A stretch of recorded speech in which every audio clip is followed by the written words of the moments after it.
ladies and gentlemen.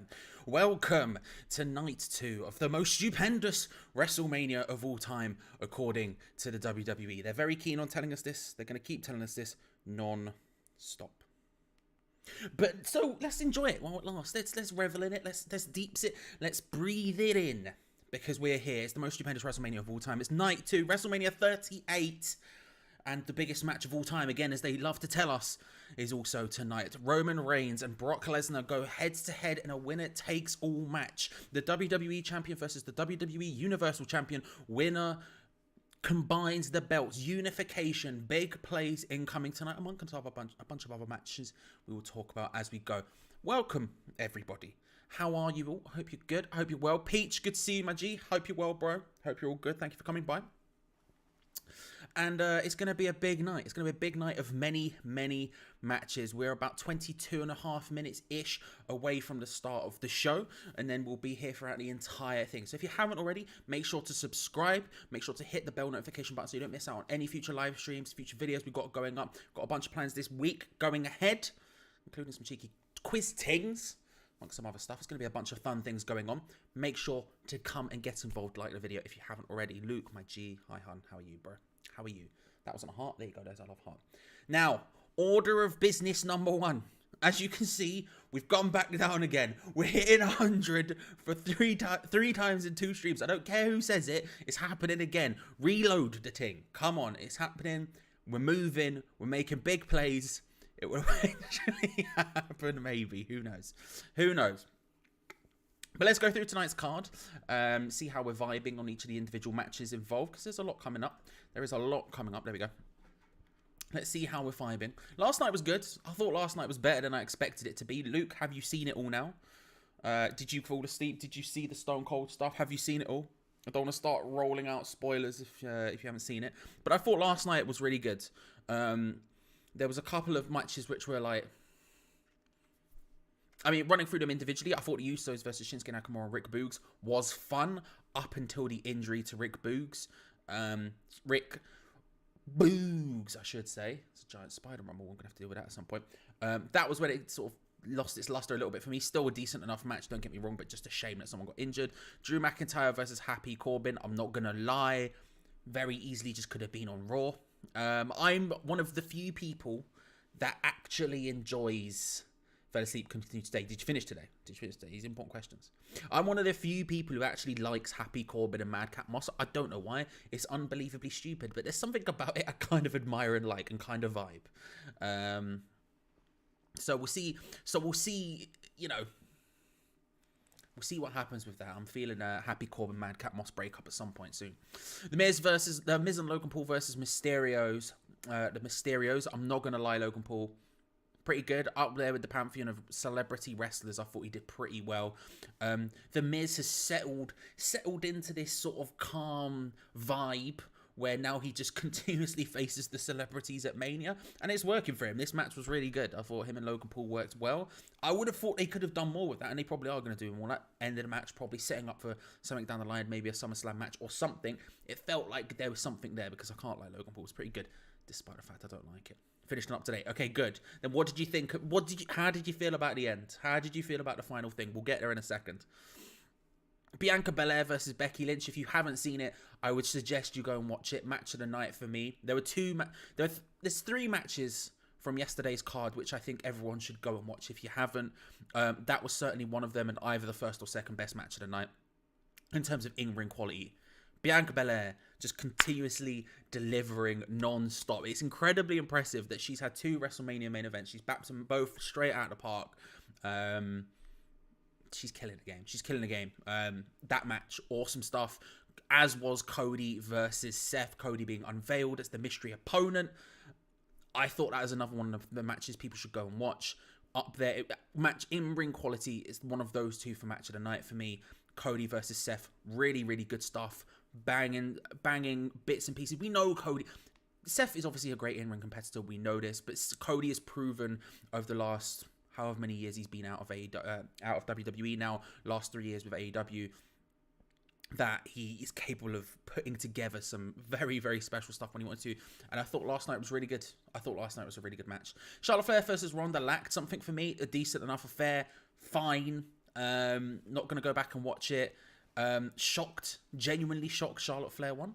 Surprised. I don't know what this means for Ronda. I don't know what this means for her going forward. Are we going to see her again soon? I don't know. Maybe it means a full-on heel turn. I don't know. I don't know what's going to happen there, but match lacked a little something for me. And then finally, Stone Cold Steve Austin defeating Kevin Owens via pinfall in a no-holds-barred match. Big plays. Austin had the best retired wrestlers match of the year the past 10 years, easy. Yeah, you're not wrong. You're not wrong. Especially first ones back. Because, like, Sting and AEW's had some classics, right? But first couple of ones back were, like, Maya down the bog. I felt like the Austin match, I felt like at first you could see, maybe it's just internal in my mind because I was so scared of seeing Stone Cold get hurt again, that at first it felt like there was like a little bit of stodginess to it. But as it went on, they started brawling through the crowd. It just worked. It just happened. It was a banger. It was a banger. Like, in WWE terms, this guy could easily come back and do it again if he wanted to. I hope he doesn't. I hope that's his last thing, both for his own sake, for our sake, and for Kevin Owens' sake. Main eventing WrestleMania against Stone Cold Steve Austin in his first match in 19 years. My God, if I was Kevin Owens, I would not have been able to deal with myself. There better be like some sort of WWE 24 documentary about that, because I just want to see Kevin Owens be giddy like a child. Because what a moment that was. But tonight we have potentially 8 matches on the card. We, of course, have one that got moved yesterday. One of the ones that got moved yesterday. So we have the New Day, Xavier Woods and Kofi Kingston versus Sheamus and Ridge Holland with Butch. Pete Dunne himself. We'll see what happens. We'll see what happens there. Hopefully this one gets to happen today. We have Queen Zelina and Carmella defending their WWE Women's Tag Team Championships against Sasha Banks and Naomi, Rhea Ripley and Liv Morgan, and Natalya and Shayna Baszler. We have Johnny Knoxville versus Sami Zayn in an Anything Goes match. I can't lie, I'm genuinely excited for that match. I think it's going to be stupid and fun, which is kind of why I want to see it. Equally, I'm quite excited to see Pat McAfee versus Austin Theory. Less for Austin Theory, more because I think Pat McAfee is genuinely a natural at this. And to see him getting involved, fun, exciting thing. RK Bro defend their Raw Tag Team Championships against the Street Profits and Alpha Academy. Another match that could be really fun in ring, to be fair. A lot of good people in that match, a lot of fun people in that match. Edge will take on AJ Styles in their first meeting ever, despite being both 700 years old or whatever it is. That should be a good match. These are two incredibly good wrestlers. Bobby Lashley takes on Omos in a match I genuinely can't decide which way that's going to go. Who is going to win that? I cannot even begin to think about. And if a match does have to get moved off for time reasons, I suspect it would be that one. And then finally, the main event, the winner takes all match to unify the WWE Championship and the WWE Universal Championship. It's Brock Lesnar versus Roman Reigns. 100 again. We've made it once more. 3 times in 2 days. In 2 streams, ladies and gentlemen, we have hit 100 subscribers. Let's go. Let's go. Seeds. Will it stay there today? Who knows? Who knows? My gut says maybe. To quote that one character from Futurama. Anyway, there we go, ladies and gentlemen. That's the rundown of what's going on. We're 15 minutes away from the show starting. I'm surprised we haven't had any matches on any kickoffs. I feel like that's a bit wild to have 4 hours of kickoffs and none of them have any matches on it. They usually at least give us some of that, but not today apparently. That's just the vibe they're going with. Who knows? How high will the sub count end today? I'm saying 96. I'm saying 96. Like I said, thank you all for joining. I really do genuinely appreciate it. If you haven't already, hit the like button on the video. Get involved in that. Makes it help somehow. Algorithms and that. I don't really understand it. And subscribe. All that good stuff. Stone Cold says so. Give me a hell yeah and all that. I'm dying a little bit. Obviously, we had the stream last night. I've done Hammer's Chat since then. I've done a West Ham watch along. I did a podcast yesterday. I did another video yesterday. I've done Hammer's Chat stream today for several hours. I was going to do another one, but thankfully that got cancelled, so I've just slept. I'm frazzled. My voice was going during the watch along earlier. It's going to be an issue. Stick around to see just how dead I am by the end of the day, because I suspect it will be very. It will be very. What is everyone's most anticipated match of the night? Luke, Peach, Andromeda, if you have one. Read them out once more, just in case you need that. We have the New Day versus Sheamus and Holland. Queen's Elite, the Women's WWE Tag Team Championship match, let's just say. Johnny Knoxville versus Sami Zayn. Pat McAfee versus Austin Theory. The Raw Tag Team Championship match. Edge versus AJ Styles. Bobby Lashley and Omos. And Brock Lesnar versus Roman Reigns. What are we saying? I'm also going to lob a poll in chat. Who wins? Reigns or Lesnar? It feels obvious to me. It feels like it has to be Roman Reigns. You know, I've struggled to get into this match. I've struggled to fully invest in this match because of that. Because I feel like it's almost so obvious that it's gonna be Roman Reigns. But at the same time, it's Brock Lesnar. You know, it is Brock Lesnar. And if there's one guy who's gonna beat Roman Reigns, it's Brock Lesnar. However, I can't imagine it being anything other than Roman Reigns. I feel like it's fairly obvious. There's a poll in chat. We'll see how that goes throughout the course of the evening up until the main event itself. We'll see the vibes. We'll see the vibes. I think it should be Lesnar. I think it could be Lesnar. It feels like it almost certainly has to be Roman Reigns. It feels like it almost certainly has to be Roman Reigns. The set is something else I wanted to bring up. Good, solid set.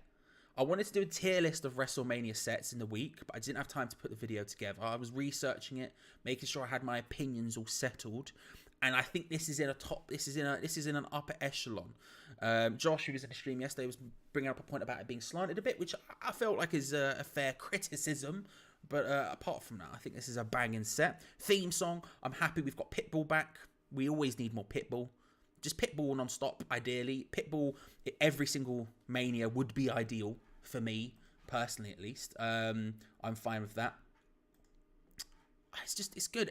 Surprisingly decent Mania, given the fact that I was not 100% sold on it from the start. The fact that it's sort of gone so strongly, I'm pretty happy with. The hardest working man on YouTube. Pete's just patently untrue. Last 2 days I've been very hard working, but usually, my friend, it is you. You stream like nobody else I know. You go mad. You go bananas with the streaming. I think it's a different level. Peach is saying Lesnar for the win. Which I can respect. I can respect, and again, like I say, I feel like there is an opportunity there.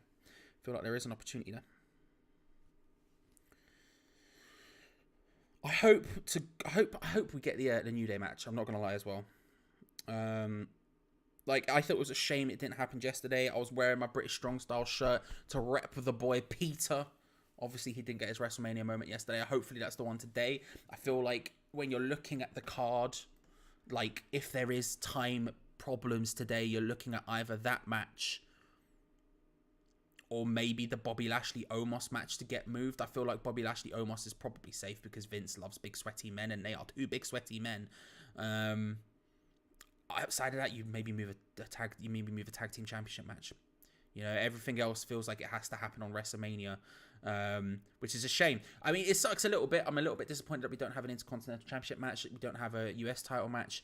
There's definitely some things I would have changed about this Mania. Like I said, it's one of the ones I've been least excited for. The build-up's not been as perfect as usual, but it delivered night one, and hopefully it'll deliver night two. I have a cup of tea. At some point, I'm going to have to go and get food. I did just shove 2 sausages in my mouth. Not a euphemism, just a fact of life. I will, at some point, go and get some food and some stuff. But for now, we've got a cup of tea. We've got a glass of water. A tall drink of water. You know, we'll be fine. We're seeing a preview there for Knoxville versus Sami Zayn. And I don't... It's because it just should just be fun. You know? There's something to be said about... Like, don't get me wrong. I love a 60-minute classic. You know, I love a 60-minute classic. I love a barn burner 5-star match. But there is something to be said. About just having a fun match. And I feel like Sami Zayn versus Johnny Knoxville has all of the possibilities in the world to be on top of that one.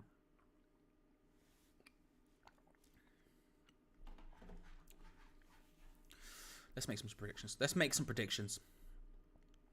Triple threat though. Triple threat does look banging, to be fair. The triple threat does look banging. I mean, I'm looking at that tag team triple threat match, and I'm thinking that could be super fun. That has the ability to both be a really high star rating, whatever you want to call it, and also just a really fun match. And it's very exciting. Also, Alpha Academy. Shoosh. I love it, you know? I love it. I can't act like I don't. I love it. I love it. But let's make some predictions. Let's see what we're going with. Let's see if I can. I did relatively well yesterday. The only ones I got wrong, I got Charlotte Flair Rousey wrong. Because I just thought that was a done conclusion. Apparently it wasn't. And I felt like the Mysterios would win over The Miz and Logan Paul. Shocked on that one. Outside of that, I got every single one right. Maybe I said Nakamura and Boots. But we'll go. So there's 8 matches tonight, potentially, depending on if they get moved again. I would predict New Day to beat Sheamus and Ridge Holland. I would predict for the women's tag team championship match, Rhea and Liv feel like a fairly consistent unit right now. Liv Morgan, I would maybe back. Johnny Knoxville's gonna beat Sami Zayn. Pat McAfee will probably beat Austin Theory, although maybe not. Maybe not. Austin Theory getting a win isn't unheard of in that one, but I'll go with Pat McAfee as well. No, do you know what? I'll back Theory. That's the pet project. I'll back Theory. RK Bro versus Street Profits versus Alpha Academy. Maybe Street Profits maybe in a heel win, but I think I'll keep it on RK Bro with that one. Edge versus AJ Styles. I would say Edge. Edgington's on that one. Bob Lee Lashley. Roberts Lashley himself versus the Irish sensation Omos. Omos. I think I can't see. That's the one I really cannot even begin to think about who's going to win that one. But I'm gonna back the Irish sensation Omos. But I feel like Robert Lashley has an opportunity. And then Brock versus Roman. I'm gonna go Roman, despite the fact I think it could very easily be Brock. Edgington's, yes. Let's go. You think you know me, etc., etc., etc., etc. Scenes. Absolute scenes. I'm going to be dead by the end of tonight. It's going to be a big old issue. It's going to be a big old issue. I'm not looking forward to it, but still. We move. Just making sure this is all turned off in the right way. Because otherwise I will get consistently distracted. There we go. There we go. All done. Love that from everything.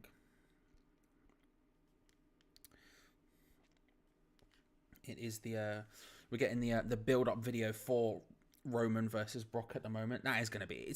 They've been building it. They've been desperately building it. I can't get fully invested in it specifically because it just. I feel like I know the outcome. I understand why. Look, it's the biggest match possible they could make. If you're looking to main event 2 nights of WrestleMania, what's the biggest possible match you can make? It is Brock Lesnar versus Roman Reigns, TBF, right? It just is. Like, you have Roman Reigns, who's obviously been a champion for however long, and then you've got Brock Lesnar, who's Brock Lesnar. That's the big one. That is the big one. But I don't know. I just feel like they've been so desperate to make it happen. And I feel like, again, it is just going to be a Roman Reigns dub that I don't know. I've really struggled to get invested for that. I'm almost excited I'm excited for other matches more than that. It seems weird to say, but it's just because I feel like it's going to be Roman. And look, Roman's having the run of his career, right? We can't not say he hasn't. We can give him the respect he deserves. Roman is having the run of his career. And at the beginning of this run, I was really enjoying it. But at this point, I'm just sort of done with it a little bit. Not entirely. Like, it's still flipping Roman Reigns doing the best work of his career. He's doing good matches. But I'm just like, I'm ready for it to sort of be over a little bit. I don't think it's going to be. I think it's going to carry on until we get some sort of turn. I don't know when that will happen. I don't know if he loses in any turns or what. I don't know. But I don't know.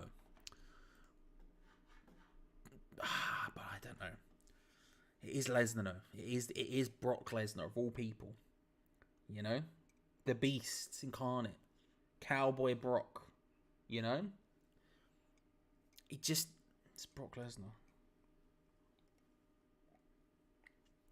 Although, being real, his booking of late has probably been weaker than Roman's. He's technically lost in the last... He's lost in championship matches recently, whereas Roman... Whatever the streak is, 500 and whatever days it is, blah, blah, blah. I don't really remember.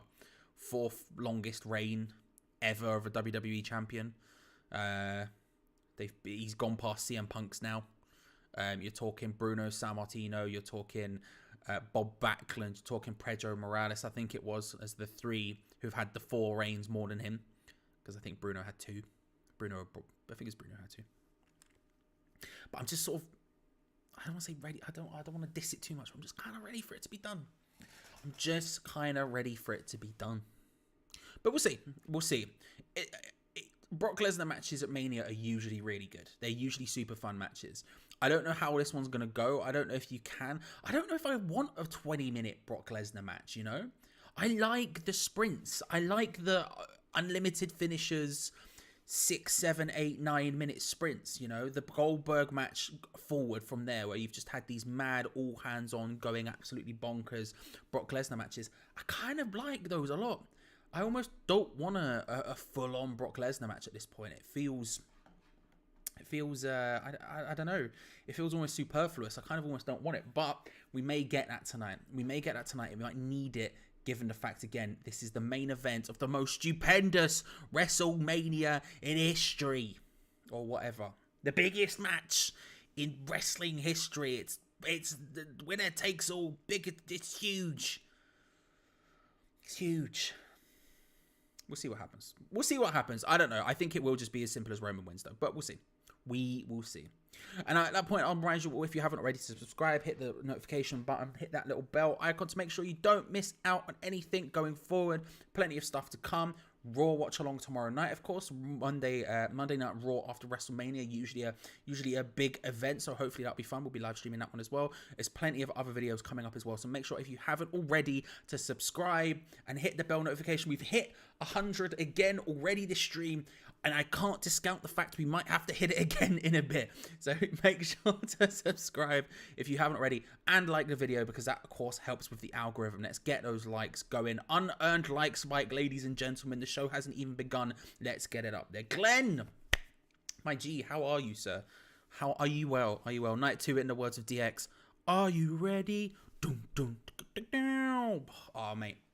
I'm ready. I'm hyped. I'm excited. Last night has made me more excited for tonight.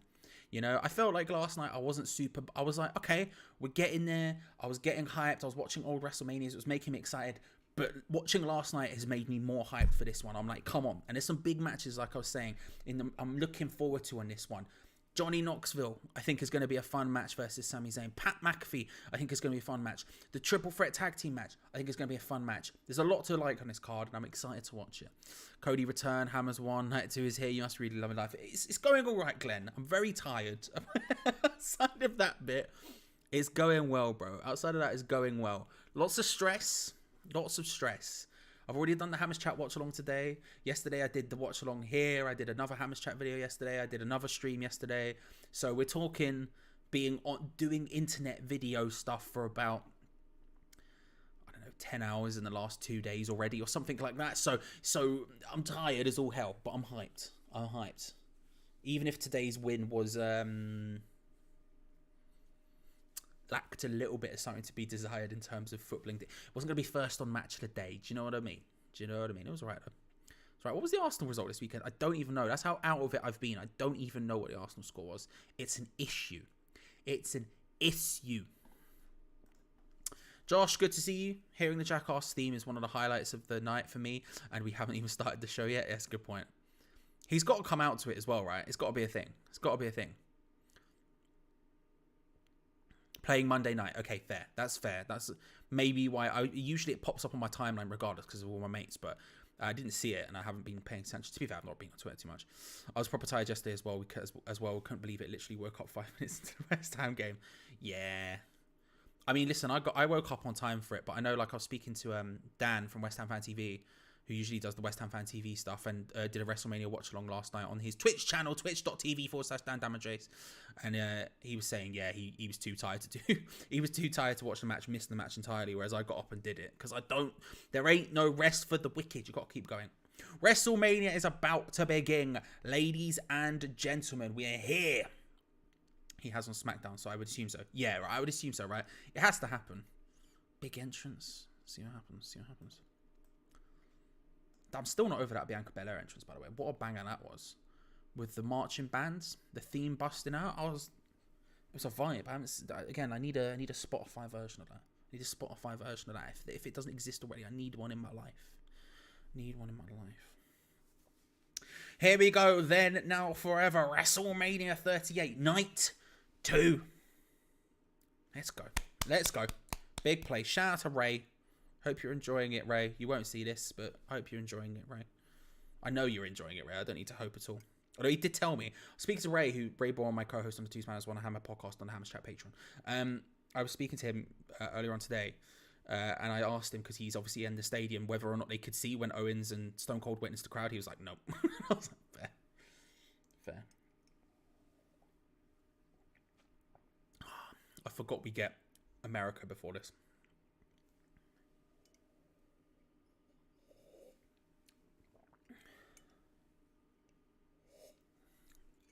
They've changed the signature. Yeah. What's your favorite? My favorite signature they've ever had, and it's probably because it's the one I like relate to the most. Like when I think about watching wrestling as a kid. But do you remember that one? I don't even know how to describe it. There was like a globe, and the song went that one, and it had like a globe, and it's I don't know how to describe it. That one was a banger. It's on Spotify. The song for it's on Spotify. Every so often it comes on shuffle and I get very excited. Big up Ray indeed. Shout out to the man. 2002 to 2005. That sounds about right time-wise. Yeah. That sounds definitely about right time-wise. It's on Spotify, and I've got it obviously in my liked songs. And when I'm just listening to my liked songs, when I'm, I don't know, walking to the shops or whatever, sometimes it will come on and I get hyped. Spider update. There's a spider on my wall, everyone. And I'm currently watching it crawl slowly around.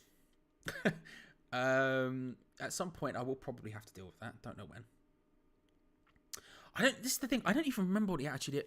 I can look it up. We're getting America the Beautiful, so I can look it up right now. Let's have a quick gander at what the Attitude Era wants, because I feel like I would probably prefer the Attitude Era one, but I genuinely don't remember what it looks like. Attitude Era WWE opening signature. Hopefully it'll come up. I'll do that. Who knows? Oh, here we go. So we've got, that's definitely the older one. I remember that, yeah. The original WWF logo. We're watching the WWE Attitude Era signatures 1997 to 2001 right now. That one, I remember. That's sort of older. WWF. That one again, we're still talking slightly older, but it's...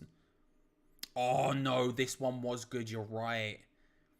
For some reason in my head, I really heavily associate it with heat and velocity, and I don't know why, but you're right, that one was a banger. No, you're 100% correct about that. You've knocked that one out of the park. Actually, now I look at it again. You've knocked that one out of the park. I can't lie, man.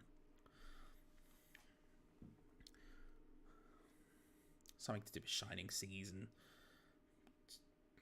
the flag.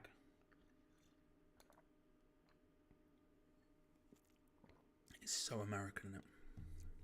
The flag, the song, the crowd loving it. Scenes. Here we go. Opening package. The pre-show is over. I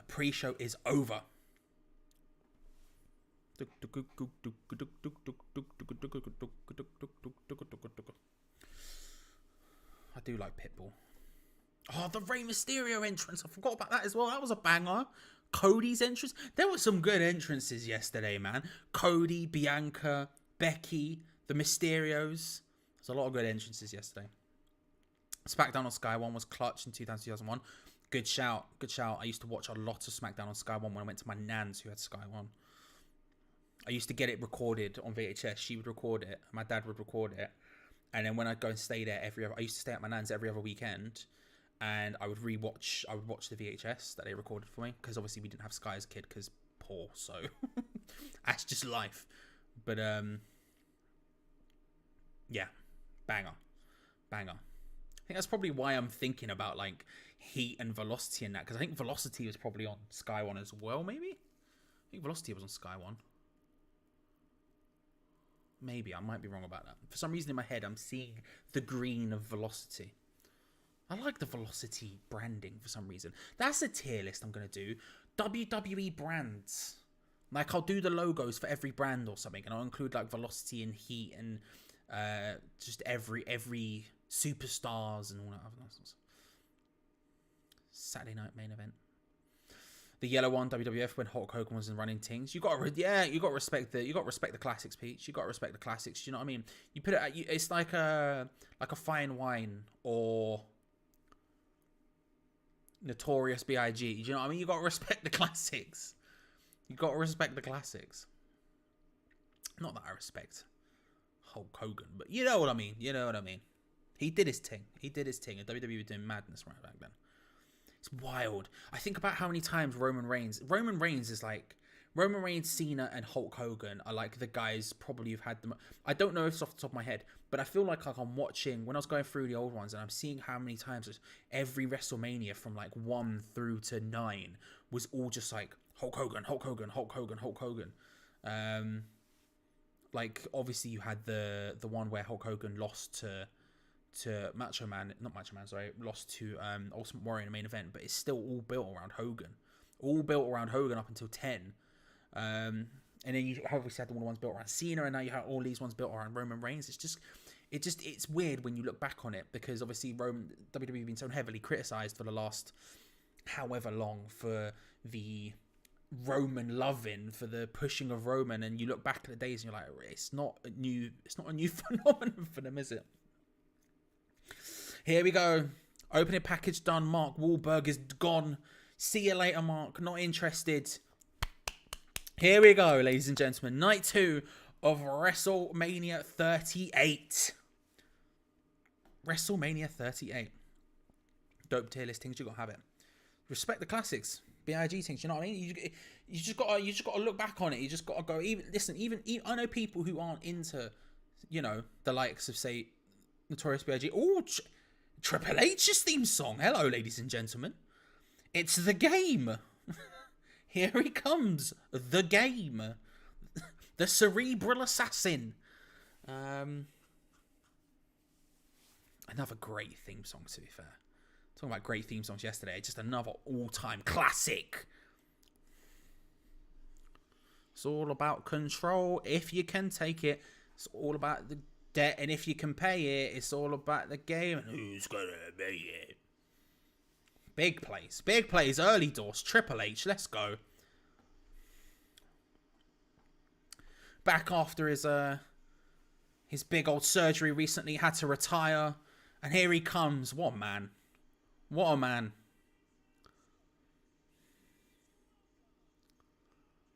Listen, to think, I think I heard, I want to say it was Cultaholic speaking about this during the week, right? But to think about like how he's always been known as a guy who was like the ultimate politica, the guy who constantly tried to put himself as the champion. We're thinking about the Reign of Terror. We're thinking about all of these different things, right? Always comes back at WrestleMania to have a match, blah, blah, blah, blah, blah. To think this was the guy who created NXT, which basically created half of the roster, if not more at this point, actually. I mean, actually, I'm thinking about this now. I'm thinking about the matches tonight. How many people on this roster have gone through NXT in some form? Xavier Woods did, Rich Holland did, Butch did, Zelina did, Carmella did, Banks did, Naomi did, Rhea Ripley did, Liv Morgan did, Baszler did, Sami Zayn did, Theory did, Riddle did, Street Profits both did, both of Alpha Academy did, Omos didn't really, but he existed in a thing. Roman Reigns, like, it's kind of mad when you think about it. Doing it in a suit as well, I know. What man.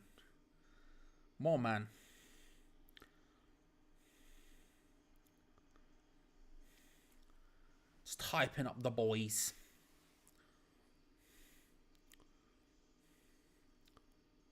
It's a good stage. It is a good stage.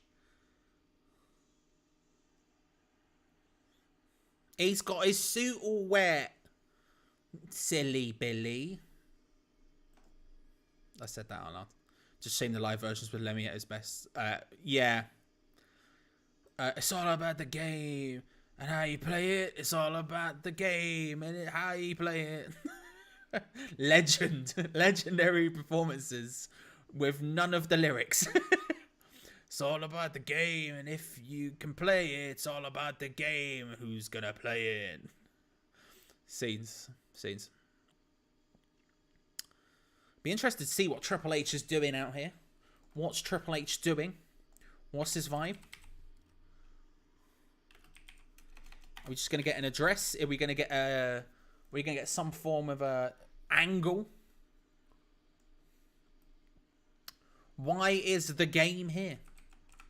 These are all questions. These are all questions we need to ask ourselves.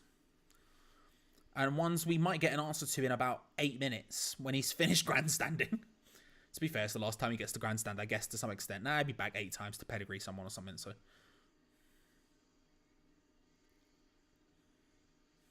He's got the dress shoes on as well. Just standing on the second ropes in the dress shoes. Not something I would have wanted to do.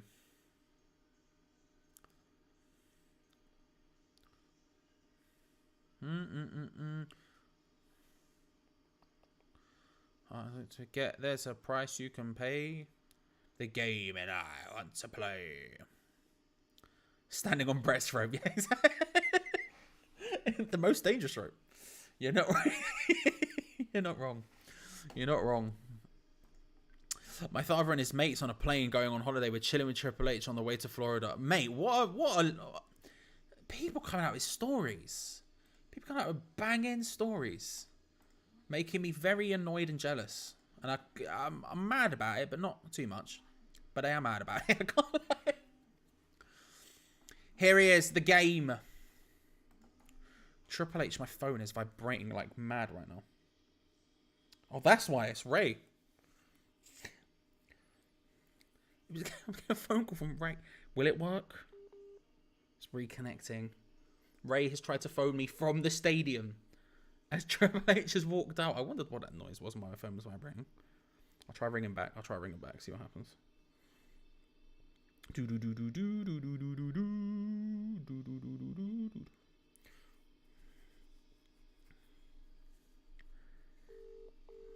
Don't know if you can hear that. See, Ray. Oh, there he goes. There he is. It's Triple H, bruv. It's Triple H.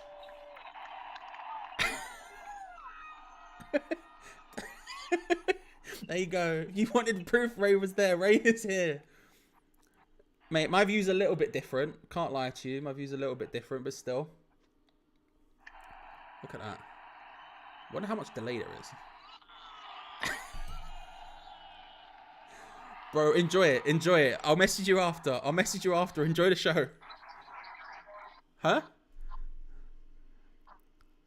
It's cutting out. I'll message you after.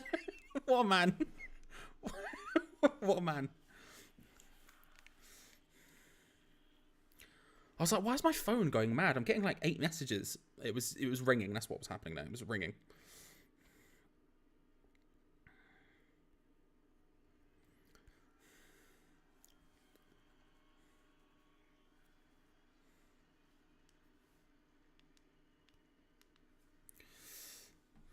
Triple H has the mic.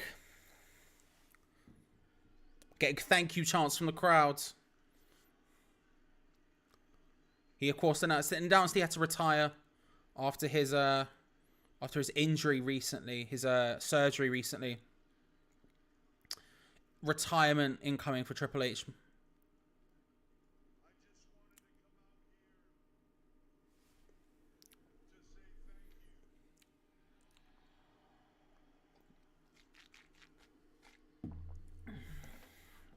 He says he just wanted to come out to say thank you.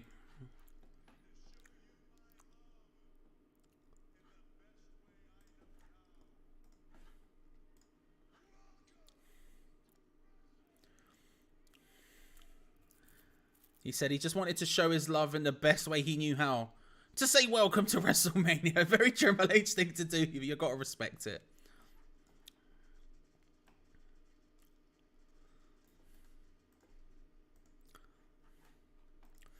The fireworks explode and the show is underway.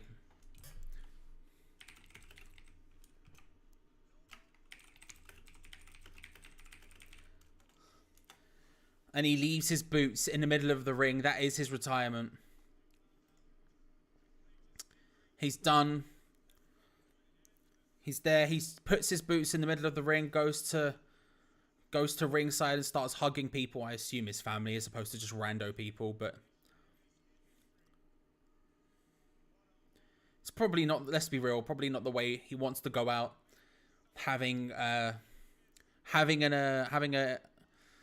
surgery like that and meaning he couldn't do anything. And so getting to come out at Mania one last time and leave his boots in the ring for someone who's very much a traditionalist. Fair. Just in case you forgot about him from yesterday, Gable Stevenson's here as well, ladies and gentlemen. Just in case you haven't, he's gonna wrestle, guys. He's here. Gable Stevens, he's here. Cersei, good to see you, or Slurcy, I should say. It will be a good match, Roman versus Lesnar, but I want Lesnar to ruin his streak. We're getting the Raw Tag Team Championship match to kick off the show. Probably a good shout.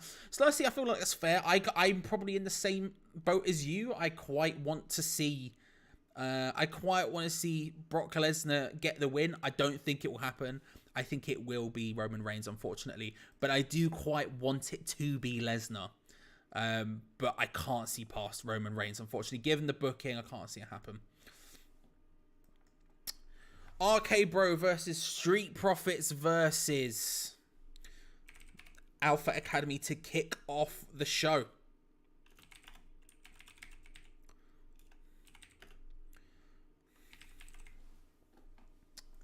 Big plays. A good match to start. Good match to start. It should be a good, exciting match, to be fair. Lots of good people in that. Lots of exciting teams in that. Triple threat tag team matches. Lots of opportunity for madness. And I respect it.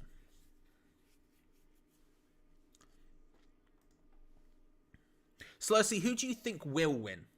If you want it to be Lesnar, which I agree with, who do you think will win in the end? Who do you think will win? RK Bro have made their way into the ring. We get the explosion with the weird colourful doves. For some reason, I've never quite understood, but still. They hit the pose. The crowd loves it.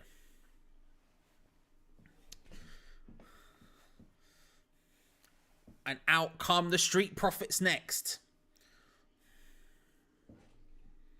And ooh, a record 18th match for Randy Orton at WrestleMania. Fair. Nobody can. Not yet.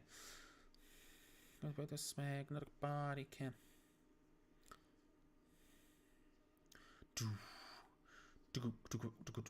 Mini, money, mo. We get a rain of red solo cups drop down. They've been sort of getting more and more heel, the Street Profits of late. Are we getting a heel turn at some point in the near future? Is it tonight? Is it tomorrow? Are we getting some sort of heel turn from them? Potentially. But they're certainly here.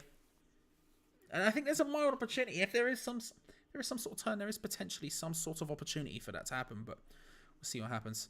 Think Reigns want Reigns. Respect it. This thing is, I don't want it to be Lesnar, but I was saying this before. I kind of don't want Lesnar to win and be champion yet again, especially part-time and everything else. But A, this is the most fun I've had with Brock Lesnar in a long time. But also B, I'm just sort of done with this part of Big Shoosh coming out. I'm just sort of, I don't know. I'm just sort of done with this part of with this part of Roman's story. I sort of want to see what happens next. It's probably not the right time, but it feels like it to me. Out comes Chad, points to Otis as they walk out. Shoosh. Otis just kicking solo cups out of the way. That swoosh thing is too good. I love it. I don't know why I should do it as much as I do, but I do.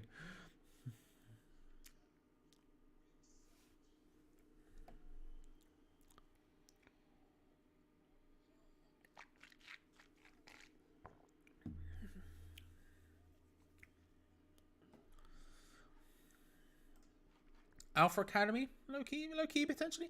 Thank you, Peach. I appreciate it, bro. Appreciate it. Low-key, Alpha Academy, low-key potential here? Maybe?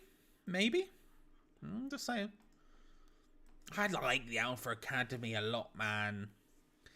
Gable, they finally found something Gable can do. They finally making the best of him to some extent since going to the main roster. Since moving away from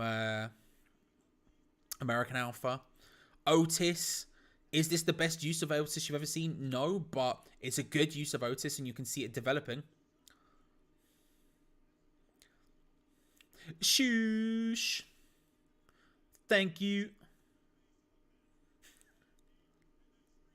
I love him. I want Street Profits in this one. Okay, that's fair. I can back that. I want it to be...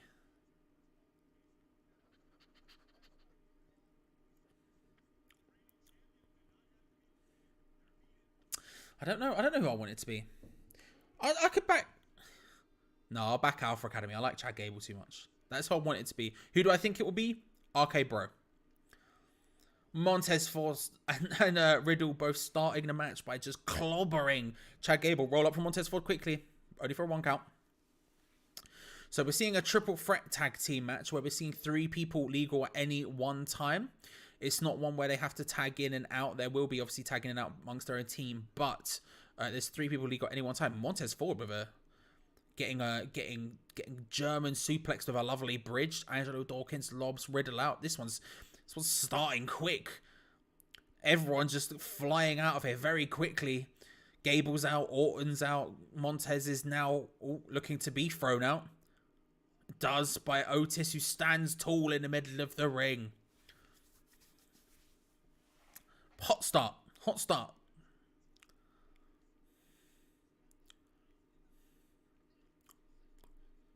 All 6 men now in the ring, and now they just start teeing off on each other.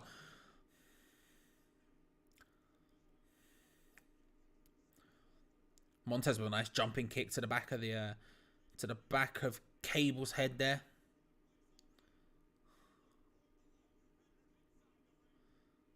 Goes flying towards Gable's on the edge. He jumps flying over the top. Montez Ford goes absolutely flying. There's something incredibly impressive about whenever I see someone jump over the turnbuckle like that. I don't know what it is. I've seen people on the UK Independence do it, like Ryan Smile, for example, and I'm always just very impressed. Goes flying over as Chad Gable jumps out of the way, and now Chad Gable in a great position. Acai moonsault off the top to the outside. Everyone down on the edge of the outside of the ring. Montez Ford going flying over the top, flying over the corner turnbuckle. Originally landed on his feet before going down, unbelievably impressively, and then it followed up with a big acai moonsault off the top turnbuckle to everyone else on the outside of the ring. Everyone down, starting hot. Fast Tings, wow, they're going for early doors. Bro.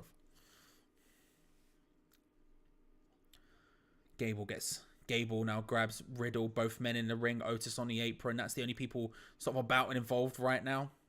Tag to Otis. In comes Otis. Oh, big discus clothesline. German suplex combination from Alpha Academy. Stands there just like that. Poses. I love Chad Gable, man.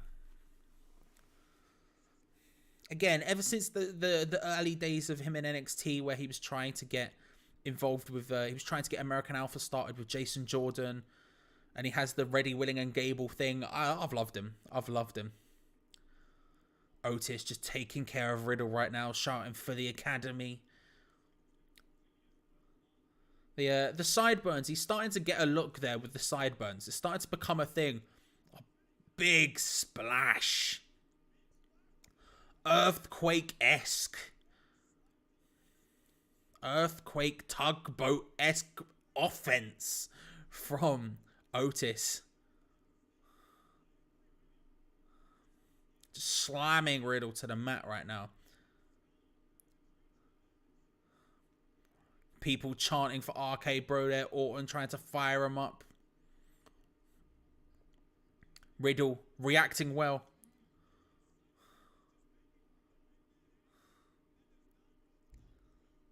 Montez not yet back up. We're seeing everyone involved in this match to some extent right now, apart from Montez is out. Tag to Gable.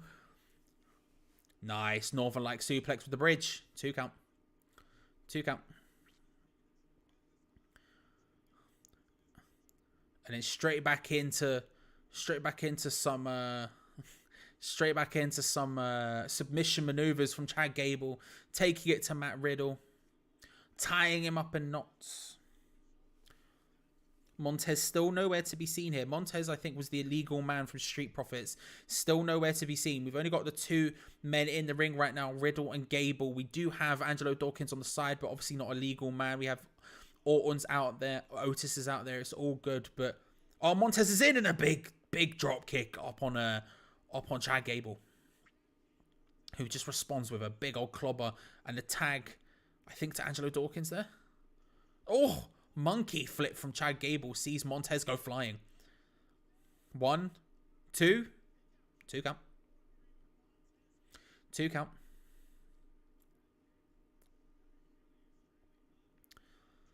Going for that super monkey flip. The ones where they over-rotate and land on their stomach with a whole flip.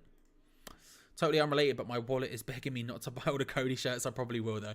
They look to be... That one which had Pharaoh on it, I think is pretty good. And in comes Angelo Dawkins. Now he's being tagged in. Nice big spinning back elbow to Chad Gable. And then a big old suplex from Angelo, who's running wild right now, throwing boys all over the shop. Otis has been tagged in. Another nice move.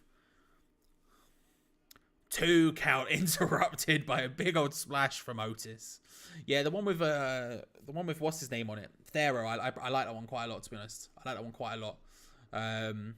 They're decent. Ray, by the way, when I was talking to him earlier, he sent me a picture in the he sent me a picture of the one, the one, the WrestleMania jersey. You know, the one we were talking about yesterday, the one that's just mad expensive.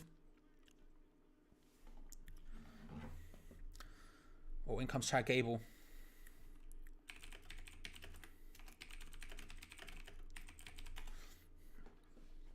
Getting messages from Ray as we speak. I'm trying to sort this out very quickly if I can.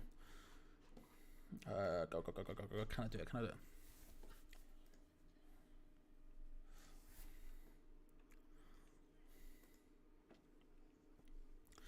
Let's see if we can get Ray live on air. That's what we're trying to do right now. Can we get Ray live on air? We're giving it our best shot.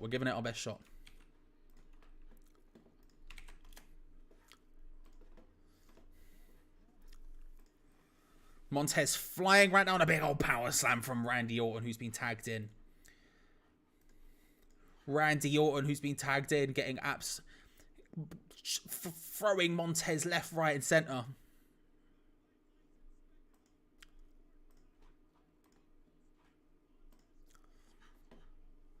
And now he's taking Montez to task on the outside of the ring. On the edge of the announce table, just slams him on there, very much Orton style. And then he does the exact same thing with Chad Gable, spinning into it. You love to see it. Spinning into it.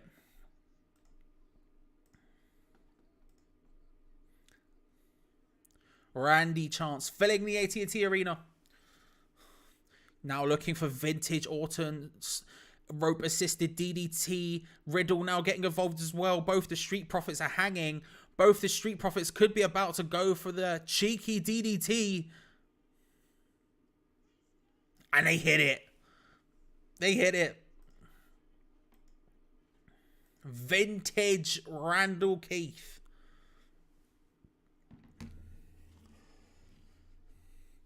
And now they're both going for it. They've Riddle and Orton both down.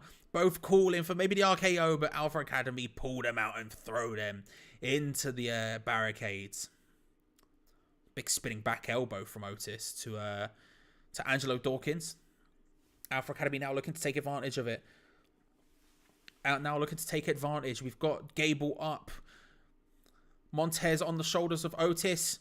Big assisted bulldog double tag team maneuver. 1, 2. Montez kicks out at 2.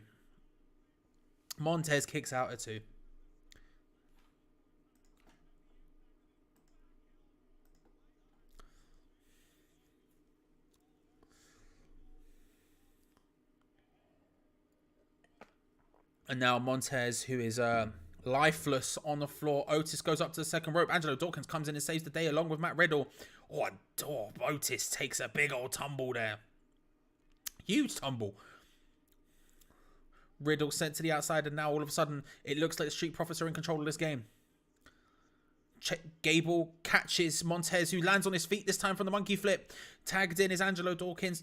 Gable doesn't realize up on his shoulders goes Gable on Dawkins' shoulders. A little cheeky suck it and a big old double blockbuster from Montez. 1, 2. Oh, 2 count. A cheeky suck it before. You love to see it. You love to see it. Hoisted upon his shoulders is Chad Gable to... Oh, I just heard a beep. Oh my God, hang on, ladies and gentlemen.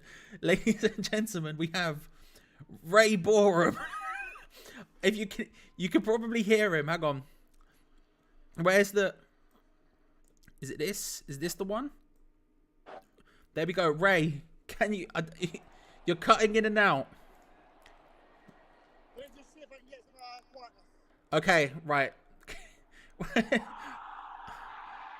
It's all kicking off, ladies and gentlemen. I'm trying to bring Ray up on the screen.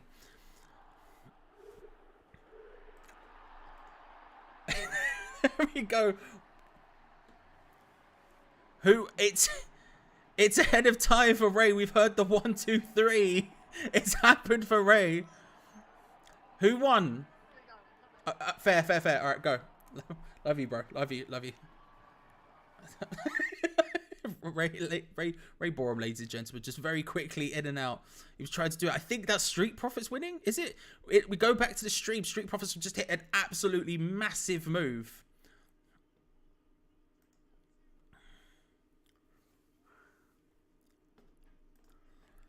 Montez Ford. A huge super RKO from Matt Riddle just takes out Montez Ford, who rolls out. And an even bigger RKO from Randy Orton on Chad Gable. Rolls him up. 1, 2, 3. There we go. It is indeed RK Bro retain. A big match. A brief interlude from Ray Borum. I was trying to get him on the screen, but it wasn't working. But the winners of the match, Randall Keith Orton and Matt Riddle.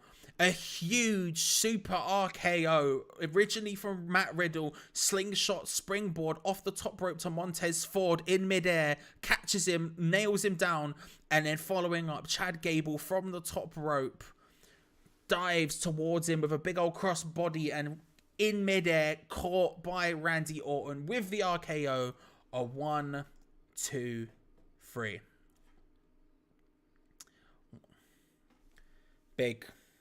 Big stuff. RK Bro retain in the end.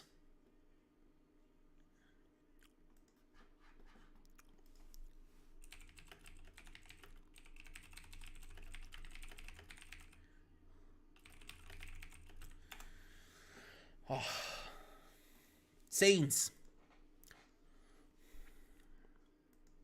Talk to me. Oh, we're getting maybe a little post-match sequence here by the Street Profits and RK Bro. Some fist bumps and then offers of drinks. Offers of drinks to RK Bro. Poured from the special cup.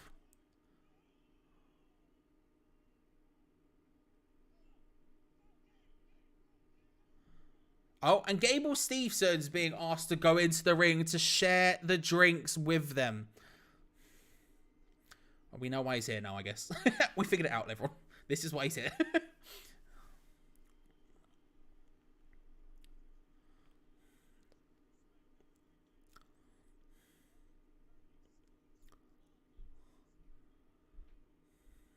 Gable Stevenson being poured a drink as well. WrestleMania toast on 3, they say. Oh, Chad Gable comes in and just slaps it out of Gable Stevenson's hands. Who's angry about it? Everyone else clears out from the ring.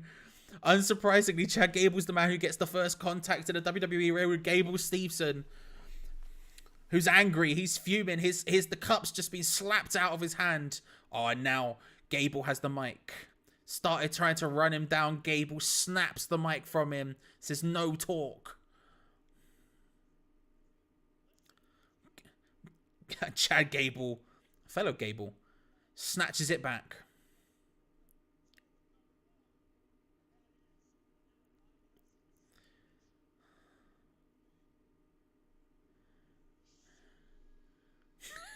He's caught him. Gable after Chad Gable tries to run him down, tells him to shush. Gable Stevenson picks him up. Huge belly to belly suplex, just launches him across the ring.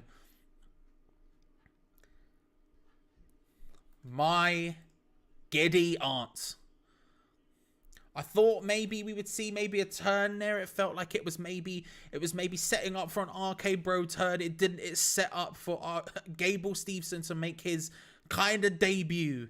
I mean, he appears at every single event and waves a bit, but his debut, actual doing something in the ring, tosses Gable Chad as far as he could with a big old belly to belly suplex. Launches Chad Gable. Mad.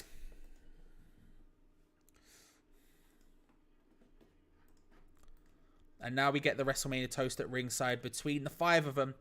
Between RK Bro, Street Profits, and Gable Stevenson. There we go. RK Bro retains in a good opening contest. A fun opening contest. Grand old time. Grand old time.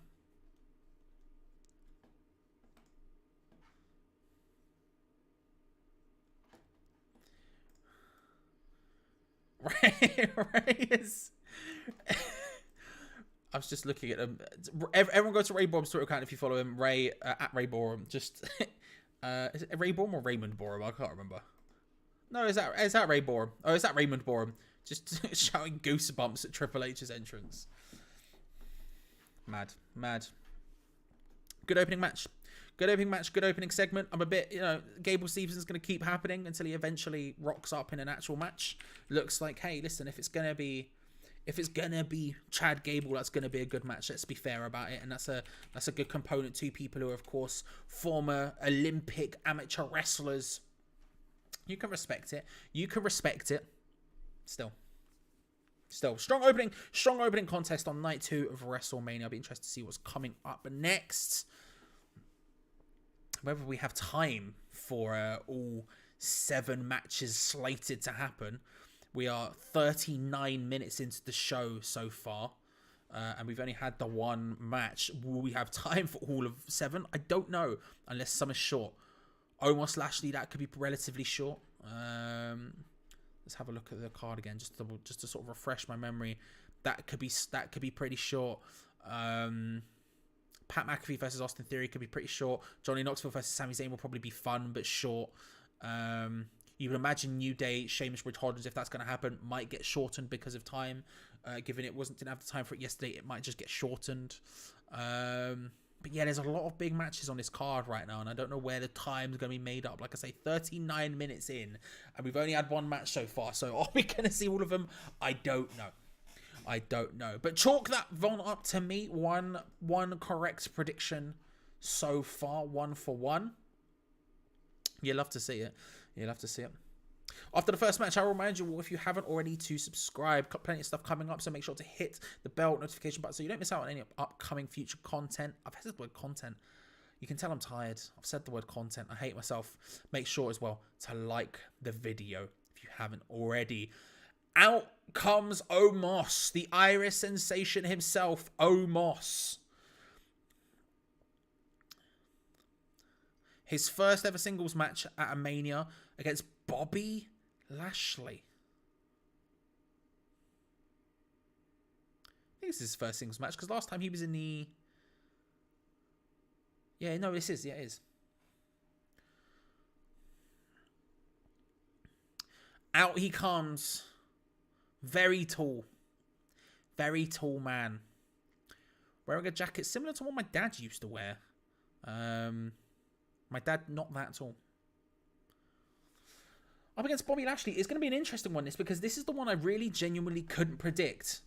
I thought it would be... I think it's going to be Omos. But if you told me Lashley won this, it wouldn't surprise me. I can't tell which way round this is going to go. But Omos versus Lashley is the second match up on WrestleMania Sunday, the second night of the biggest two-night event in WrestleMania history. We'll see how it goes. I can't tell which way this is going to go. This one could be short. This one probably will be short. Omos is obviously limited at this stage during his career. It's going to be short, but we'll see. The story being, of course, no one's been able to beat Omos. He said anyone who steps up to him will get dominated. Lashley came out on Monday night and was the first man to knock him off his feet. With a big old, just insane, just a big shoulder block, shoulder charge thing. Both went down, but still. Omos in the ring now, flexing. As we prepare ourselves for the entrance of the almighty Bobby Lashley. Sorry about that. Just punched my thing there with my phone. Not fun. So I didn't punch, smacked. Oh, a dramatic entrance for Bobbington. Robert Lashley. He looked like he was trying to turn Super Saiyan there. Looked like he was trying to turn Super Saiyan. Arms folded. Out they go. Fireworks galore. Do.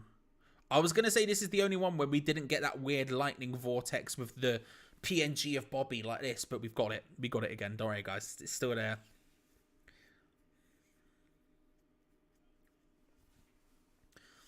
And out comes Bobby. I tell you what, fair play to Bobby for making it back in time. I was convinced he was going to be out from injury for this WrestleMania. It all seemed off the cards for him to be out for this Mania. And it's a shame that it ended up affecting his championship reign to some extent. You know, if he didn't get injured, then you would suspect he would have had a chance of being a champion at this point. Unfortunately for him, that doesn't happen. But he has managed to make his way back in time to actually have a Mania match. Unfortunately, it's against Omos, who I genuinely cannot figure out which way around this is going to go.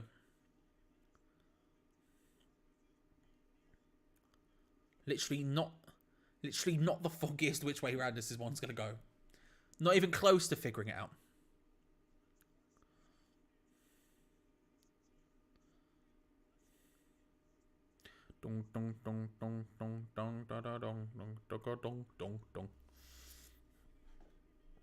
I wonder how they'll book him after he's allegedly listed as a babyface.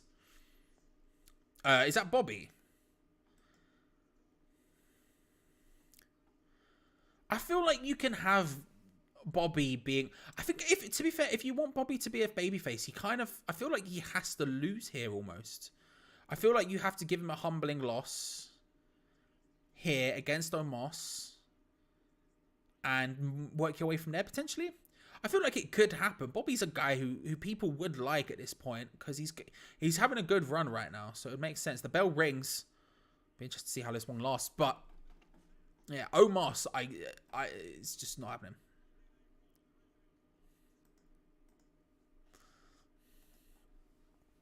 Omos standing in the middle of the ring. Bobby just circling him, looking for maybe a potential big boot, and then just clobbered in the back. Clobbered in the back from Omos. And a second. This was a man, of course, who won on Monday by count out. Winning via count out victory with a single clothesline. Which was a decision. Oh, goes for a big swinging kick to Bobby's face. Bobby ducks it and now puts him in a position for maybe a suplex, but Omos fights his way out of it. Just brutalizing Lashley right now. Just absolutely tenderizing him. He's got a very weird vest on, Omos. I can't lie to you. It's very weird to look at. Oh, it's definitely old WWE. He's looking for maybe a claw head squish type maneuver, but Bobby Lashley's powering out of it. Big knee to the gut from Omos. And then a big, just standing lariat, just forearm smash to Lashley. He gets back up pretty quickly, to be fair, and just slaps Omos. Walks and receives a big boot for it. Just got up, walked around, and just slapped him out of the place. And now Lashley pushed up against the corner. Big lariat and a squash. Just with the back. A very big back. Looking for maybe a second, but Lashley reverses it. Oh, no. It looks like Lashley reversed it, but it didn't quite work out for him. Omos once again. Second time it does happen. Bobby with a kick low to Omos. Goes straight into the top turnbuckle. And now Lashley trying to take advantage of the opening.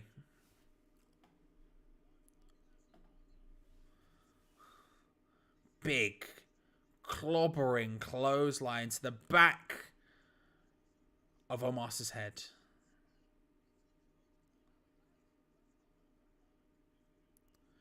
Oh, you know, he's looking for the hurt lock. Lashley's looking for the hurt lock on Omos.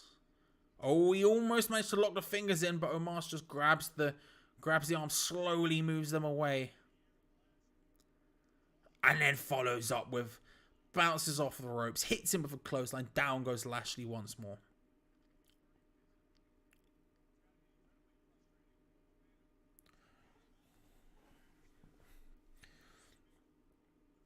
Corey bringing up the fact that as we were saying, Bobby Lashley as recent as a couple of months ago was WWE Champion, and now just being tossed about by Omos. Obviously someone Vince is very high on, probably because of just how big he is. He's bloody massive, but Bobby just jumps up onto the side of the ring. Omos looking to try and catch up, and a big old clothesline from Bobby Lashley. Just jumped up from the floor onto the side of the ring with such ease, and now he's climbing up onto the second rope. Was maybe looking for some sort of crossbody, but caught in midair by Omos, who then just hoists him onto his shoulders. He's in a fireman's carry position, maybe looking for some sort of gorilla press, just down onto the floor, easy as you like.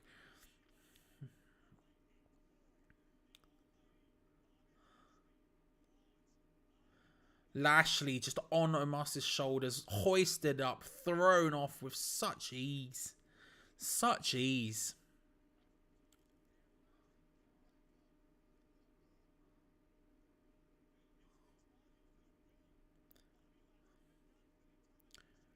Big reverse elbow by Bobby Lashley. Tries to bounce off the ropes to gain some momentum, but once again into a bear hug from Omos. Like I say, fair play to Bobby. He was out injured, comes back, and instantly thrown into a match with Omos of all people. You hate to see it, but here he is getting absolutely. Oh my god, that looked bad. But Omos just pushes Bobby just straight into the.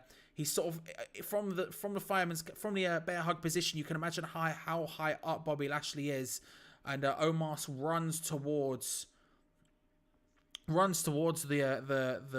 turnbuckle to sort of drive him into it. But Bobby Lashley's so high up, it looks like Bobby Lashley, the back of his head maybe smashes into the top of the turnbuckle. He looks okay now. He seems to be reacting now and fighting, but there seems to be a moment there. Maybe it was just sounded bad. It wasn't actually bad, but it did look horrible for a moment there. Lashley fighting out of it now, though. Big right hand. Looking to try and just fight back. Another from Lashley. And the third, he's starting to just get Omos rocking now. Fighting into it. Sends him the wrong way into the turnbuckle. Lashley building up momentum. Big kick to the midriff. Now looking to get him up, maybe for a suplex, maybe for a jackhammer if he's feeling fancy. He's got him in the position. Can he hoist him up? Can he get him up? Omos reverses it. Lashley does the same. Goes for it once again, trying to just force Omos back. He pushes him into the corner. Up, down, just suplexes him like there's no tomorrow. Bobby Lashley just suplexes him. I tell you what, if he did hit his head, it's not affected him. He's going absolutely hog wild right now. A spear from behind. Bobby Lashley spears Omos from behind. He feeling it now. Bobby Lashley's feeling it. He's looking for it. He's setting up for potentially another spear. Runs in for it. Hits a second spear. This one from the front. This one clean as you like. 1, 2, 3. And Bobby Lashley does it. Bobby Lashley defeats Omos. Gives him his first defeat here at WrestleMania. I'm slightly surprised, but at the same time, I can't say I'm completely surprised. But he does it. It took a suplex, a spear from behind, and a spear from the front. A match in which Omos dominated the Dominator, dominated the Almighty, and he managed to beat the odds. There looked like it was a moment where he looked like he could have smashed his head against the turnbuckle. I can't see what exactly happened. Oh, I did. His head did hit it. They're showing a slow motion replay. He gets driven. He's lifted up into the bear hug position about, what, you're talking 7 feet in the air if it's Omos. Charging him towards the corner. Omos charges Bobby Lashley towards the corner to charge him into the turnbuckle. And Lashley, the top turnbuckle hits the lower part of his back and his head goes flying back, smacks into the top of the LCD ring post type thing. But although I was concerned for a minute, I looked quite concerned, but he's managed to, he looks like he's shaking off it. He looks like if there was any damage or anything, he shook it off, and now he is beaten. The first man to beat Omos. Big suplex tings. Big suplex tings, bruv. He's done it. He's done it. Omos with his first loss.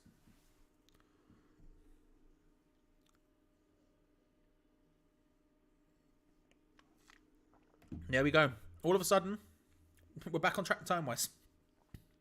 All of a sudden, we're back on track time-wise.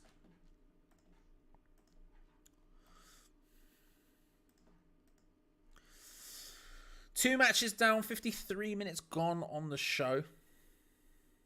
We'll see how that ends up playing out. Again, I'm still not convinced every single one of them are going to play. Still think New Day is going to get cut, but we'll see.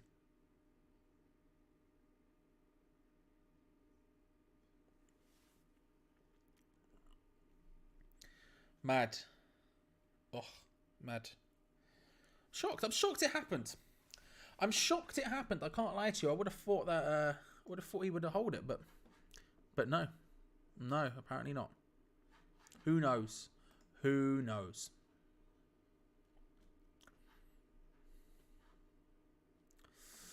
Who knows? Salvatore, unfortunately, I don't speak. I think that's Italian, my friend. I'll try and Google translate it. Unfortunately, I don't speak Italian, but buongiorno. Hope you're well.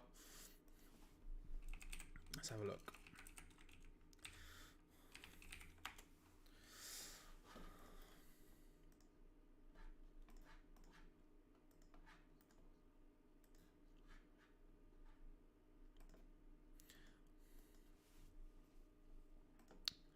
Just think it's a bit, I don't know. We'll see what happens. Like we say, if Lashley's a babyface, which I can see, I think Lashley coming off his recent run could probably be pushed as a babyface. To be fair, I think that could probably work. You'd have to book it correctly, of course, and at this point he hasn't been booked as a babyface anywhere near. But a win against Omos like that, you know, a bit of hype behind him, you could put him in a position to be a babyface. Omos, where does he go from here? Interesting. You know, it's easy to book a monster face, as it were. We have the SmackDown commentary team now. Pat McAfee and Michael Cole. Pat McAfee, of course, will some point leave to go and do it. But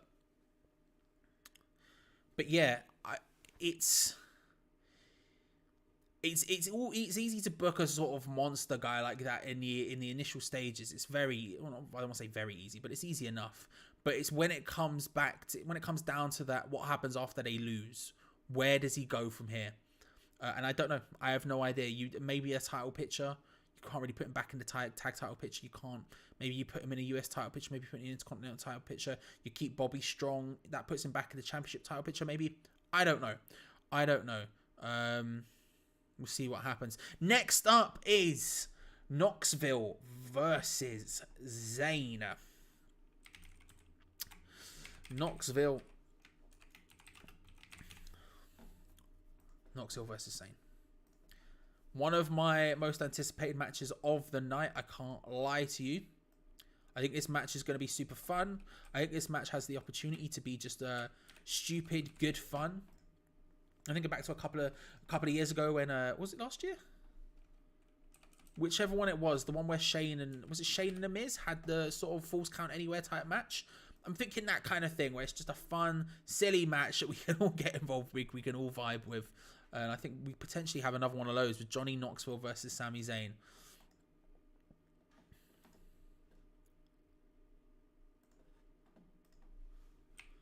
Oh, Ray's just sending me pictures of what behind the stage looks like. He's having a little wander around the stadium. Intriguing. I'm like, ooh, little behind the scenes ting. Little behind the scenes ting from inside the arena. You love to see it. You love to see it. Sami Zayn is so good, by the way. Sami Zayn is so good. His character stuff. I've always known, like, obviously, if you've seen Sami Zayn from earlier on in his career, you know, if you've seen him if you've seen El Generico wrestle, then you would know Sami Zayn most likely would be a pretty good in-ring wrestler, right? Let's keep kayfabe going. But his character stuff has been since even in NXT, since joining NXT, he's always just been really good character stuff. And this heel turn, again, something I don't know if I ever would have thought he would have been good at. He has been brilliant. He just works so well doing this role. He's so good at it. And as a foil to sort of Johnny Knoxville type coming in, it's perfect. His stuff going to the premiere of Jackass Forever, all of that stuff. He's been so good. I love the guy. I just respect him such a large amount. Probably a wrong decision from him to make this an anything goes match. If you're the wrestler of this situation, surely you just have him in a 1v1. Why would you put him in an anything goes match where other people from Jackass can get involved? Silly decisions. One thing I will say, not keen on his new theme song. I can't lie. There's something about Sami Zayn's new theme song I just can't back. It's all right. It's far from the worst current new theme song going on in WWE. But it's not the classic one. And I know, you know, he's supposed to be a heel, so you can't really have the old one. It's too fun. But to be honest with you, I vibed it way too much. But as he makes his way to the ring, we'll be waiting for this anything goes match. One of my most anticipated ones. I'll remind everyone to subscribe if you haven't already. Make sure to hit that like button while you're there because it helps out with the algorithm and all of that nonsense. So hit that if you want to help out because it does massively. But subscribe and hit the bell notification for all future streams and videos. We'll of course be live tomorrow night with the Raw watch along, and then videos following on after that. We're going to have a video going up overnight as well tonight. So make sure to hit that subscribe button so you don't miss out on any of that future goodness. Sami Zayn is in the ring, his music stops, and out comes Johnny Knoxville to the Jackass theme. Let's go.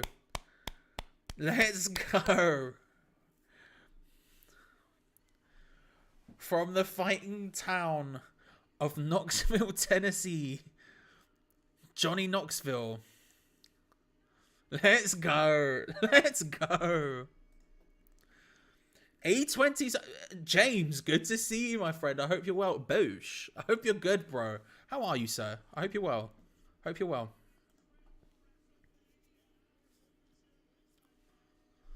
Mad.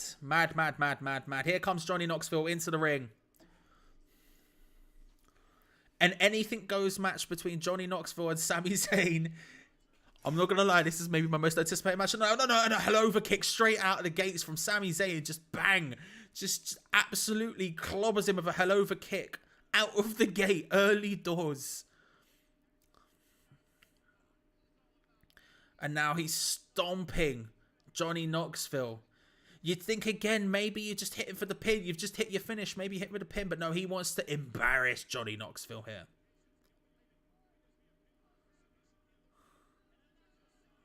Throws Johnny Knoxville right in front of the other Jackass members. Just a huge hell over kick. I messaged you earlier on Twitter. I'm good. Glad you're good. Yeah. Sorry, bro. I slept. I've been so tired because I did WrestleMania last night, as long as we have a chat video and another stream yesterday. I did the watch along today. I've been sleeping when I can. I don't not sleep. So after the Hammers chat watch along earlier, I slept for like most of the night. I promise I'll reply to you after this. I promise. But I hope you're well, bro. Regardless, I hope you're well. Mate, Johnny Knoxville just with the fire extinguisher on Sami Zayn, and now he goes under the ring and picks out a trash can which seems to have a crutch in it, maybe a trash can lid as well. Picks out a stop sign. We're getting all kinds of paraphernalia coming out now. Foreign objects. Anything goes. As I said, the perfect situation for Johnny Knoxville of all things. He empties it out. Couple of trash can lids. We've got a baking tray maybe in there as well. He picks up the baking tray. Blows it. Does Sami Zayn blows it off and then just strikes it across the back of Johnny Knoxville.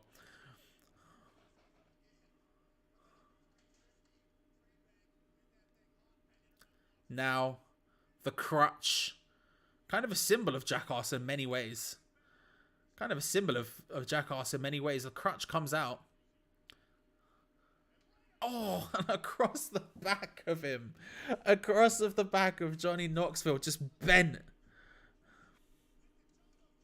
And Sami Zayn is reveling in this right now. Absolutely reveling in it. Where's this being held? AT&T Stadium in Arlington, Dallas, Texas. Dallas, Texas. Thrown the trash can now into Johnny Knoxville. Going for a pin. 1, 2. Sami Zayn is very excited about this.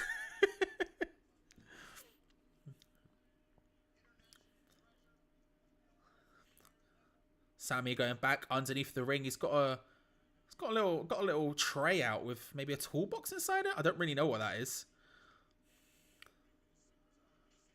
And here comes the table, ladies and gentlemen. Here comes the table. That's in the ring now. This is some... Oh, he went to reach out on something else. So something snapped back at him. Electric shock, maybe? Sami Zayn looks onto the ring. It wasn't an electrical shock. It was a mouse trap. There is a table with an endless amount of mouse traps on it. They're going off as he puts it.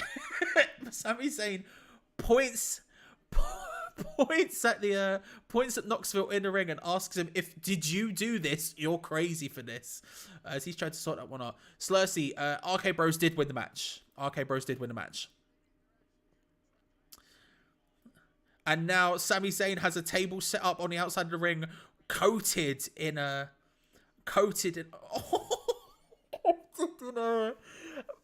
mouse traps.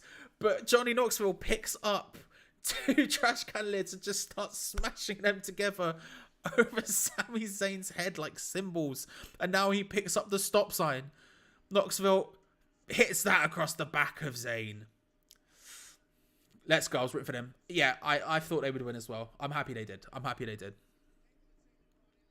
Then we've had the Omos versus Bobby Lashley match, in which Bobby Lashley won.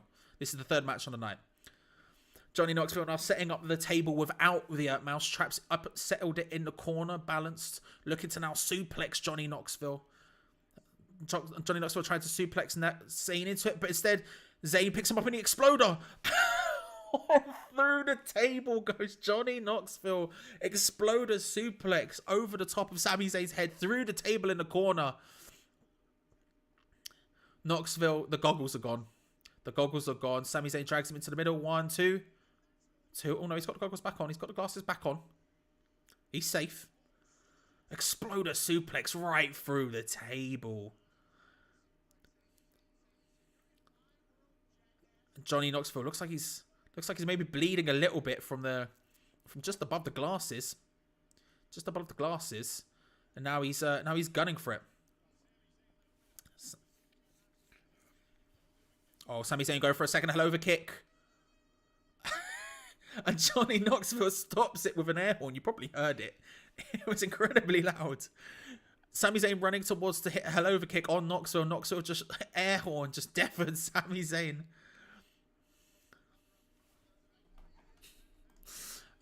You deserve way more viewers. Thank you. I appreciate it. Like and comment. I appreciate that, Celeste. Thank you.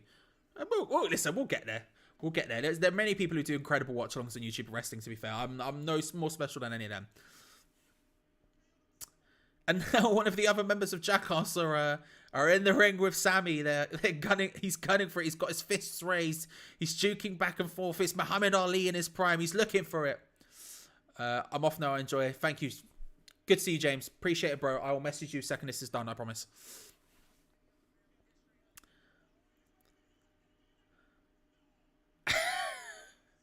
And now the fellow Jackass member is stripped off. he's stripped off. He's been absolutely clobbered by Sami Zayn. He's stripped. I think his name's Pontius. He's stripped off, and he has a. I tell you what, your bumhole is almost on show there. He has essentially some sort of weird denim thong on and a bow tie, and now he's being thrown at. I'm not gonna lie, there was almost also on show there, but John Knoxville with a quick roll up. 1, 2. Oh, kick out. The party boy, say. Oh, is that Pontius the party boy? I've just heard them say it. That must be what it is. Thank you, Peach. Can you tell I've never seen Jackass? I don't know the names. I just know Johnny Knoxville. I know Bam Margera, and that's it. Time will tell. We'll see what happens. But there are many people who do great watch-alongs on YouTube, to be fair, mate. So there are many people who do great watch-alongs. They're all, and I would recommend all of them, to be fair. So, and now Sami Zayn has just kicked Pontius the party boy back underneath the ring. I'm not gonna lie. I think if you pause it in certain moments there, you probably could 100% see butthole. And Wee Man's just come out from underneath the ring and is unloading on Sami Zayn. He's just fists back and forth. It's like Shane McMahon. He's just launching fist after fist. And now he's jumped up into the ring, Zayn crawling back into the ring, and Wee Man is in there. He's lining him up for something. Kicking the shins. Oh, Wee Man gets him up. He gets him up for the... He slams him. He slams him.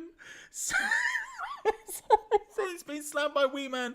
Knoxville up on the ropes. Tornado DDT. Huge tornado DDT from Johnny Knoxville. He puts his glasses back on. Cover. 1, 2. On a kick out at 2.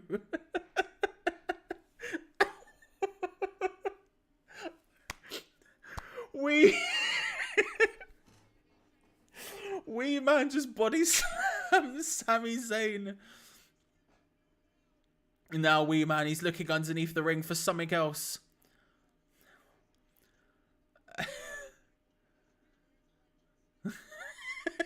Pat McAfee, all of the TVs on the table have gone out because Wee Man's electricity blew them out. What a man.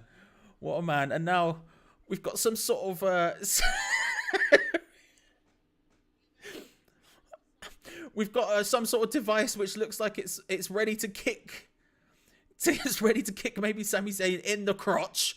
It looks like a lever activated boot here. Oh, and Sami Zayn fights out of it. He fights out of it. Wee Man.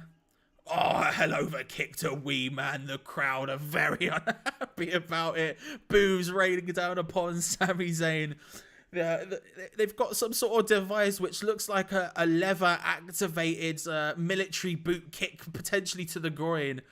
And Sami Zayn fights off Knoxville, who was taking him towards it, and Wee Man gets a hell of a kick for his good measure. And now he mounts Johnny Knoxville, starts just hitting punches straight to the face. What a match. What an absolute match.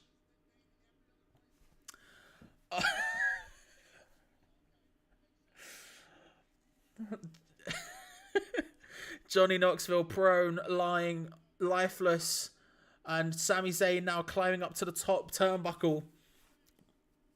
Stands clear, gleeful af.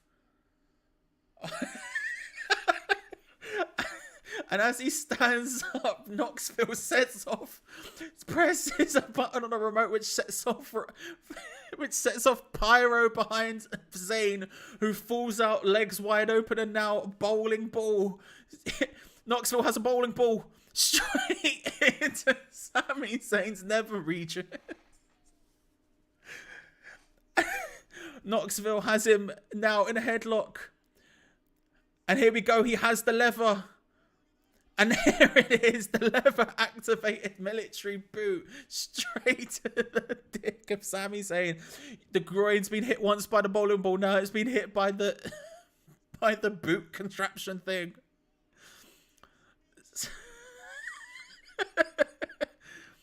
And now Knoxville goes to the weird sort of tray that Sami Zayn got out earlier. And I think that's a taser. He has a taser now. Johnny Knoxville, taser in hand. Sami Zayn is now starting to run. I'm loving this match, Glenn. I can't lie to you. We've seen him use the taser on Sami before. Oh. And as he's running...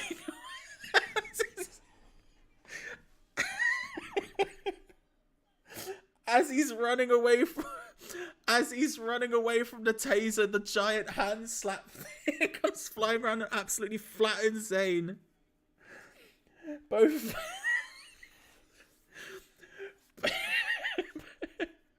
the big hand, both men back into the ring. Sami Zayn hits a suplex on Johnny Knoxville. Is this match of the year? It might be. It might be absolute scenes. The big hand. And now Zayn looking once more to go back up to the same turnbuckle it did last time where the pyro went off. He's just testing it, sort of kicking it just in case. He's going back up again. Oh, and tongs to the dick. And Sami Zayn goes flying. He's gone. Sami Zayn has been tossed off the turnbuckle by Johnny Knoxville through the table with all of the mouse traps on it. He's laid out on the outside. He's done. Sami Zayn climbed up to the top. He was looking to maybe hit some sort of move off the top turnbuckle. Knoxville rises, grabs his nutsack with the tongs, and throws him off the top through the thing. And now the entirety of Jackass have come out, and from underneath the ring have brought out a giant mousetrap. A giant mousetrap. We're talking about a quarter of the size of the ring. It's huge. It's huge. Now the party boy and Wee Man push Sami Zayn back into the ring. Zayn, he's in trouble. Knoxville has the taser. Tasers Sami Zayn, who's now on the mousetrap. He's on the mousetrap. Knoxville celebrates and is about to set it off. A giant mousetrap.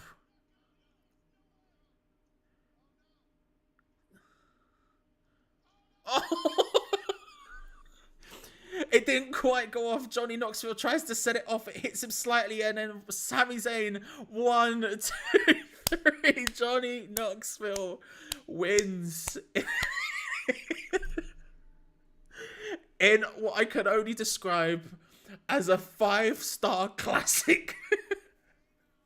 No one can tell me otherwise. The mousetrap didn't quite go off, and so Johnny Knoxville forces it to go off. It clips him on the way and forces Sami Zayn trapped in a giant mousetrap, shoulders down. He gets folded up for the 1, 2, 3. Johnny Knoxville, take a bow. What a match. We're seeing the replay of Wee Man body slamming him. Oh. That is not a match you can recap. That is not a match you can recap at all.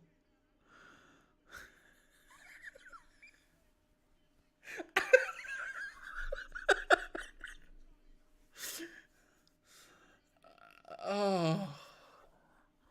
What a match. What a match. What a match. 1, 2, 3. Beautiful. Utterly beautiful. That, ladies and gentlemen, is an absolute banger of a match.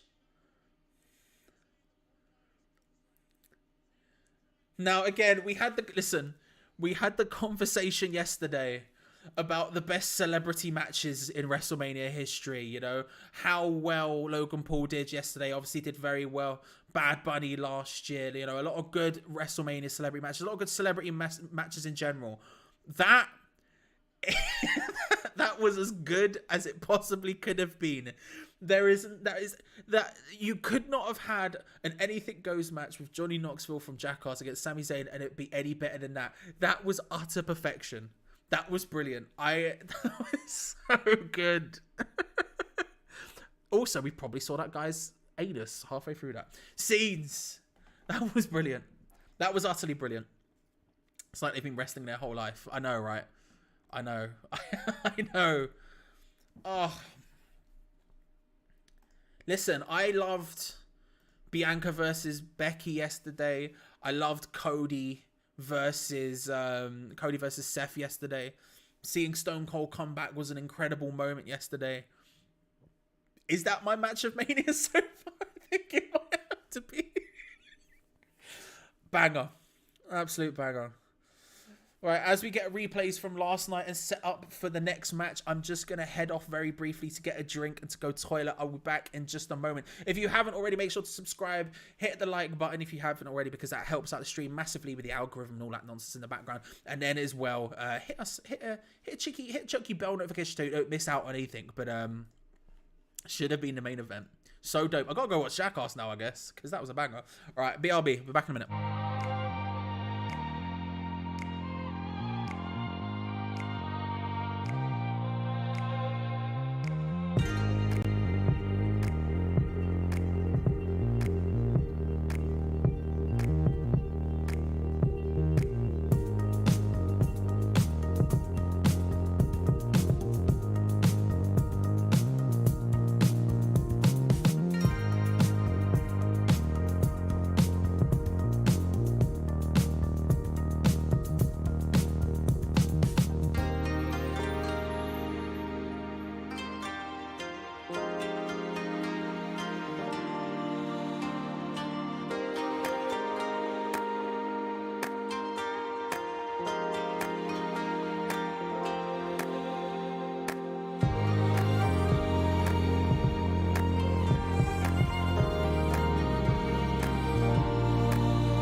good luck following that.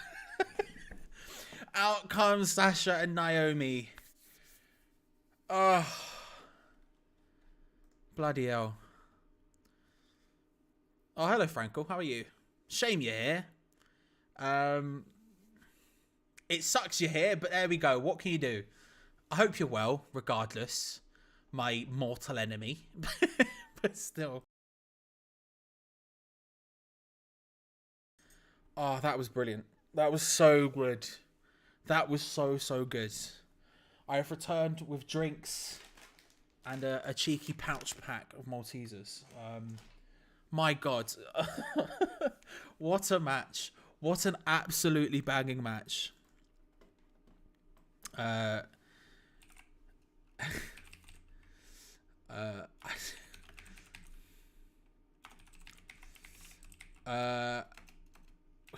Championships. I really do need to go and watch Jackass. Because it's just good. Liv Morgan making her way to the ring now with Rhea Ripley. Oh, my jaw hurts. My jaw.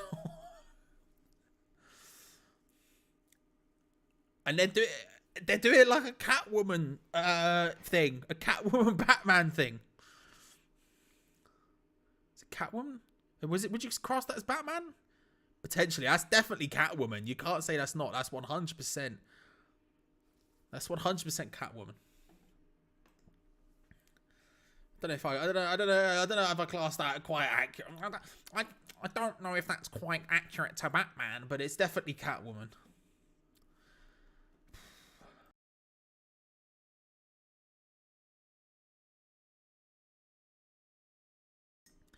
My God, I'm genuinely not over it. Oh, my jaw hurts. My jaw hurts. That was beautiful. That was true. Truly beautiful. Next to the ring, Shayna and Natalya.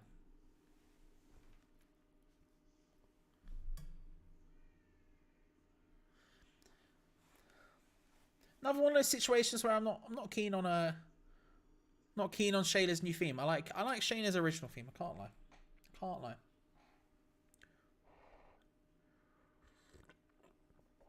Oh, it's boiling. It's boiling hot. Did I put sugar in this? I can only assume I did, but not a lot. That's fine. Out comes Natalya and Shayna walking down now. This is of course a fatal 4-way tag team match for the WWE Women's Tag Team Championships. We have Natalya and Shayna Baszler versus Sasha Banks and Naomi versus Rhea Ripley and Liv Morgan, trying to beat the current champions of Queen Zelina and Carmella.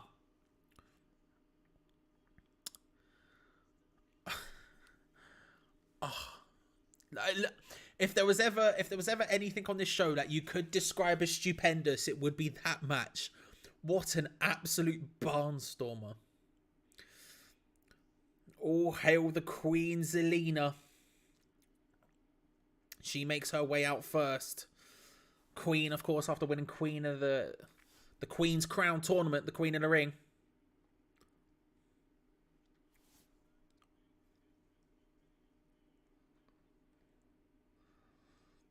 And she stands at the top and waits for Carmella to join her. Her fellow tag team champion.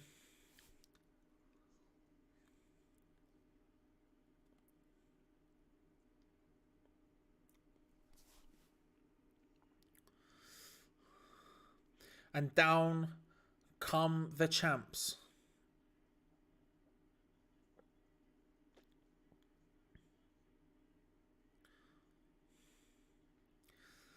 Of course, Carmella dressed in sort of vague wedding attire, as is Corey Graves. I don't know if you've heard, they're together. That's a thing.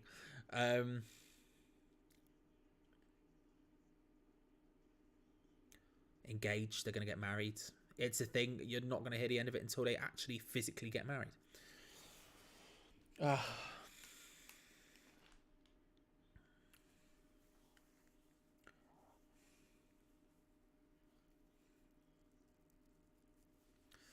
the champions, standing tall in the middle of the ring.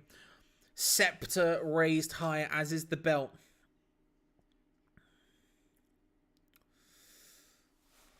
Fatal 4-way for the Women's Tag Team Championships.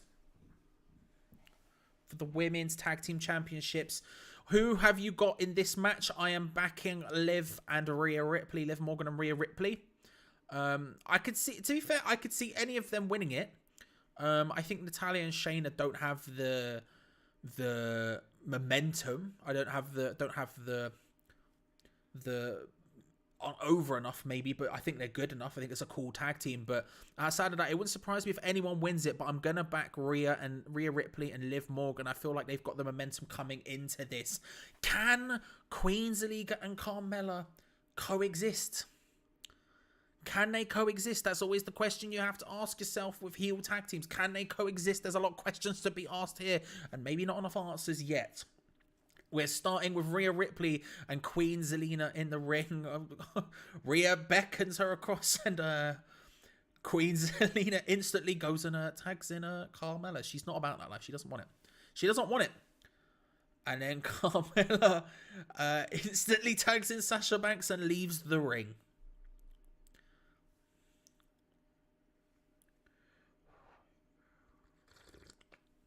Rhea and Sasha now squaring up to each other in the middle of the ring.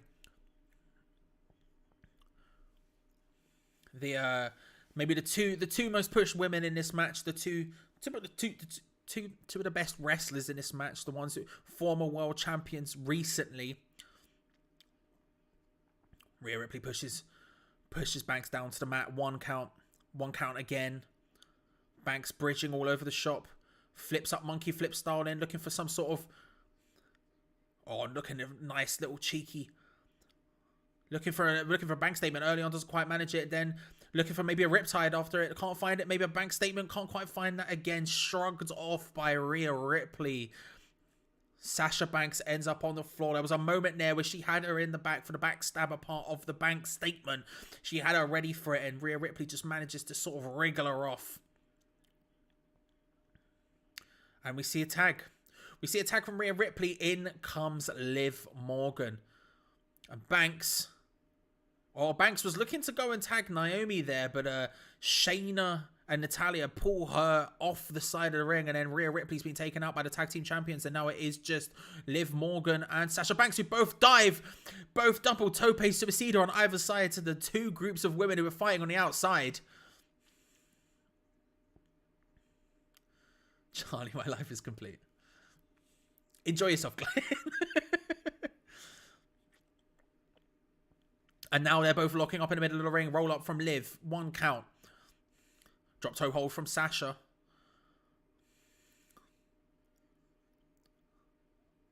A little taunt before a roll up for herself. One count.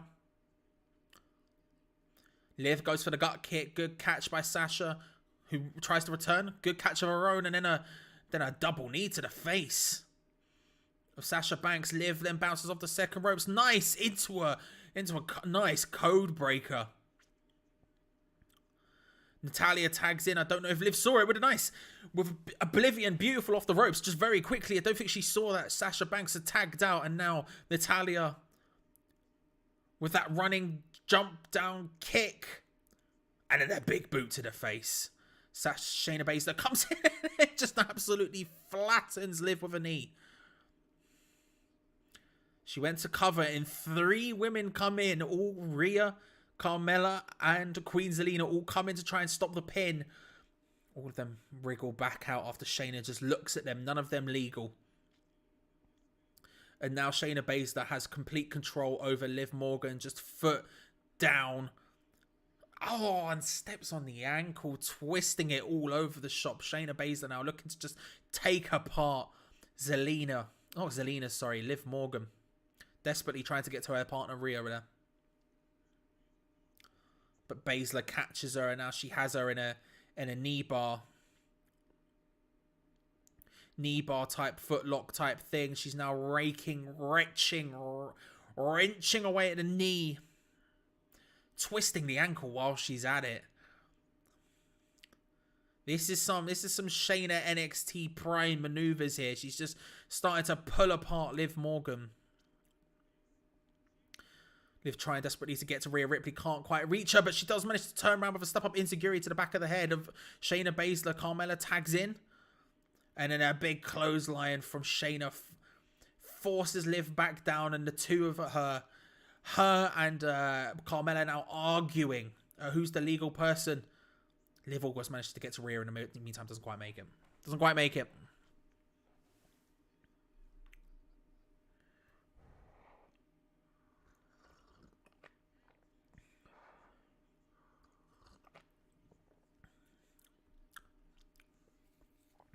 Carmella whips Liv Morgan into the corner, tags Zelina in, who starts taunting in the middle of the ring. Oh, looking for code red, hits it, 1, 2. Rhea comes in and frankly just picks Zelina up like it was nothing. Zelina in the sit down position for the pin. Rhea comes in, just hoists her up and just pops her on the top turnbuckle like it was nothing. And now all the women are flying in, knocking each other out. Shayna stands tall. Banks behind her, hits her. Big with the bank stabber. Carmella then taken out. Rhea on the top rope. Carmella catches her. But Rhea muscles her up, lifts her up into a powerbomb position while standing on the second ropes. Oh, nice reversal into the Hurricanrana from the second ropes by Carmella. Naomi now tags in Queen Zelina, who hits an Asai moonsault from the second rope. From the second rope to the outside to Rhea Ripley, catches her almost in a DDT position. Naomi then tags in Sasha Banks. Naomi and Liv Morgan are the two legal women in this match right now. Nice soul food combination from the two of them. A double soul food type maneuver there. Naomi tags back in. Both of them, Naomi and Banks, going up to the top of the ropes now. Liv lifeless in the middle of the ring. It looks like Shayna comes in, stops Naomi as Carmella on the other side stops Banks. And now everyone's climbing up. Everyone's getting up onto the top now. We got a double powerbomb turnbuckle situation coming in. Rhea goes one side, Liv goes the other. All women are on the turnbuckles looking for the powerbomb. All of them come crashing down. All 8 women come flying to the mat. On one side, you had 4 of them in the Tree of Woe Doomsday powerbomb situation. You get the double come down with the other one getting suplexed off the top. And on the other side, you had the other 4 women doing the exact same thing. Liv Morgan and Rhea Ripley hitting these huge powerbombs on either side of the ring. All 8 women down on the floor. Down on the mat. No one really looking like they're getting up anytime soon. This match is dope. It's a good match so far. Good, enjoyable match so far.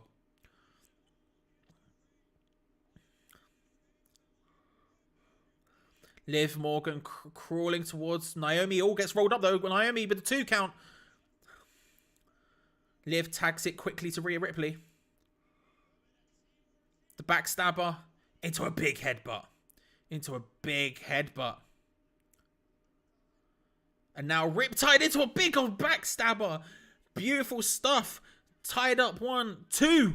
Sasha Banks stops at last second. That was good enough to win that match. That was a big old visual pin there. That was good enough to finish that. Sasha Banks goes flying out. All women in the match now flying right now. Rhea goes flying into the turnbuckles in the midst of it. Shayna and Natalya looking like they're in a prime position to win this one. Gutbuster from Natalya. Big boot from Shayna in the follow-up. Shayna's the legal person. She goes for the tag up against Naomi. 1, 2. Oh, Liv Morgan just about makes it. Nice strike from Shayna. Puts Morgan down. Then a slam. Face down to the mat. Tags in Natalya. Natalya and Baszler are putting together some momentum here. They're putting together some nice tag team moves. They're making it happen. Maybe looking for a heart attack here. Or just as it was about to happen, Carmella tags her way in. Super kick to Shayna, takes her out. There was a moment there where we looked like we weren't going to get a heart attack. Shout out to the foundation. Shout out to Jim. And now Naomi looking to roll up. Carmella, 1, 2. Kick out. Big knee to the face from Naomi, who rolls up once more. Nice super kick from Carmella. 1, 2. Ooh, it was close. Close 2 count, Corey. Corey dismayed. Carmella goes for a second one. Only a 1 count that time. It was close there. Naomi with a roll up gets kicked out from Carmella. As she goes to the side of it, Zelina just sends her back flying towards Carmella with a kick. Close from Carmella.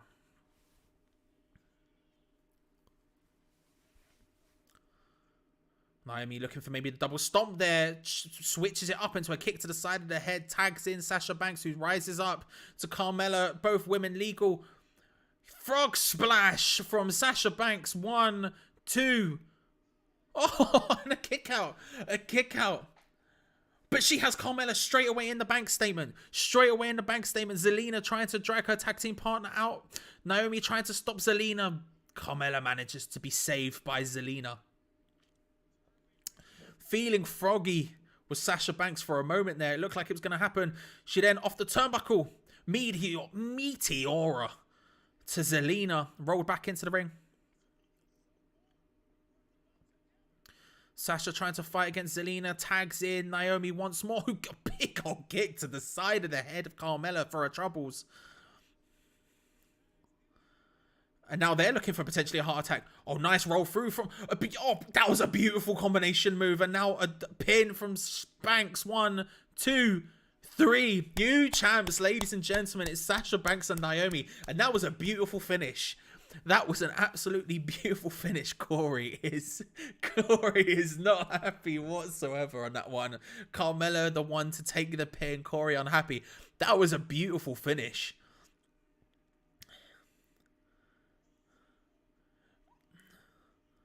And as Sasha and Naomi celebrate emotionally together in the middle of the ring, I don't even know how you describe that. Naomi lifts up Carmella.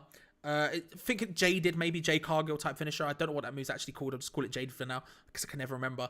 Banks bounces off the ropes and then hits her with a roll just to get it with a big old lung blower. Beautiful stuff. And then Banks over the top of Naomi, rolls her up.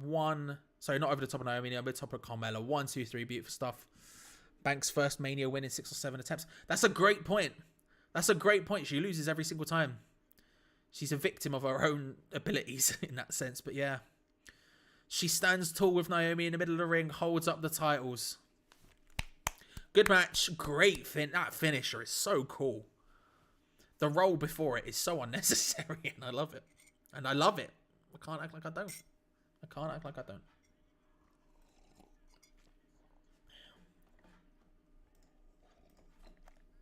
Rest of the card has picked up pace. It's a slow start. Lots of Triple H in the beginning. You know, the RK Bro match went on for quite a while. Since then, we've been flying through it. We're now an hour and 40 minutes into the show. We are 4 matches out of the 8 down.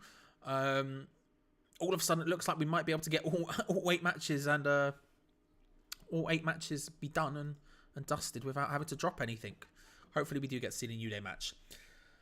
Mad. There we go. New women's tag team champions, Sasha Banks and Naomi. Seeing a replay of what happened last night with The Miz and Logan Paul defeating the Mysterios, of course. They defeated them. Logan Paul, max disrespect, hitting the 3 amigos, the triple suplexes, followed by a frog splash. And then while they were celebrating the win from the skull-crushing finale, The Miz hit on Rey Mysterio. The Miz turns on Logan Paul. Never one to share the spotlight. Mike, The Miz Mizanin, hits the skull-crushing finale on Logan Paul to potentially set up another match. Feel like that might be the case there. We maybe get a SummerSlam match between these two. Maybe that's what we're lining up for.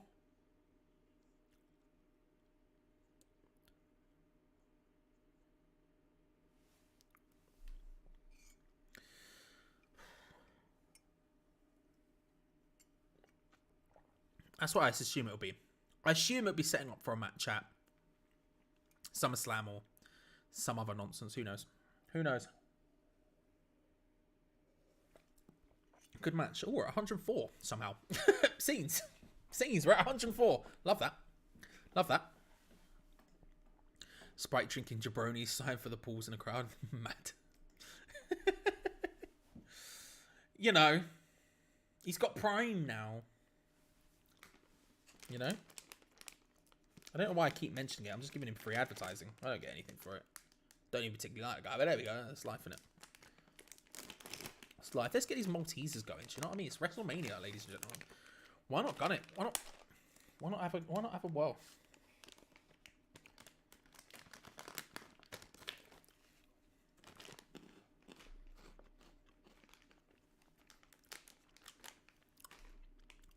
Some of the Dallas Cowboys in the arena. Sure. If they did do a Mania or big pay-per-view in the UK, let's say it does happen in September like is rumoured. If they're doing it in Cardiff especially, what are we going to have? Craig Bellamy in the crowd? What are we saying? What's the over-under? What are we saying? Gareth Bale? Craig Bellamy? Who else could we have? Who would it be? Who would it be in the crowd? Marcus Rashford? Wayne Rooney's a big wrestling guy, isn't he? He had that thing with Wade Barrett a couple of years ago. Brian fixing to be a 3-ball. Because it's free pound for a bottle is nuts. How big is it? Is that true? Oh, I guess it's imported, but £3 for like, I swear it's like 500 mils. What are you talking about? What are you talking about? AJ Edge himself versus Edge. Edge versus Edge up next.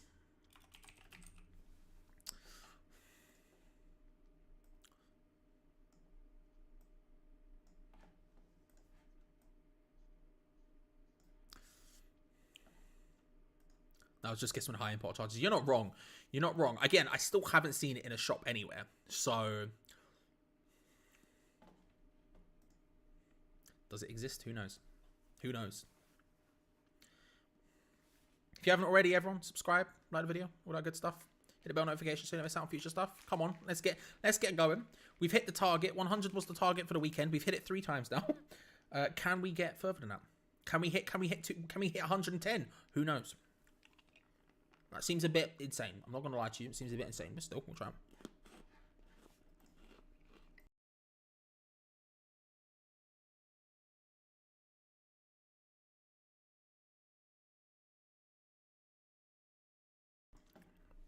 Don't worry, I didn't think you just meant Mick and Antonio just wandering the streets of Cardiff for no reason, just two-footing random passers-by in Audi.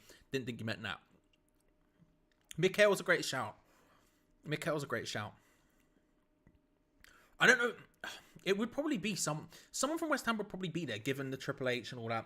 Given how closely tied we are to the product, as it were, you wouldn't surprise me. And there's some people relatively high up in WWE social media department and BT Sport social media department, who are West Ham fans as well that I know of. So it wouldn't surprise me if it was someone, if there was a West Ham something going on, you know. Not like a big spot, not like a Johnny Knoxville type spot, but potentially a Mikhail, maybe just the West Ham squad. Maybe you get Mikhail out there. Maybe at this point, Jared Bowen becomes an England mainstay. You get Jared Bowen out there. Declan Rice, probably a great shout, actually. Declan Rice, Mason Mount. You know? In fact, that's a great shout. We've already seen, there was that video a while back on England Duty, wasn't there, with Rice walking back with the belt. So Rice is actually a fantastic shout. He can two-foot someone if he wants. He can two-foot someone if he wants. Let's have a look at the poll. What's the poll saying so far? We're about halfway through the match, halfway through the show. 69% of people are saying Reigns to win. 31% saying Lesnar. 31% saying Lesnar. Kind of, it's closer than I thought it would be. You know? It's closer than I thought, but again, it is Brock Lesnar. You can't count Brock Lesnar out because he's Brock bloody Lesnar, isn't he? Still. Edge versus Edge promo happening right now. This is one of those ones where, like, the build-up's been pretty good and Edge is doing some good work right now. But this is one of the few matches on the show that doesn't really need a build-up, you know? Just, you have the two of them, just go at it. It's a big deal. It's Edge versus AJ Styles. When Edge was first coming back... when Edge was first coming back from his injury and everything else, you would make the argument this is one of the, like, dream matches. You'd be like, oh my god, you can have matches with this person and this person and this person, and AJ Styles would be pretty high up on that list. It's a great opportunity. Should be a great match.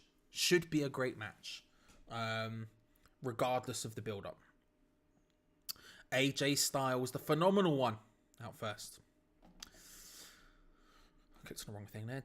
I've changed my mind. Send Kofi to confront someone in the pay-per-view. Just me and Mark for about 5 minutes.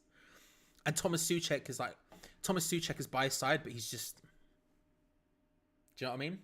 Like this, right? If we had Danny will be Kufal and I'll be Thomas, right? So Danny's mean mugging, right? Danny's mean mugging, and Thomas would just be like,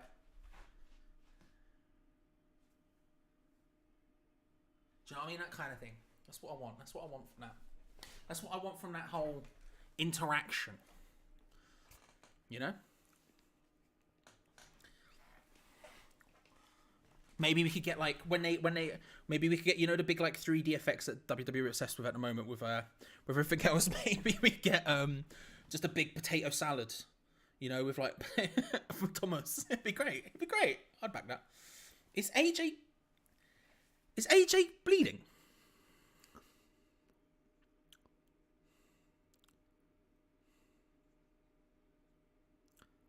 Is AJ bleeding? AJ's busted open already. Yeah, is he bleeding? What's happened to the side of his face?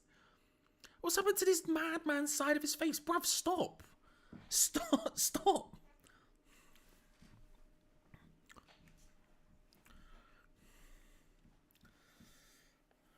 Don't know what's happened there. Did they say on commentary what's happened to him, or are we just ignoring the fact that AJ Styles has blood on his face? Because obviously I was busy being Thomas Suchek. For many a dream. For me personally, at least a dream. Did they say, or are we just accepting it as a thing that's a fact of life?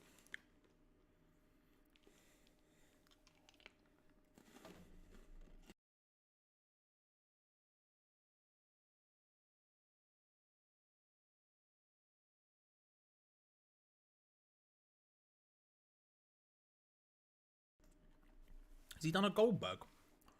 Except instead of headbutting a door, he's sort of, you know? Has he got a really bad cut from shaving? We've all been there. Not that bad, but... AJ pacing in the ring.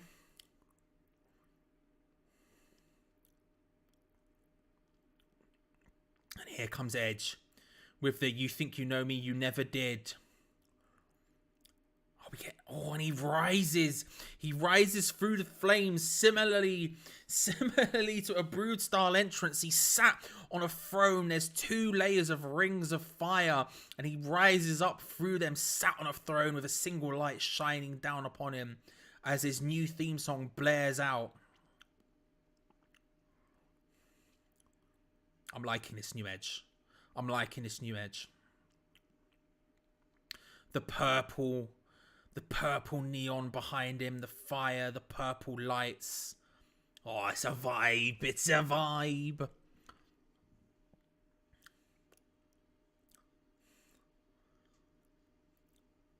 And he stands and poses as fire blazes behind him. That is a Mania entrance. That is a, for lack of a better term, that is sick. That is an excellent Mania entrance. That's the kind of levels we're talking for. That's the kind of levels we're wanting. That is a banging entrance. Edge just slowly making his way to the ring. New theme song, You Think You Know Me, You Never Did, with the laugh and then rising through the flames and purple neon everywhere. Purple lights filling the arena. That is a cool entrance. Apart from an AJ Styles who's lit perfectly and pacing around just like a guy. That is a cool entrance.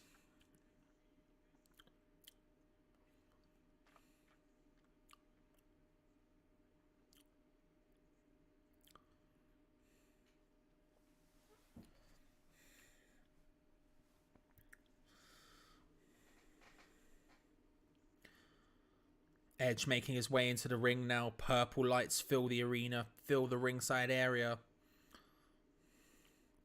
He's got new attire, new entrance attire as well. Sort of similar-ish to the Brood, but you're talking maybe buttoned up all the way. Got a different sort of one-winged style cape type thing on. That's a banging entrance. I just crap. What are they watching? Yeah, I know some people who will give you the hottest takes in terms of wrestling in the world. You know, for example, one of my best friends hates The Rock. Right? No one thinks Edge is bad. Edge is incredible. AJ going straight for Edge as the bell happens. Edge ducks between the ropes and just forces AJ back. You can't touch me right now. Just waves him back. Jessica Carr steps in, the referee. Just forces him back. Again, AJ is bleeding. Who knows why, but it's happening. It's happening. Locks up with Edge in the middle of the ring now. AJ and Edge. Edge and Edge. Edgingtons. AJ goes for a swing, maybe for a not a clean break, but Edge just ducks under it and gleefully walks away. New tights from Edge as well. You're talking black tights with the sort of purple accents similar to the entrance. Some sort of flame design, some arms reaching up like zombies kind of thing. Looking very cool. Edge now with AJ in a headlock. AJ forces him out into an Irish whip, pushes him on the ropes. Both men shoulder block each other. AJ leapfrogs the second one, hits him with a nice drop kick. Good drop kick, AJ Styles. And then a nice arm drag to follow it up. Edge starting to lose it a little bit, force himself quickly. Then after a couple, maybe gets a bit smart, lets AJ drop, then tries to hit an elbow drop of his own, drops out of the way. AJ with a low kick. Now tries to get control of Edge's leg, who goes once again to the ropes to a back out. Edge, who was very controlled in the opening moments of the match, then started to lose it a little bit there. Started to fly towards AJ and was getting done for it. Needs to slow it back down if he wants to get back into this game. If he wants to control this match once more, he needs to calm down a little bit. He needs to go back to what he was doing. Dueling chants from the AT&T Stadium in Arlington, Texas right now. Let's go AJ, let's go Edge, ringing out across the stadium.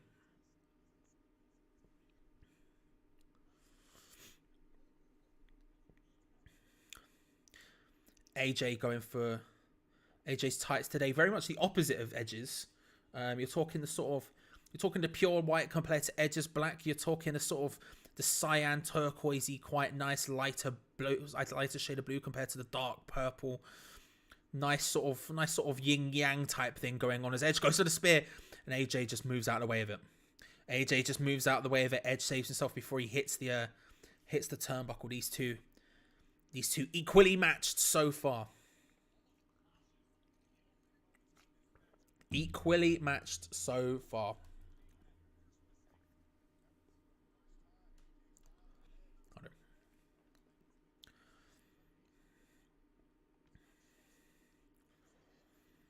Edge trying to Irish whip AJ, who goes underneath the bottom rope. Edge tries to follow him out. AJ goes back into the ring, hits a forearm, then slings himself over the top rope. Maybe looking for something, dodges an attack from Edge, and then a running knee from AJ to Edge on the edge of the ring. AJ standing on the apron, Edge on the outside, just runs and just lowers his knee, just clobbers him with it. Edge goes flying into the ring steps or falls back a little bit. Oh, just a big knee to the chin. The slow motion replay showing that just effectiveness of it. AJ now just making Edge punish for it. Punishing Edge for it, just throwing him relentlessly into those steps, just smashing his head into it.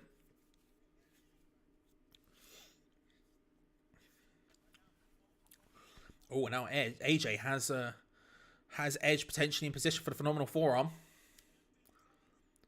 Gets for the top of the sport. Oh, he springboards off the top into a 450 on Edge that's on the floor, but the knees are raid and he goes flying into them. And Edge, who was limping during the early stages of the match from the early encounters they both had, raised his knee and now he's holding it.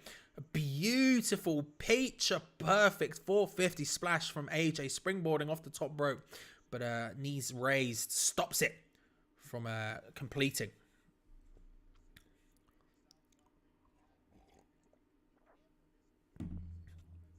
But Edge a little bit worse for wear. Looking to maybe take advantage now. He's using the knee, which just looked like it was hurt, so probably a bad shout on his behalf there, but certainly looking to do something.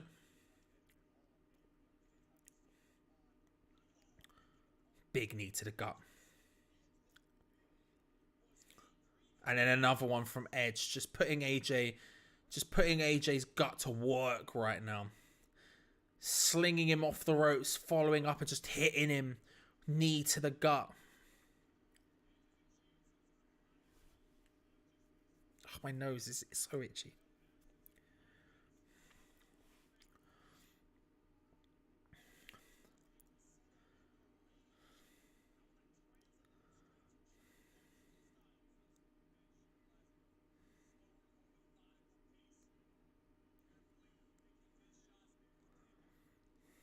Edge now regain control of this match. Oof. Big Irish whip to the corner. Hooks. Hand on the ropes from AJ and then a second pin. One count again. Just big Irish whip. Super Irish whip into the corner. And just AJ goes flying. Sort of stomach first into the top turnbuckle. Big old slam sound as it happened.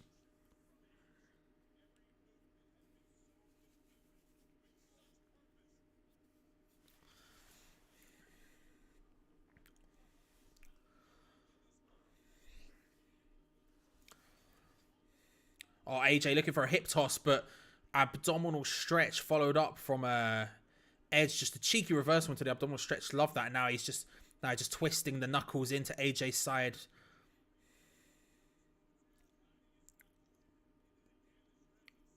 Trying to make this an issue for AJ.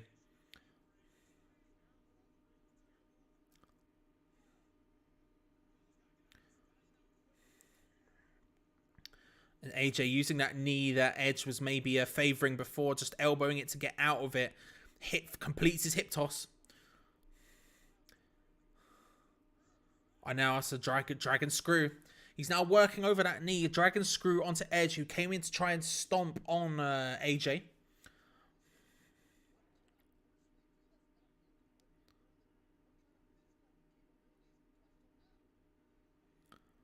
Oh, but AJ hoisted up easily.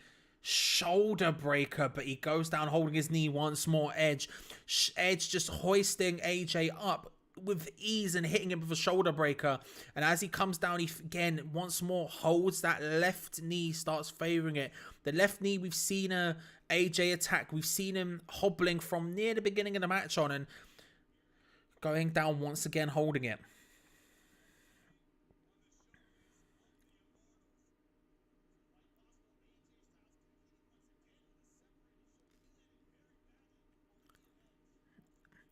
Edge closing in once more on AJ, who's sat on that bottom turnbuckle, just leant up against it. Edge just laying into him with boots. Big kick to the gut. Just a swift boot to the gut there from Edge. Nothing fancy about that. Just a toe punch straight to the sternum. Just bang. Have some of that.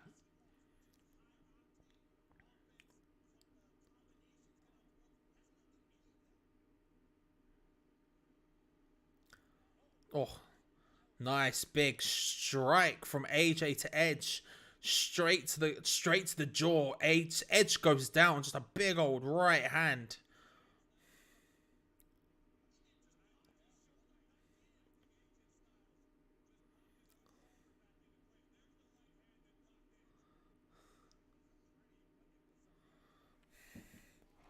Both men down, both men working their way back to their feet. AJ Styles is up by the corner. Edge on one knee by the other one. Oh, just ducks out the way. AJ Styles comes flying in, and AJ swiftly charging in, just goes face first into the second turnbuckle. Edge ducks out the way. Styles just charging in, and Edge just ducks out the way easily. And AJ goes flying into that second turnbuckle head first. You get that big clank sound as it happens.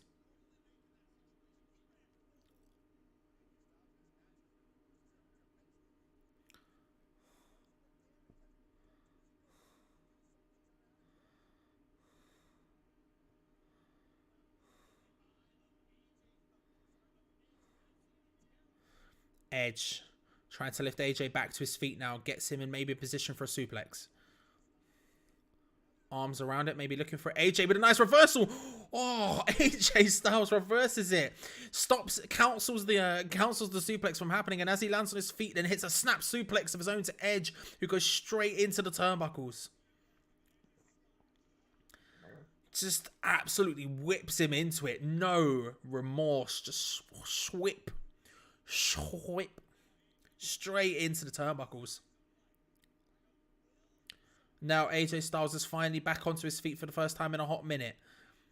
Back to his feet without the help of Edge, without Edge being in control of the match. He's trying to drag Edge back to his feet now. Big right hands. Right hand from AJ sends Edge back down, and now he's mounted him, and he's just going to town. Strikes to the top of Edge's head. And now he's just going to town. Ground and pound. Bosh, bosh, bosh. Bosh, bosh, bosh.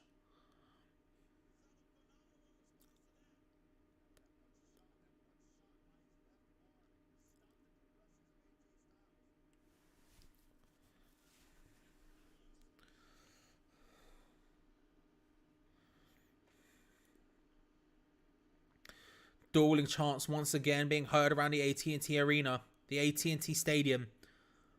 Oh, Edge with a nice reversal. Edge with a nice reversal. Just hitting that sort of, I don't know what you want to call it, but kind of arm stabber. The one where you hold their arm out and hit a sort of backstabber type thing, but just specifically to the arm.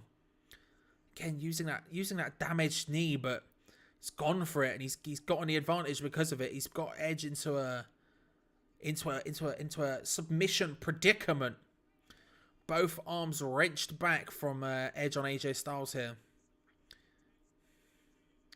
Edge in full control. AJ trying to just muscle his way back out. He does manage it. To be fair. He uses his hands. Looking for a Pele kick. Can't quite manage it. Edge ducks out the way and then straight in. Looking for the crossface. Can't quite find it. Rolls him out.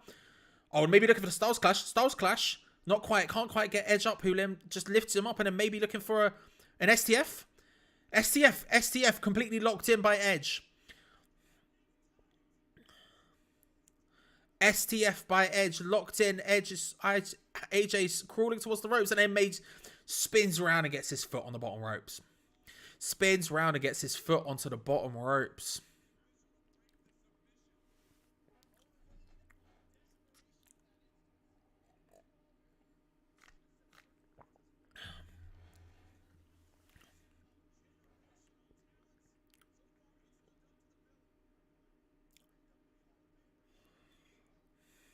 And now, AJ on the apron, Edge on the inside, looking for maybe a spear to the outside, can't quite find it.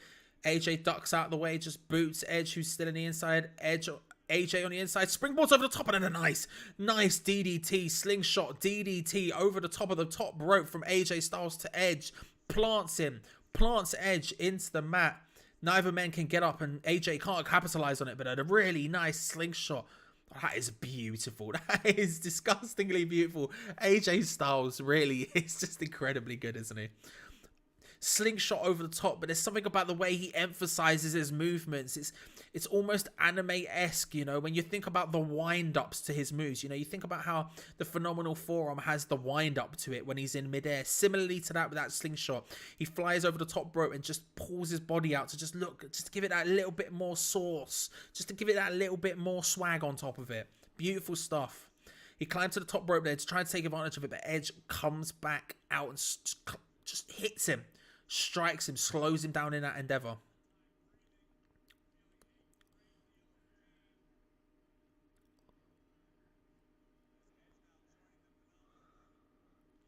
Edge stepping up onto the second ropes to join AJ Styles now. AJ trying to fight him off.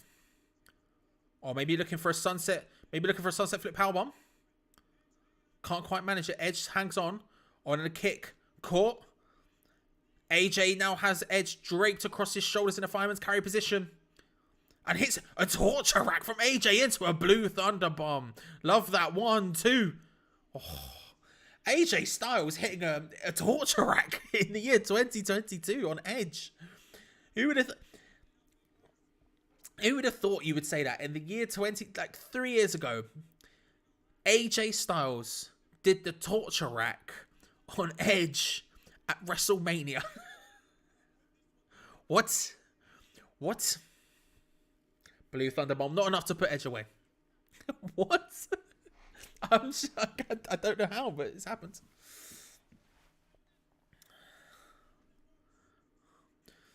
Oh, out of nowhere, huge DDT from Edge. 1, 2. 2 count. Out of nowhere, Edge just pops up and hits it. Hits that signature DDT. Plants him. Beautifully done. Beautifully done. But 2 count.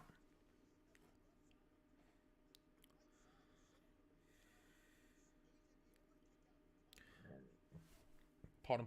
Both men hitting signature moves. Both men hitting big plays. You're looking at maybe a single finisher here might finish this match off. Be it a Styles Clash. Be it a spear. AJ with a snap German suplex. Bounces off the ropes, just hits Edge quickly with a snap German suplex. Good work. You feel like the longer this match goes on, the more I think it's going to be an Edge victory.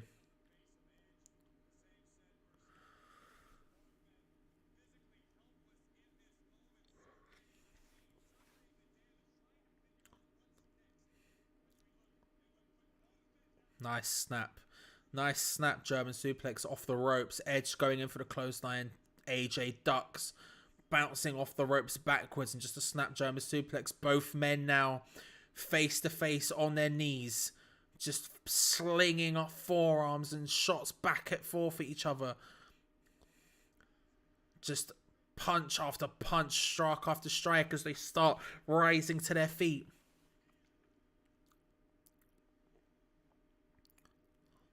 Oh, now AJ Styles building up a bit of momentum with a series of headbutts. Oh, and now combination strikes from AJ Styles. Looking for maybe the last one. Doesn't get it blocked by Edge. And then a big Pele kick from AJ has Edge staggered. Looking for the calf crusher. Oh, he's got it. He's got the calf crusher locked in. It's not a worse position for Edge. He can maybe get it in. He gets a roll up from it nicely. Oh, looking for an armbar. Looking for an armbar from Edge there. Once more reversed into a pin, but maybe now looking for a crossface from Edge. Lovely transition from Edge. AJ looked to try and reverse it into a pinning predicament of his own, and Edge just rolls through once more into the crossface, into the label lock. And he's just raking AJ Styles as far back as humanly possible, but AJ just pulling the digits of Edge away. Manages to get his way onto it. Edge trying to just maintain wrist control. Slapped away by AJ. Spin and a miss. Bang. Execution. 1, 2. 2 count. 2 count. Was that the Edge-o-matic? It's the Edge-o-matic. The execution is the DDT. Apologies. It was an Edge-o-matic. It was beautifully done. It's one of the most simple moves in the world. It's a beautiful move. It's a beautiful move.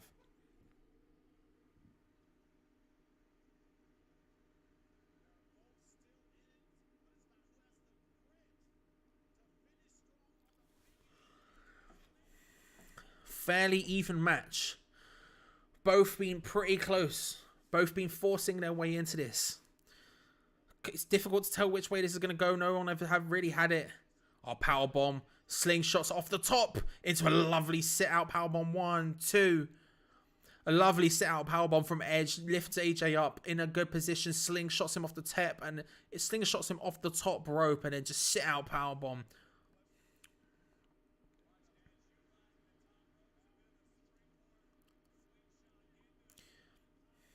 It's been a series of just big move after big move here. There hasn't really been a flurry of offense by anyone. Anyone being able to put together strings of attacks. It's been big move after big move. Pin, 2 count after 2 count right now.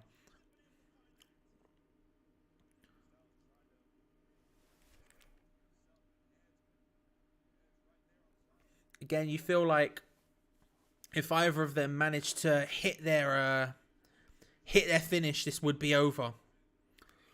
They're both on the apron, the hardest part of the ring. Edge pushes Edge pushes AJ up against the turnbuckles, climbs up to the top with him. This is a precarious as all hell position. AJ wriggles out from it, strikes Edge across to the other side. They're now separated by the ring post. Both men still on the apron. Separated either side of the corner ring post.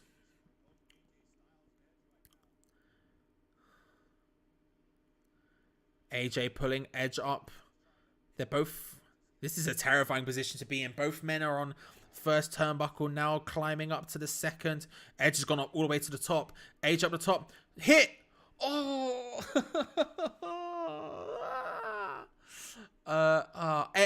Ray, give me, if you can hear me, give me a couple of minutes. Give me a sec. Let me try and figure it out. Ugh.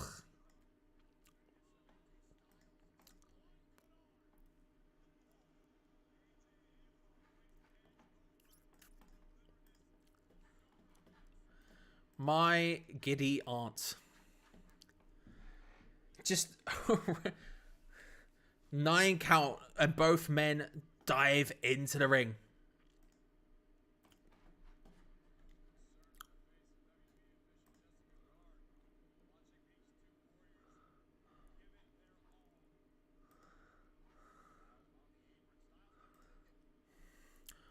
Oh, springboard 450. Springboard 450 off the top to Edge's back. 1, 2. Oh. 2 count, 2 count, 2 count.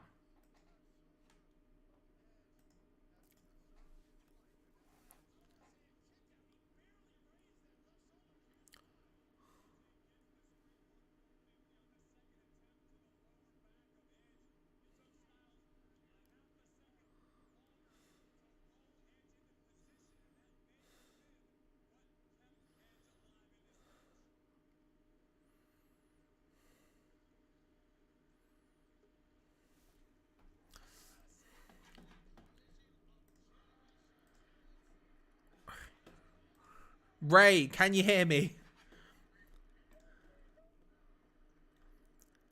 I don't know if you can hear Ray, everyone. He should be able to just about. Ray has called in. Ray... I can see Ray Borum trying to add him quickly to the stream. Oh, AJ Styles has Edge up. Hits him. Styles clash. 1, 2. Not quite.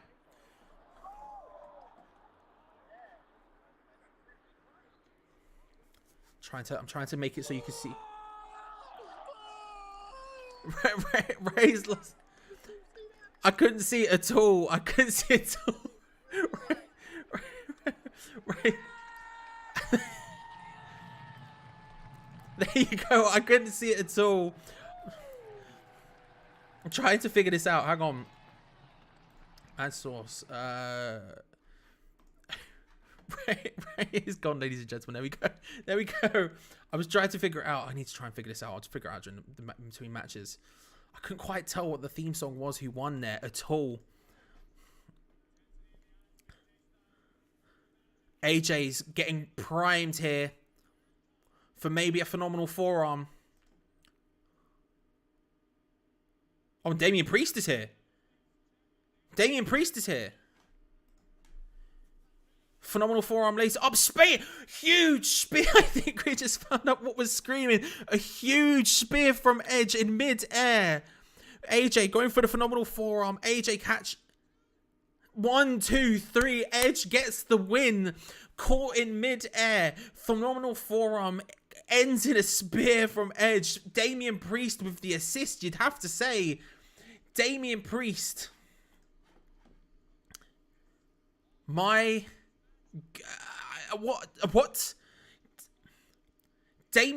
Edge getting the win via the assistance of Damian Priest.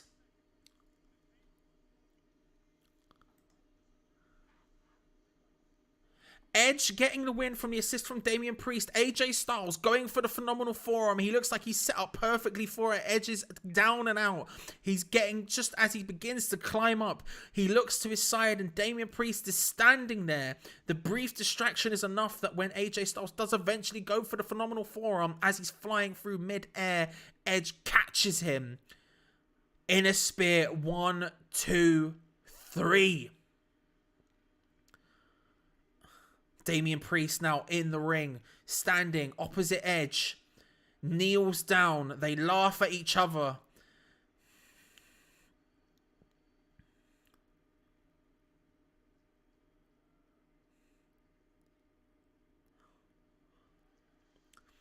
Edge and Damian Priest celebrate together. The beginning of a new stable, ladies and gentlemen. Edge and Damian Priest. Edge certainly with the vibes would work for Damian Priest in heel mode. And now both men leave after celebrating. We're seeing the replay once again there. What a spear. Absolutely beautiful spear from Edge. Caught AJ in mid-air. And just absolutely clobbered him.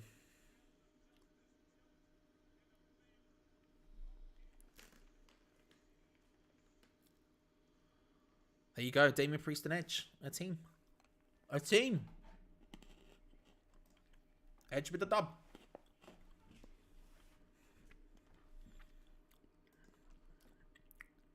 Edge with the dub. Now, can I make the capture thing work? Let's call it this. What do we want? What do we want? We want this. There we go. It's me again. Hello. Ignore that. We're going to fix this very quickly.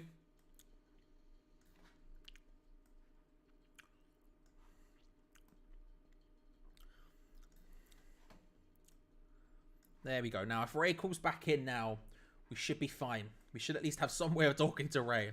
Bit all over the shop, but that's fine. You know? It happens. So there we go. Alright, I fixed it. Fixed it. My God. What a spear. What an absolute huge spear.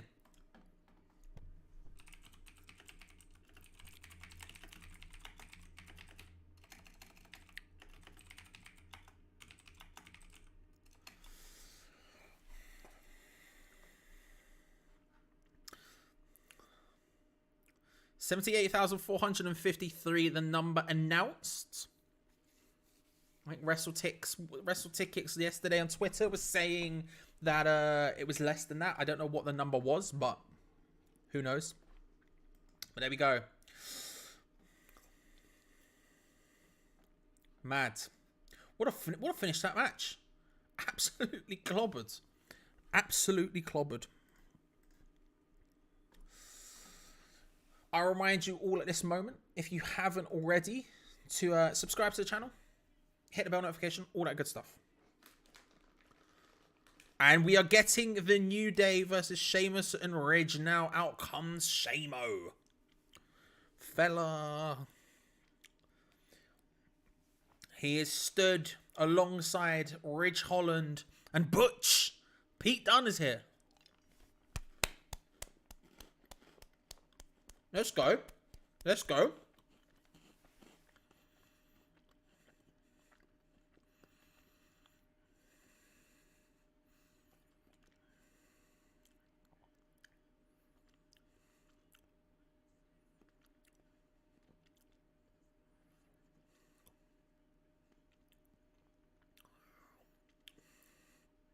Butch leading them to the ring as well. Right, let's get the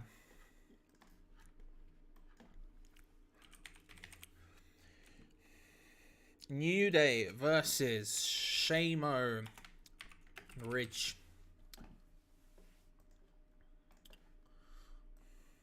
There we go.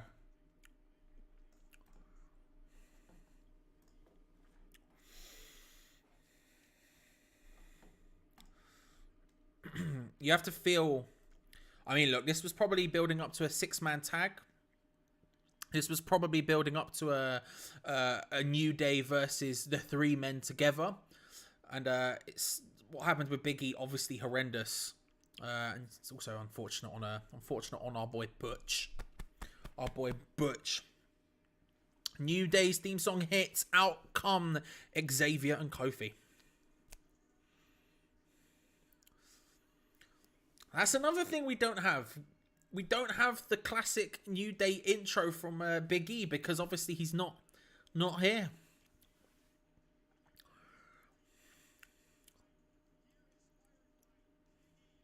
Although both Kofi and Xavier dressed up in Big E-esque attire. You love to see it.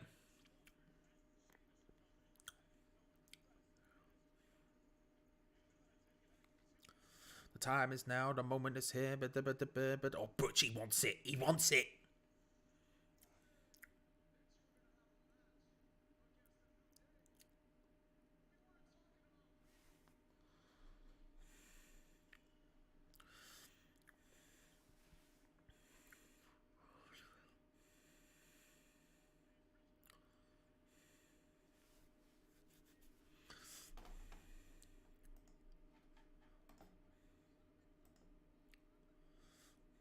WrestleTickets actually tweeted out 21 minutes ago. Final count of night 2. Tickets distributed 65,653.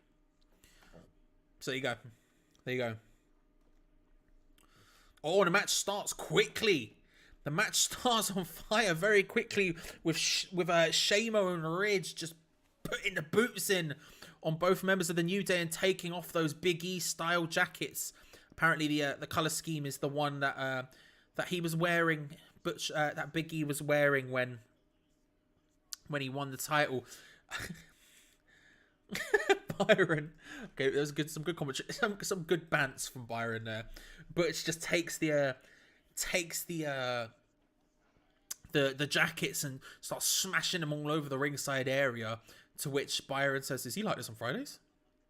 Love that. Byron, of course, he's doing the commentary with Michael Cole because I assume Pat McAfee is backstage getting ready for his match. Oh, Kofi, trouble in paradise really quickly here. 1, 2. Oh, and Sheamus pulls him out. I thought for a moment there that might happen. Trouble in paradise hit very quickly from Kofi Kingston to the back of Ridge Holland's head. And Shamo just pulling him out. Butch is all over him here. But in comes Xavier, comes flying through with a drop kick through the bottom thing. And now he's tempting Butch. He's tempting Butch into chasing him. Butch comes flying across to try and stop Kofi. He flies across and hits Ridge Holland. And Sheamus is carrying Butch away, trying to stop him from doing anything here. Big hits, combo hits from the New Day now.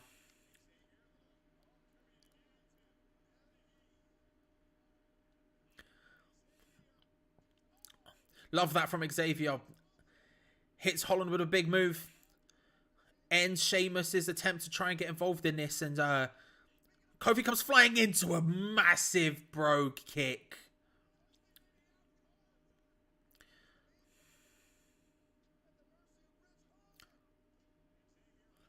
Nice flip from Xavier. Kicked away those Ridge. And Butch once more trying to get involved yet again. And a bro kick hit. Bro kicks hit.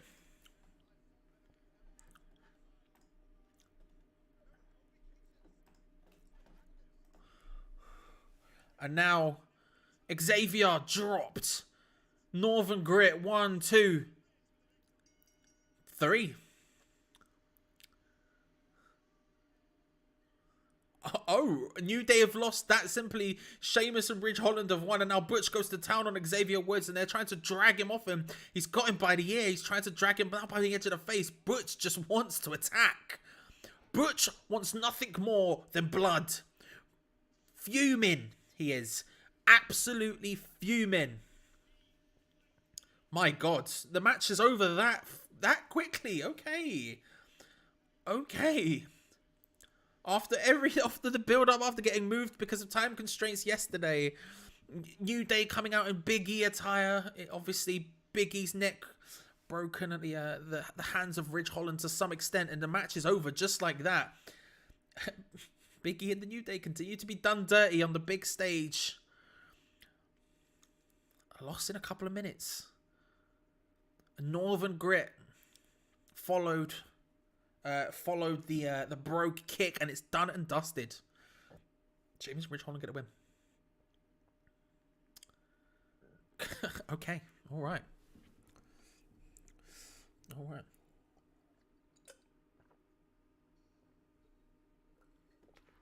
We're getting replays from yesterday again. In case you missed it, I'm gonna use this opportunity to go to the toilet. I'll be back in a minute, everyone. Speak amongst yourselves. Danny will accompany you.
And we're back. Just heard a shout out to Mark Wahlberg. All right. Okay. If that's the way they want to do it. We're seeing the Hall of Fame class again. I'm shocked. I am shocked they did that again. I didn't think they would do the New Day like that once more, but they have. They have. What can you do, I guess? So we've picked up the pace considerably since the opening stage, and that match basically went 5 seconds, right? So we're at a situation now where we've been going for an hour and a half, and we only have 2 matches left. Pat McAfee versus Austin Theory and Brock Lesnar versus Roman Reigns, which you would suspect means Brock and Roman's going long. I don't know. We are getting an Undertaker segment right here of him coming out for the Hall of Fame, which will take at least 20 minutes of time. So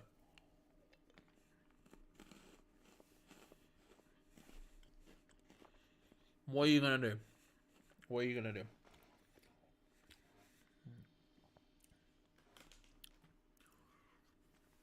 But yeah, mad.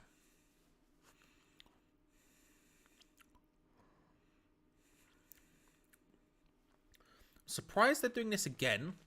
Although maybe it's because if someone gets a ticket to one night and not the other, they both get they get the opportunity to see the Undertaker one last time.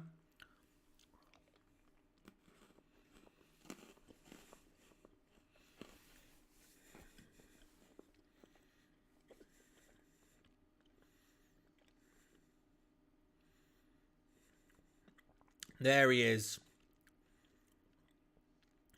All forehead. Mark Calloway. Disrespectful to the Undertaker, isn't it? It's disrespectful.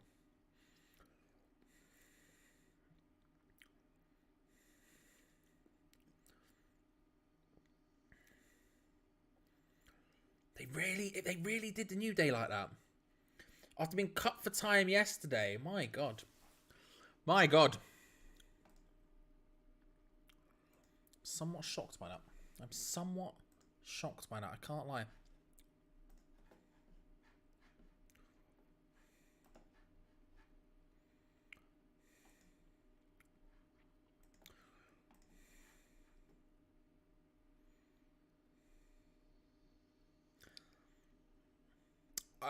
Apparently we have enough time for the Undertaker to start walking back and forth on the stage. So could have had a better match with the New Day, but you know, we all. Oh, but the music stopped here. Undertaker's standing observing the crowd, but the music has stopped. Is something going to happen? Are we going to get a little ting happening?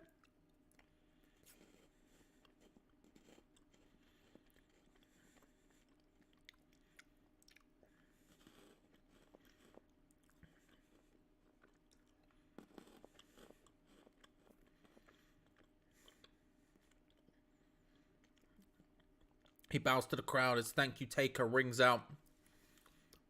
It was a beautiful moment in the Hall of Fame. The Thank You Taker lasting for about 7-8 minutes, something like that. It was crazy.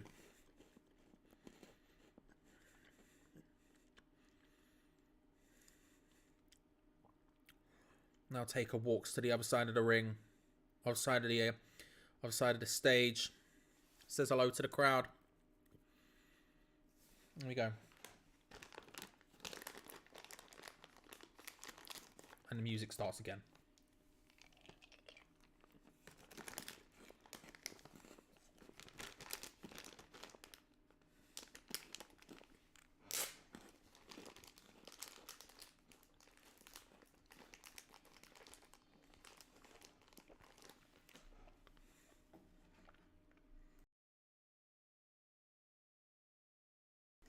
And for one final time, The Undertaker takes the stage at WrestleMania, waves,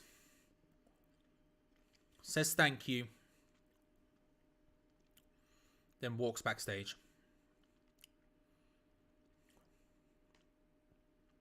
He stops just before going through that final archway, looks back, the camera angle closes in on his face.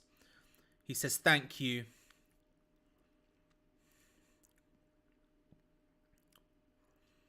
Raises his arm, the lightning bolts hit.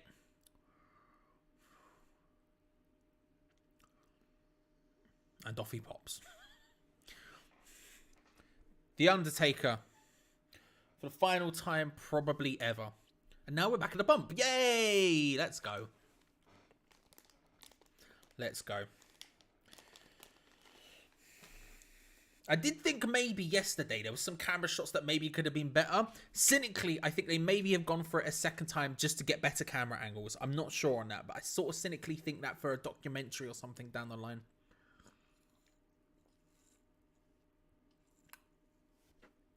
Who knows? Who knows? 2 matches to go on the card. We have Pat McAfee versus Austin Theory. And then, of course, Brock Lesnar versus Roman Reigns in the winner takes all match. Again, we're only 2.5 hours into the show, so you would suspect that might mean Brock and Roman is going along. I can't imagine Pac and Austin going a significant distance. We're obviously in the bit between matches where we get 18,000 advert type things, but at the same time, you can't imagine it going super long. I would expect. I don't know. Maybe. I don't know. We'll see what happens.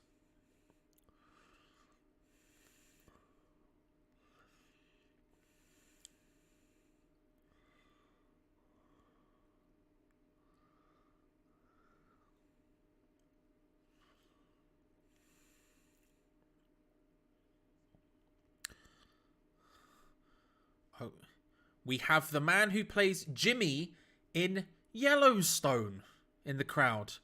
That streams exclusively on Peacock. Okay, sure. Unsurprisingly, up next, Pat McAfee, the antivirus himself, will take on the viral sensation, Austin Theory. Am I proud of that? Low-key, yeah, a little bit. Low-key, yeah, a little bit.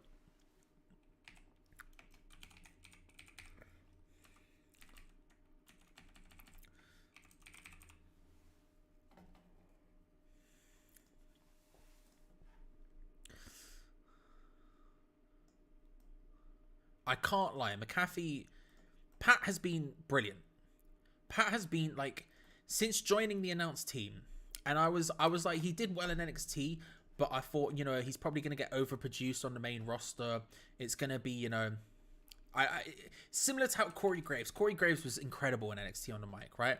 But just wasn't like on the main roster. It dampens down a little bit because of whatever.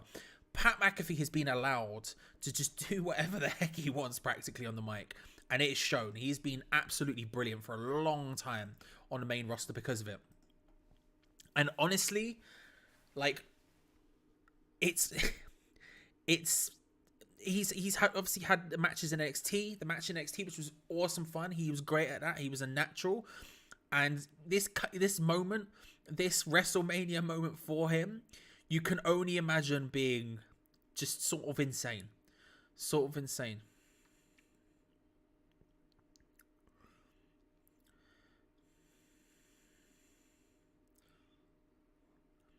And he's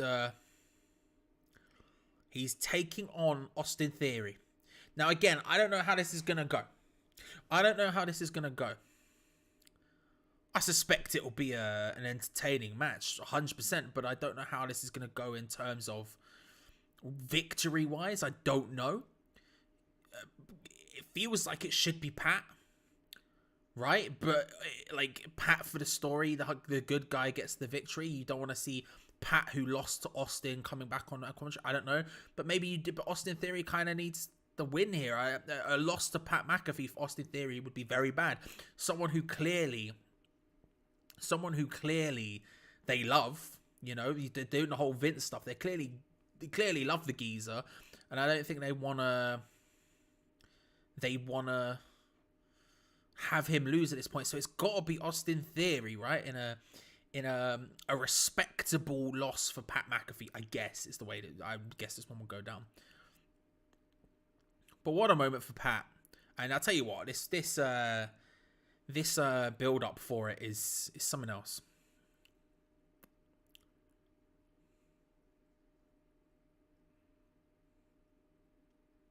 This build up for it is something else, to be fair. Oh, Vince McMahon's music hits. No chance if that's what you've got. I'm going to turn it up a little bit just so I can bop to it, because it is a big boy bop. Let's be real. Pretty politicians gotta solve some more puppets. Well, find their place in line. You have to let it ring out to the no chance. Come on now. It's a matter of time, because you've got no chance. Do-do-do-do-do-do. No chance at all. You've got no chance. No chance in hell. What a song. You know? There are certain songs that changing would be disrespectful. This is one of them. An absolute classic. Come and get it. Come on. Cutting to people in the crowds, walking like McMahon. You love it.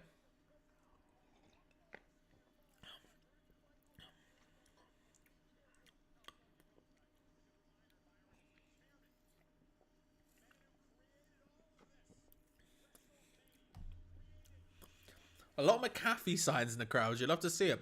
Such as Wrestle McAfee 38. McAfee Mania. If McAfee loses, we burn it down. Vince McMahon picks up the microphone. I assume to intro his protege.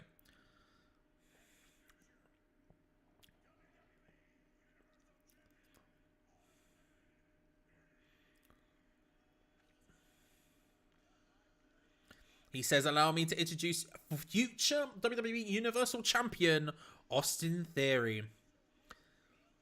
And down he comes to the ring. Lots of selfies.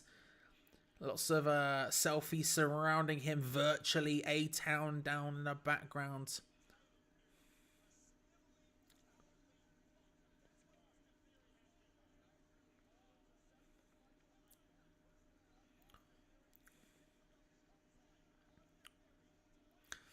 Austin says he's on top of the world.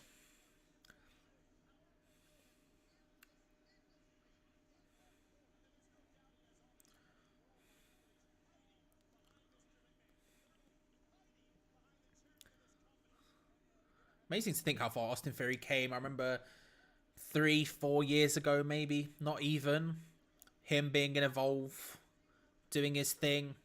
And looking at him thinking, yeah, this guy's got a lot of potential. This guy could go far in somewhere like WWE. He sort of has bits going on. And he's, to think of where he's at now in this storyline, I mean, that's a huge opportunity for him. And no matter which way this match goes, he should win. But no matter which way this goes, it's a huge opportunity. A huge, huge opportunity for him.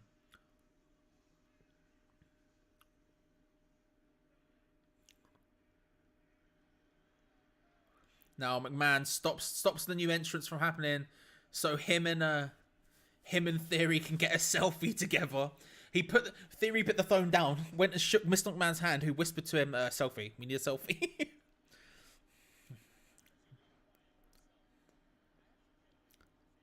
There we go, a selfie with Mr. McMahon and Austin Theory. Now we wait on Pat McAfee. Oh, 7 Nation Army hits. Hello, Andromeda. Hope you're alright. Are we going to get the full song? Because if so, greatest entrance ever? So the Dallas cheerleaders are out there doing their thing. I don't care. 7 Nation Army's playing. There's more important things to talk about right now.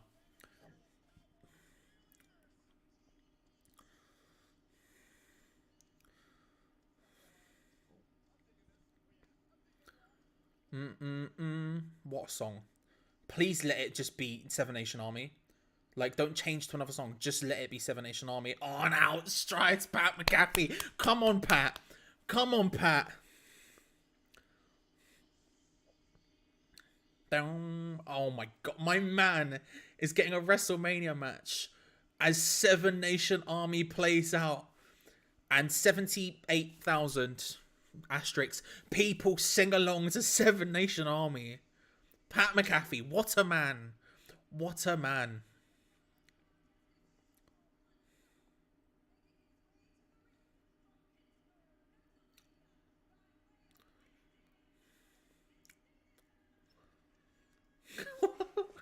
What a man. I'll tell you what.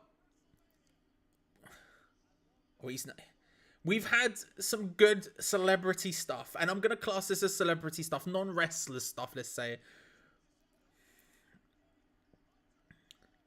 We've had some good stuff this Mania. The Johnny Knoxville match earlier on, notwithstanding, of course, that was an absolute classic. This is, bruv, he's got 7 Nation Army. He's got 7 Nation Army. There's just nothing even... Oh. This is going to get censored on the network when it gets uploaded again.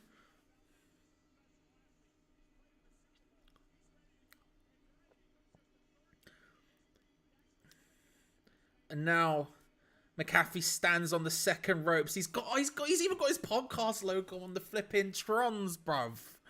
What a man. What a man. He becomes the third man to commentate and wrestle at the same WrestleMania. And here we go. McAfee versus Theory. The antivirus versus the viral sensation. And the crowd at the AT&T Center, the AT&T Stadium, singing loud and proud. Seven Nation Army, Austin Theory instantly goes for it. McAfee ducks out and starts laying in right fists to Austin Theory. McAfee wrestling in a... It is a great song. It's an excellent song. McAfee is wrestling in a...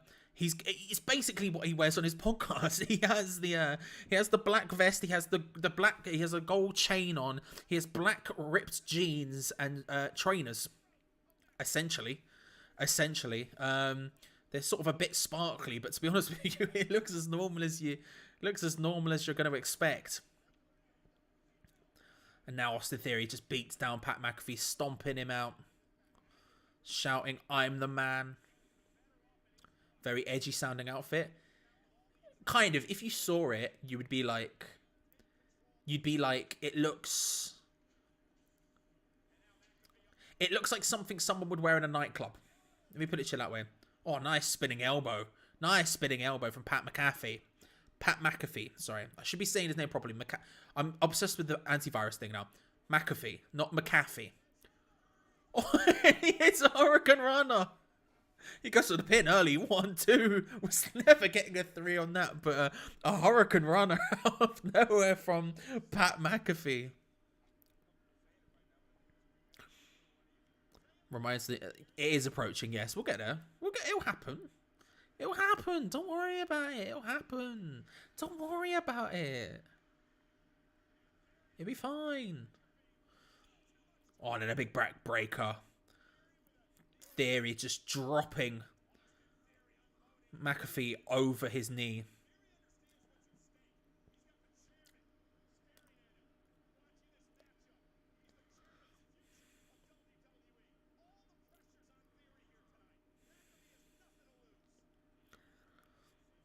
Michael Cole making a good point. McAfee has nothing to lose here. This is all the pressure is on Theory. And all of the AT&T Stadium chanting Seven Nation Army.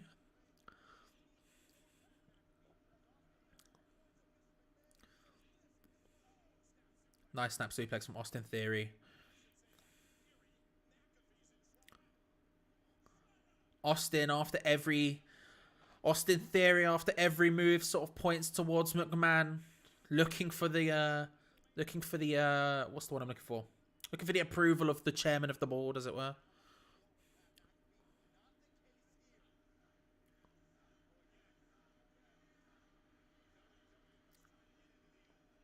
Maybe looking for another snap suplex here, hits another one. And then Theory starts just jogging laps while flexing around. McAfee's on the floor.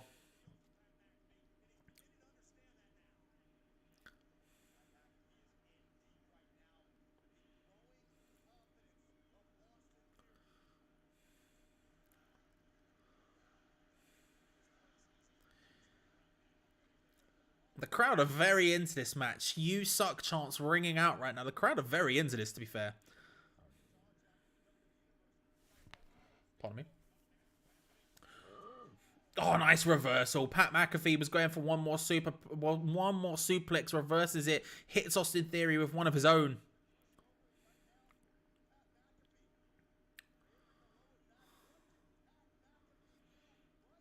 Theory now out on the ring apron, the hardest part of the ring, if you didn't know. Hardest part of the ring. Out on the ring apron now, McAfee, even inside the center of the ring. He sees him on the outside, runs towards the outside, just shoulder charges him off the apron, and Theory goes flying into the announce table.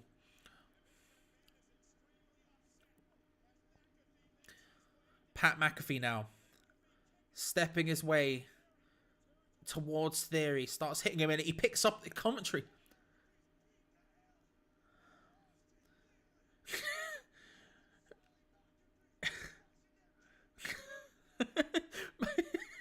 Pat McAfee now commentating on his own match picks up the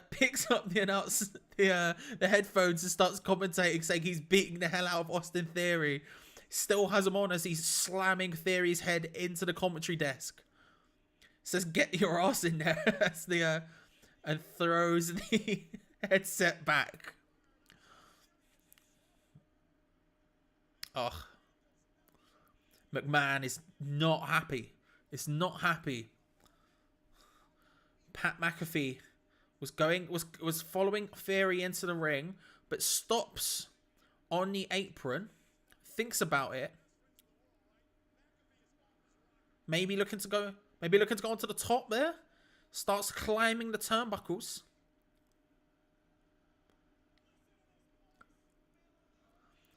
Seven Nation Army starts once more from the crowd as Pat McAfee climbs to the top turnbuckle. Theory still down in the center of the ring. Oh, Pat McAfee went for a swanton bomb, but Theory rolls out of the way. He got some height on that. He got some bloody height on that, and now Theory looking to capitalize. Hoists him up. Nice big back body drop. 1, 2.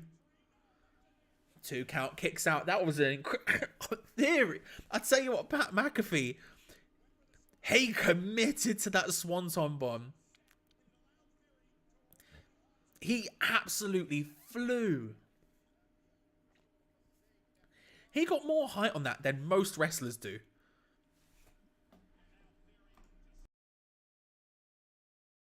Like, significantly more. I mean, he's taller than a lot of wrestlers, to be fair. But he went absolutely flying there. Theory shouting to the crowd. He says, "What if I go up?" He's now going up to that top turnbuckle. Boos raining down upon him. But McAfee reacts, gets up. Quick, swift jab to the jaw of Theory, who's still on the second rope. McAfee climbs up.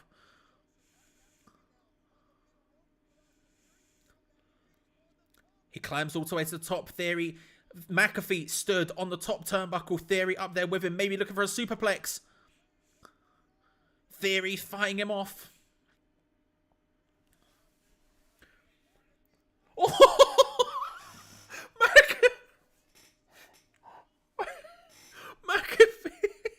McAfee got pushed off and does a full-on moonsault, and it jumps on McAfee, and he's looking for that superplex. Hits it. Pat McAfee, incredible. Holy moly. Pat McAfee got pushed off. 1, 2. Oh, kick out at 2 from Austin Theory. Pat McAfee gets pushed off the top turnbuckle. They're both stood on the top. He does a full-on moonsault, lands on his feet, looks at Theory, who's in. He just can't believe it. Runs, jumps, lands on the top turnbuckle once again, just leaps up there, full on standing, catches Austin Theory in a superplex.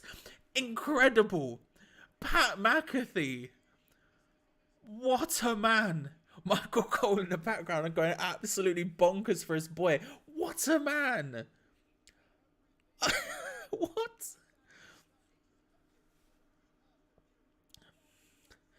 And Seven Nation Army once again fired up at AT&T Stadium. I tell you what, this has been a year for non-wrestling matches. This has been a year.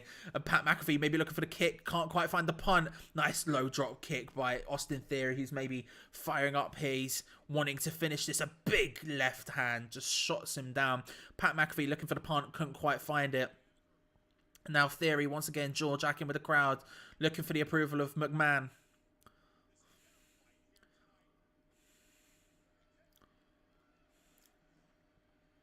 Theory just putting McAfee down and now mounts him and starts just several blows to the head. He says, "You're going down," picks him up, looking to end it. Looking for the A-Town down. Oh, nice roll up by McAfee. 1, 2, 3. Pat McAfee beats Austin Theory, and Seven Nation Army explodes at the AT&T Stadium. Incredible stuff from Pat McAfee. The commentator, the former professional American footballer, not a wrestler. He did bits in NXT when he was called upon, and now he's done bits at WrestleMania. Some incredible moments in that match from Pat McAfee, and he gets the win with a roll-up. It looked like for a moment it was going to happen for Theory. He had him up for the A-Town down, but a lovely roll-up from Pat McAfee gets the win. He beats Mr. McMahon's boy and gets the win at WrestleMania. Pat McAfee. That spot, man, where he gets pushed off the top, hits the moonsault, lands it, then jumps up and hits it. There was some Will Ospreay nonsense going on there. That was... What? What? Just... Crazy. Mr. McMahon now just shouting at Austin Theory.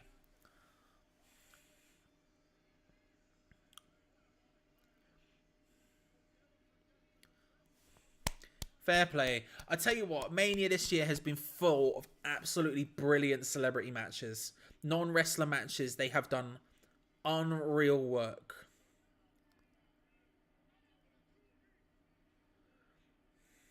Oh, McAfee's calling out McMahon. He's standing on the turnbuckle. He's shouting to Vincent Kennedy McMahon. He's shouting to Mr. McMahon. And Pat celebrating in the ring now. He's tempting him. He's tempting McMahon, he went to take his jacket off, then put it back on again. He put it back on again. Oh no, he's taking it off.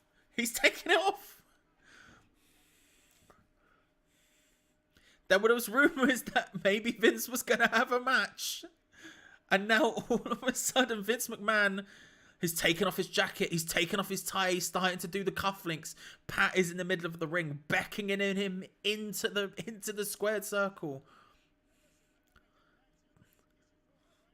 Pat is sitting on the top turnbuckle. He's literally saying, "Come on." Byron Saxton shouting to Michael Cole, "Get your boy. Go get your boy." Oh no, Mr. McMahon, he's taking his shirt off. He's gunning for it. I said that there was a lot of time left on unless something was going to happen. And all of a sudden, Vincent Kennedy McMahon has got into the ring. And there's a referee. A referee's happened. What?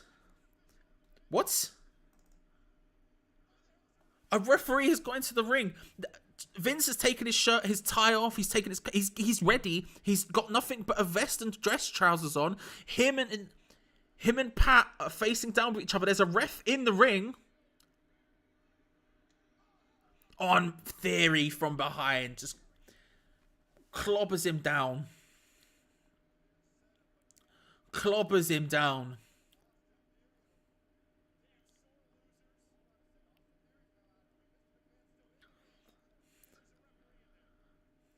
And the bell's been rung. And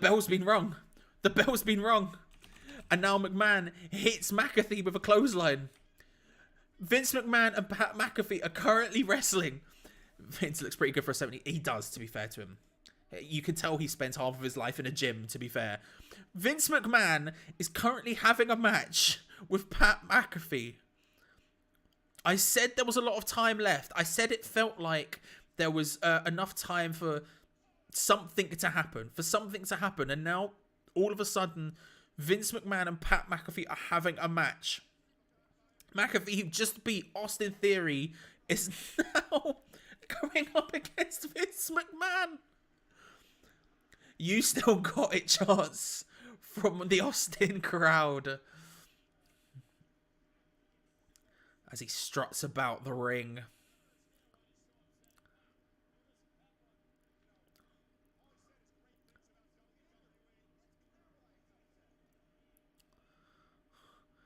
Vince just holds on to McAfee, drives his head into the ring, into the top turnbuckle. What is going on right now?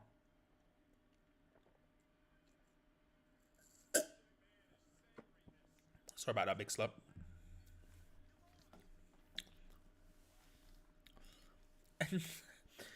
And now Vince is standing over Pat. Pat rising to his feet in the corner. Vince stands there, arms out. McAfee, pissed. Seven Nation Army rings out. Vince is angry. Vince now trying to calm down McAfee, who's fuming, who just said, I'm going to kick your ass, bud. I'm going to kick your ass. He says, let's go to Vince. And then Austin Theory drags him out. And then pulls McAfee into the ring post, nuts first.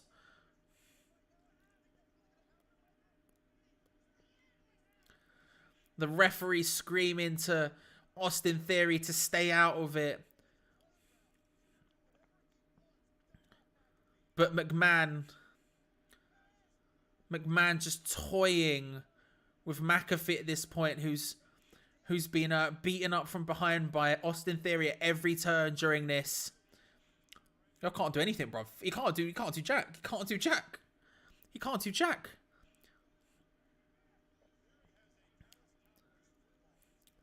And now Austin Theory lifts up the American football, gives it to Mr. McMahon, maybe to use it as some sort of weapon.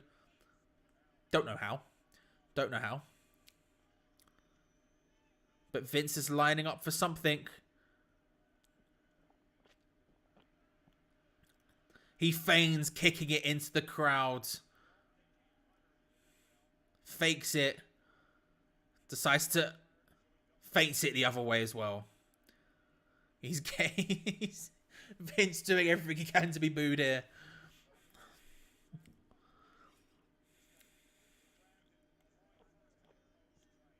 And Pat in the perfect position to get for the punt.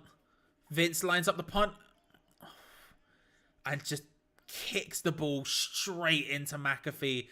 Vince over the top. 1, 2, 3. And no chance in hell plays out.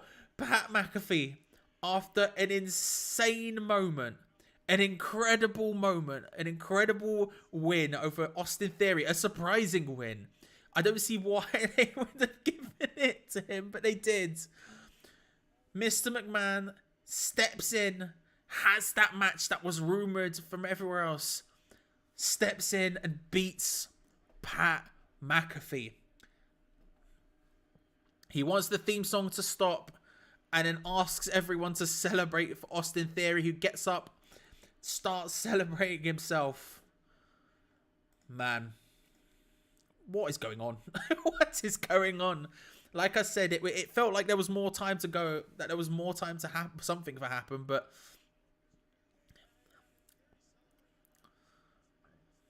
and Austin Theory is just celebrating at the behest of Mr. McMahon. All four corners, he's hit it.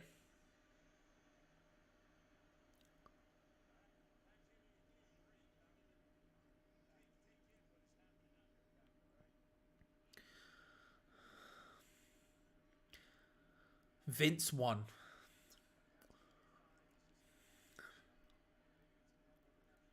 And now Vince looking for a hug with Austin Theory in the center of the ring. And Vince holds up Austin's hands.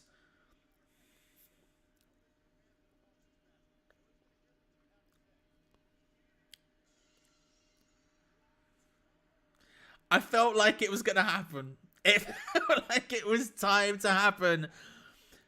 The other Austin's theme song hits. Stone Cold. Vince McMahon's mortal enemy. The glass breaks.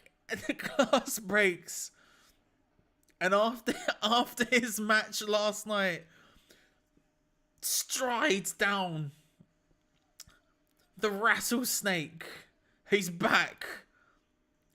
Vince asks Austin Theory to stand behind him as Stone Cold goes straight for Vince McMahon. Starts screaming at him. He's pointing at McAfee. He's pointing at Theory.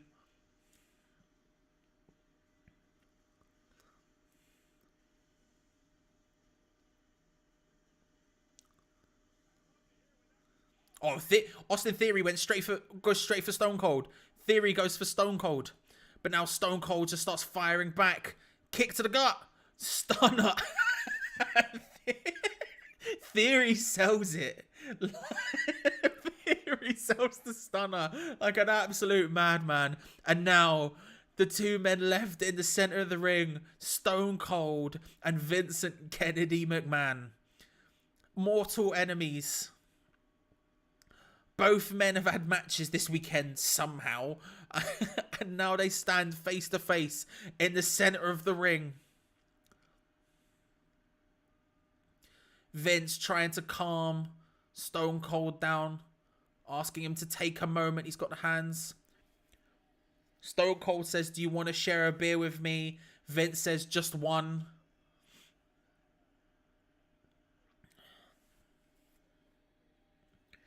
Stone Cold asks for an effing beer.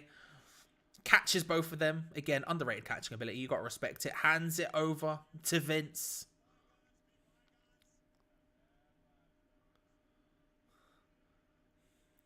Broken skull. Beer itself.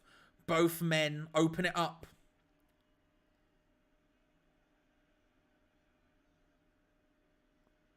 Oh, Vince tentatively trying the beer. Oh, he's happy. He's happy.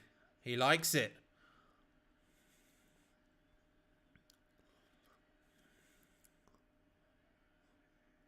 They cheers. They drink it. You know what's coming, everyone. There's no... The kick. The spit from Stone Cold. Vince is all over the shop. And there's the stun.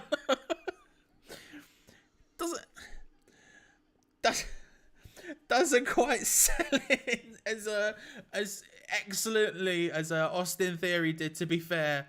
But Vince takes the stunner, and Stone Cold Steve Austin opens up the beard, starts celebrating. Fair play. Sorry about that massive hit. I smashed my glass against the mic.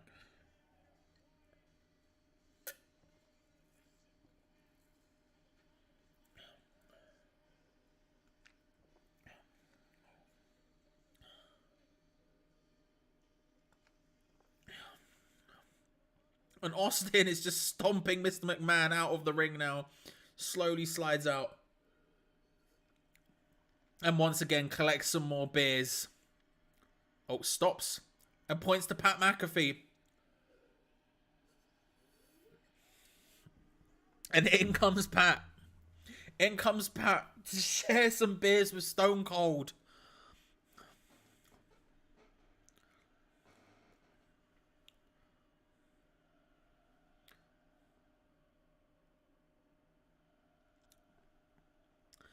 As again, the crowd sings Seven Nation Army.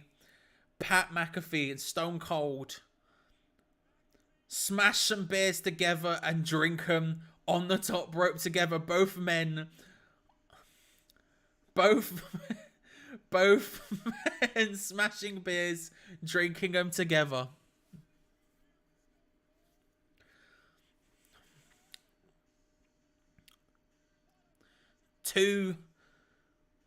Two good podcasters sharing a beer. You love to see it. You love to see it.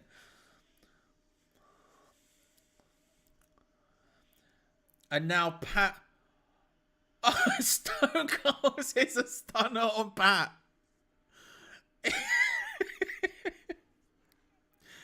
I mean, look, it was gonna happen.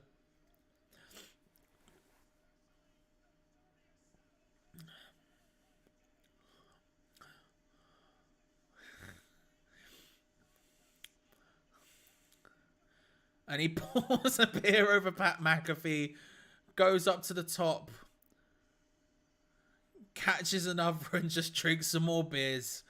Pat, look, he's won a match at Mania. He's lost to Mr McMahon, and now he's celebrated with Stone Cold and received a stunner from him.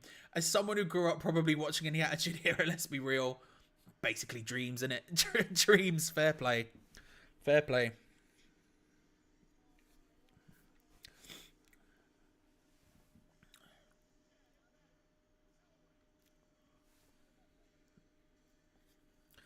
And there goes Stone Cold.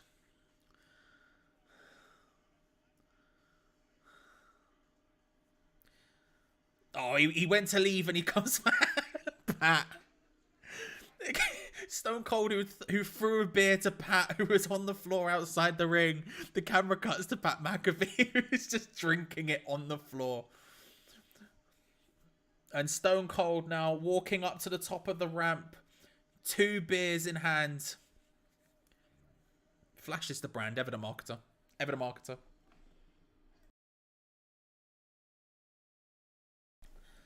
He goes up to the top of the ramp now to celebrate. Stone Cold Steve Austin, he's back. Match yesterday, he's won. He took on his greatest rival once more. And then celebrated and then destroyed Pat McAfee. So, you know, what can you do? And off he goes to the backstage area. Stone Cold Steve Austin, ladies and gentlemen. Mad. What a sequence of events. What a sequence of events. Oh, we're getting... We're getting the absolutely banging Bianca Belair entrance. I want to hear it again because it just bops so hard. I was going to turn it down so I could talk, but... It's big. It's big.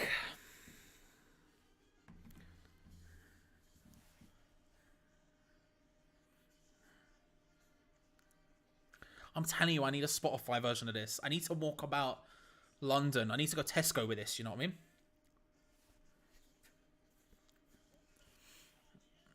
I need to rock up to Sainsbury's. Get some pain au chocolat.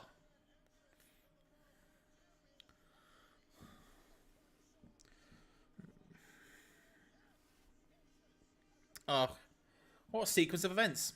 What a sequence of events.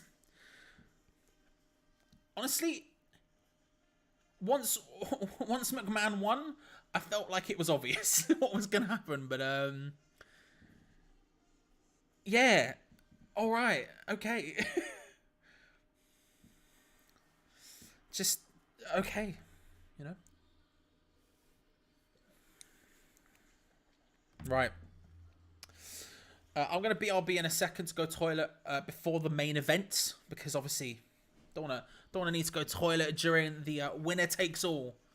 Oh, this version of the theme is too good, man.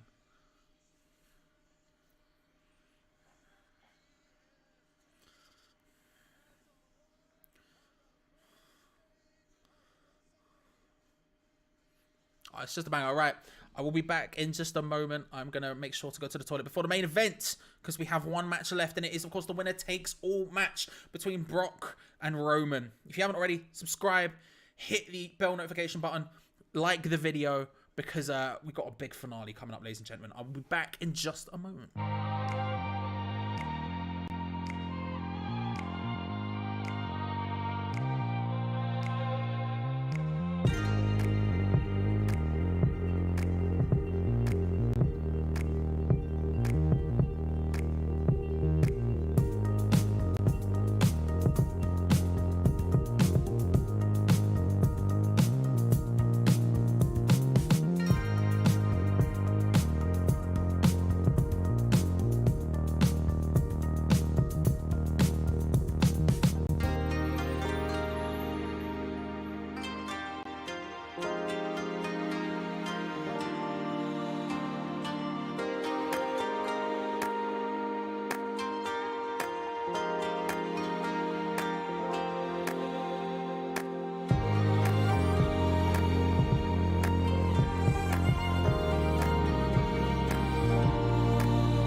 Hello.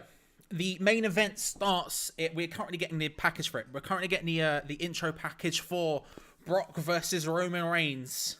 So it shall start. Hopefully, we'll get entrances in a minute. We hope. In a minute, we hope. Well, in like 2 minutes when this package is over. The main event. The main event. That's what a series of events we just saw. What a series of events we just saw. Thank you very much. Welcome back. Thank you. Right, let's get that typed up. Lesnar. Reigns.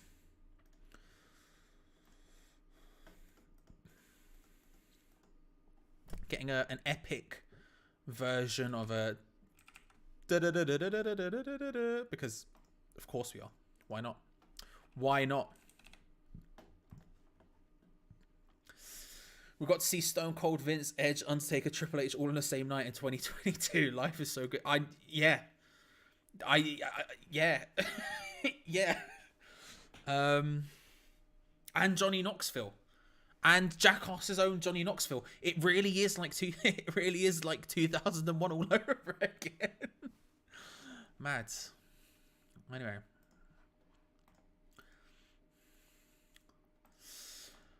I just...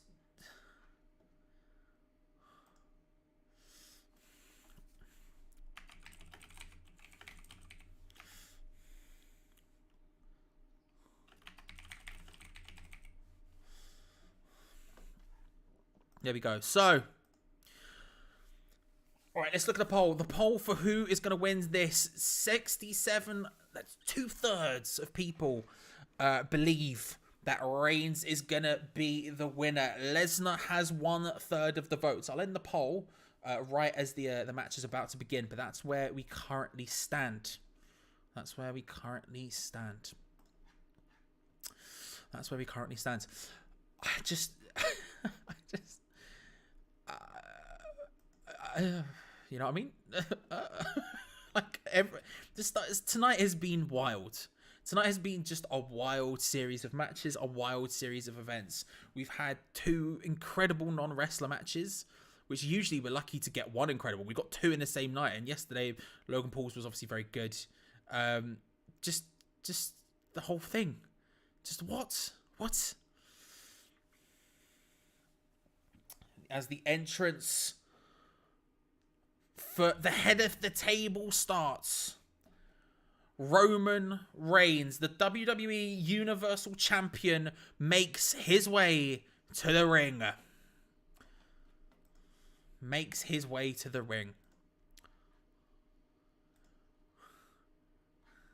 Ray just sending me videos of Roman's entrance.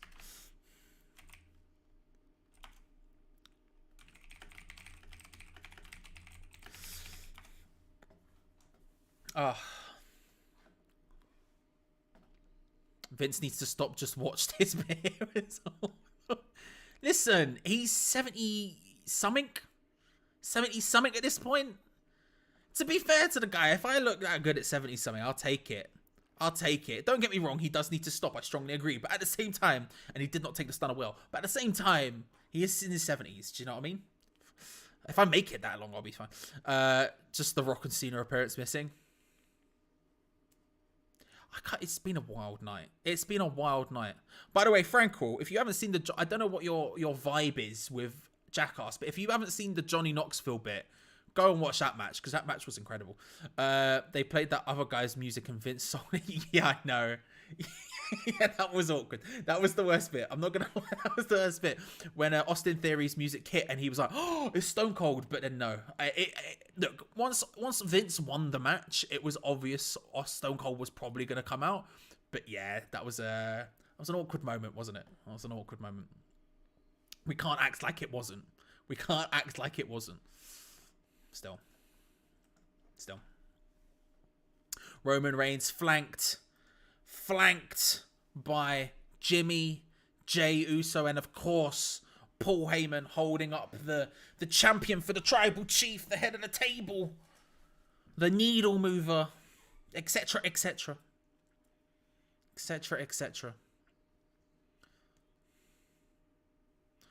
Do do do do do do do do.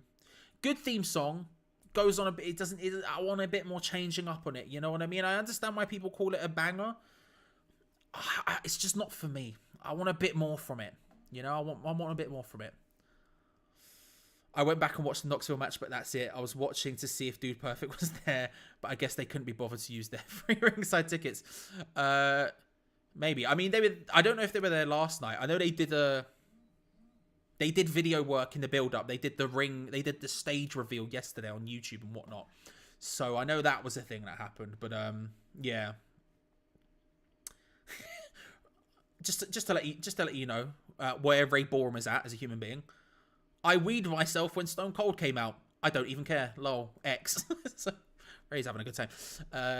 Yeah, I know Dude Perfect did their bit for the reveal with Pat McAfee, which is when that tweet came out when I watched that, and I was like, Pat McAfee and Dude Perfect are just a perfect combination.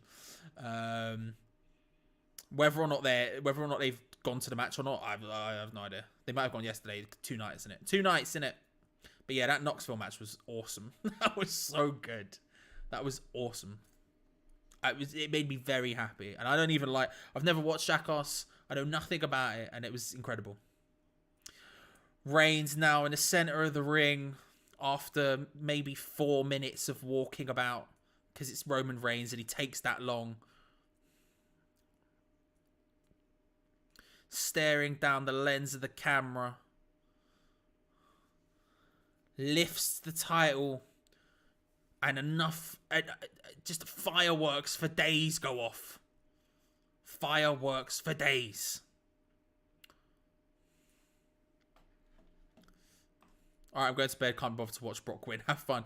You'd be surprised, mate. I think Roman's probably going to win this one. I think it's definitely... In fact, I would be willing to bet you money that it would be Roman Reigns. I'm not gonna, because I'm in chicken and I don't bet money, but fair enough. I hate you and sleep well.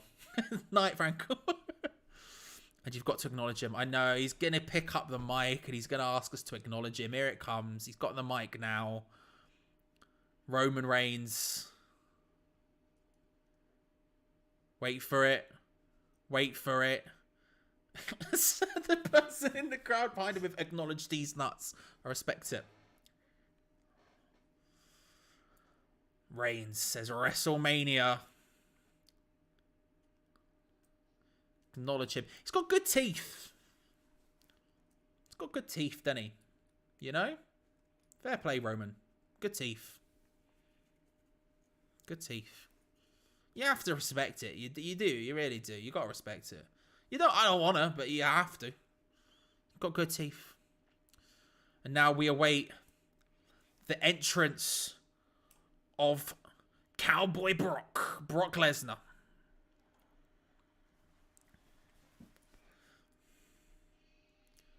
There it is. The Beast Incarnate. The bow wow wow. Whatever that sound is.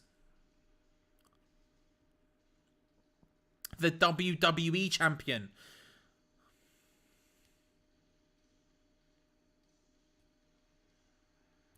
Out he comes.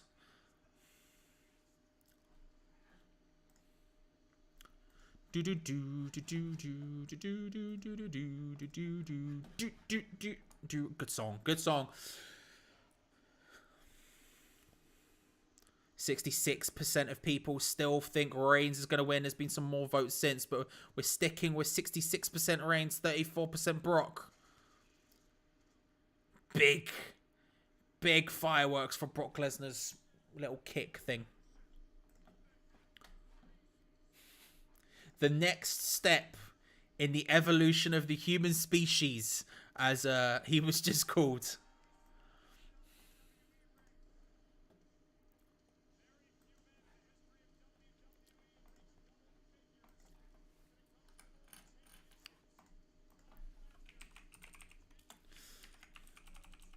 A 10-time world champion.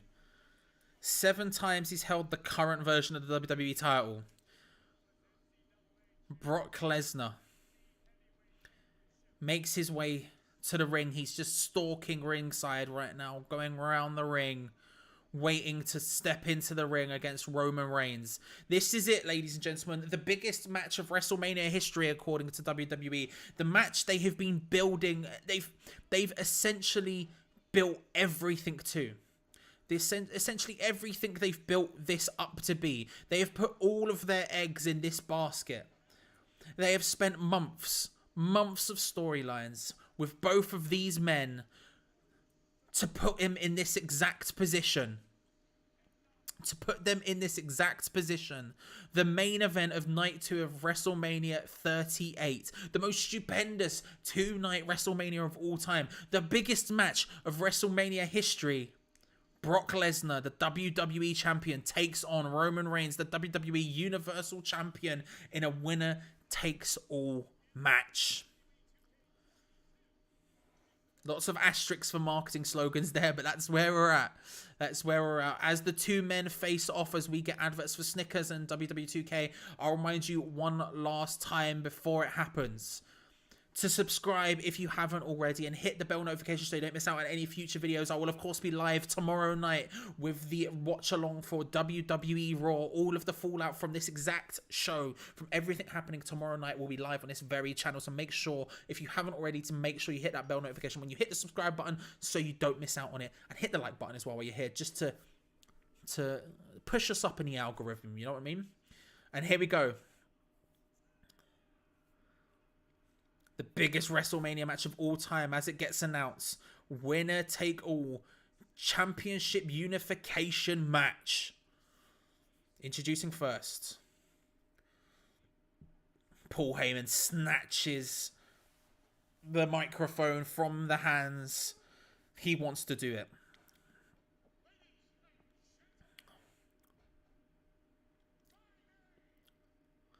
Is Paul Heyman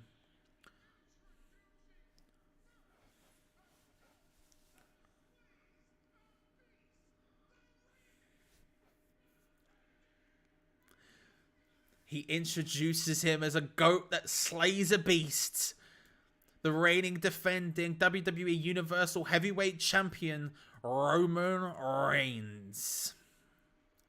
He holds his title aloft in the center of the ring, standing proud. Cowboy Lesnar laughs at him. He's not fazed. He's not fussed. He's not interested in your petty games. Head of the table, he's more interested in putting a pig's head on a table. I don't know what's going on. And now, as he goes to make the announcement for the opponent, Brock Lesnar snatches the mic out of the announcer's hands once more and gives his own intro.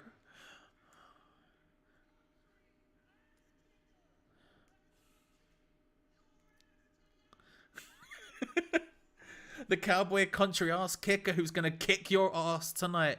The reigning defending WWE Heavyweight Champion of the world,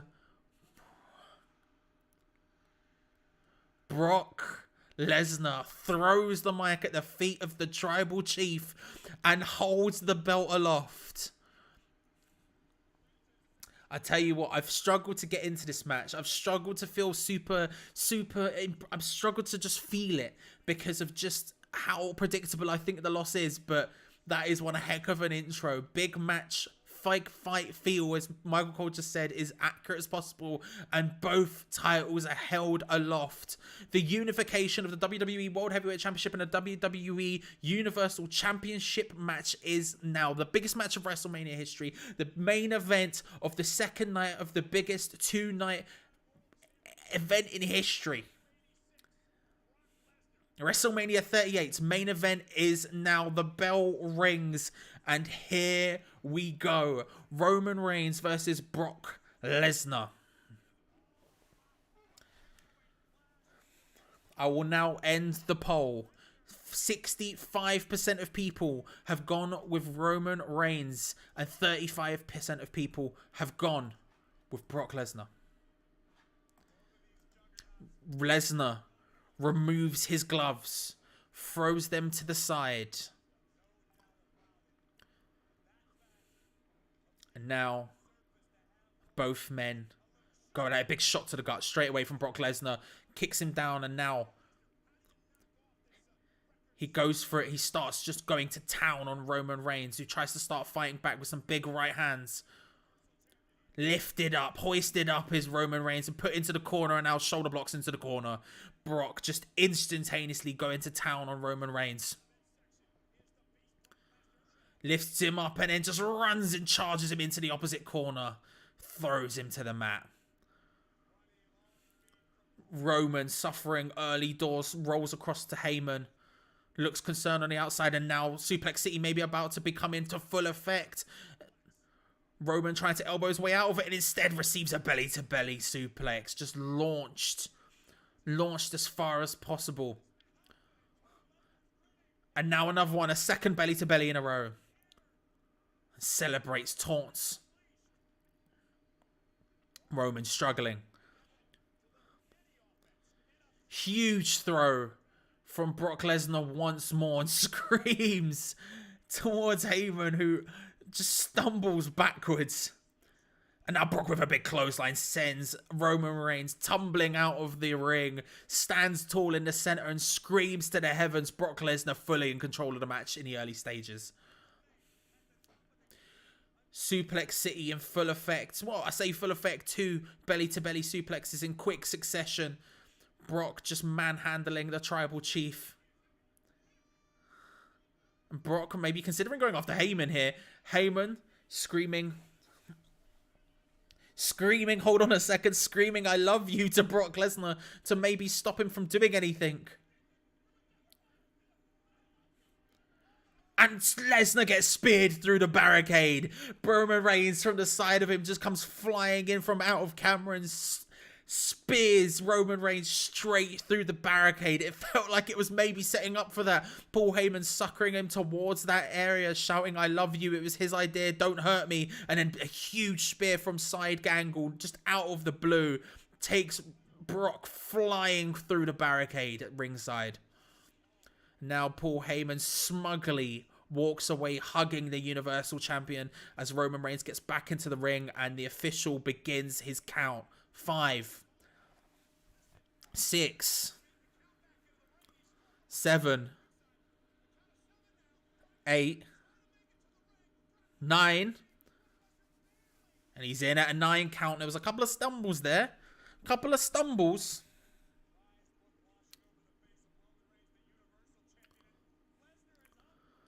Lesnar's up in a spear. Spear from Reigns. 1, 2. Kick out. Kick out. The joy of this match is it could be over at any minute, it feels like right now. And a big spear, a second spear from Roman Reigns. The first one through the barricade, the second one clean in the middle of the ring. Only for a 2 count on Brock Lesnar. 2 spears isn't enough to take down Brock. But you do feel like at any point this match could be over. I feel like we're going to see a lot of finishes in a row here.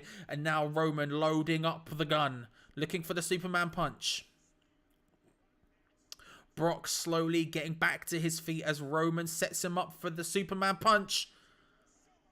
And he's clobbered to the side of the face. And now Roman Reigns is in control. Brock in the early stages completely manhandling Reigns, but Reigns hitting his big high impact moves. 2 spears and a Superman punch so far. And he's maybe loading up for another one. He's loading up for another Superman punch. And he connects. And he starts jaw-jacking with the crowd, screaming, I'm the greatest of all time. Paul Heyman raises the title up in the air at ringside.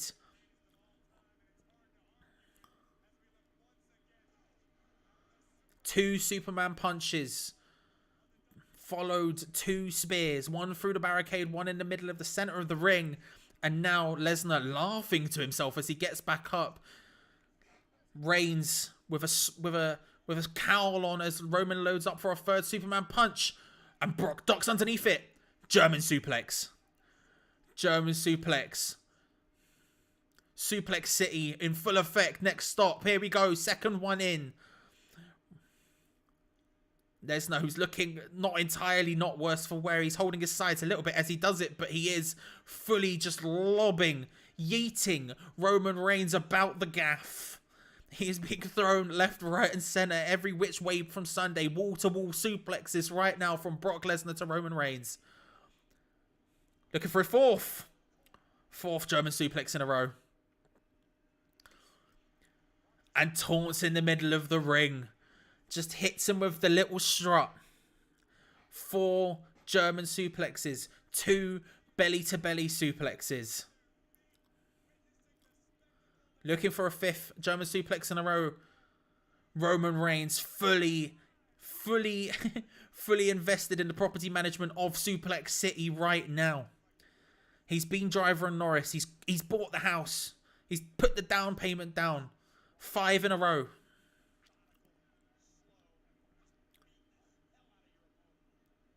Suplex City chants fill the AT&T Stadium. And now he gets him up for an F5. He's in position for the F5. Reigns wriggles out of it. Pushes Lesnar into the ring post. And then there is the 3rd Superman punch.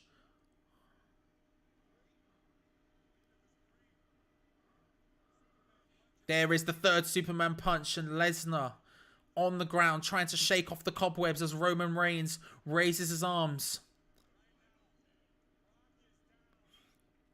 Heyman just trying to make him concentrate on Roman Reigns, who's now looking for maybe a spear. He's locked and loaded for potentially a spear. Hits the ooh-ah. And he's caught. He's caught in an F5 position. Goes for the spear. Caught. F5 gets hit. F5 hit against Roman Reigns. 1, 2. 2 count. 2 count on the first F5.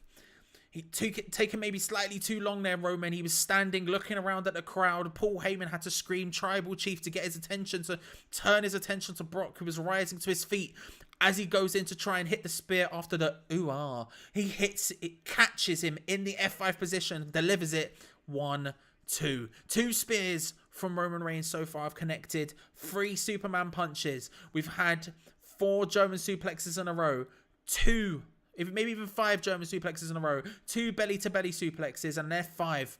Both men have hit 2 counts so far.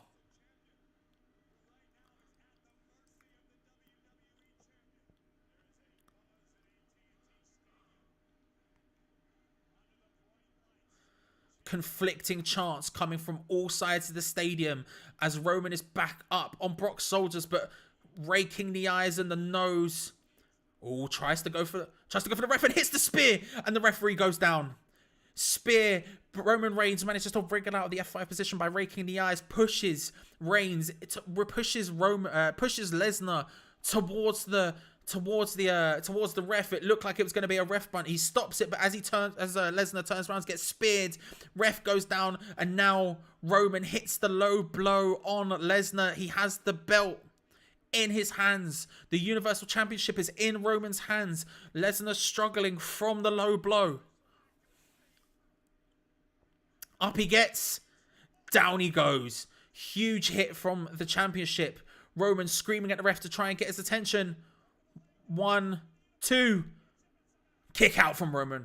Kick out from Lesnar. Lesnar kicks out.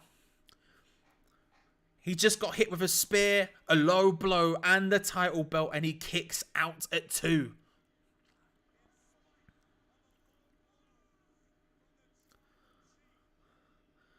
For those counting, 3 spears, 3 Superman punches, a low blow, and a shot from the Universal Championship, and Lesnar kicks out at 2.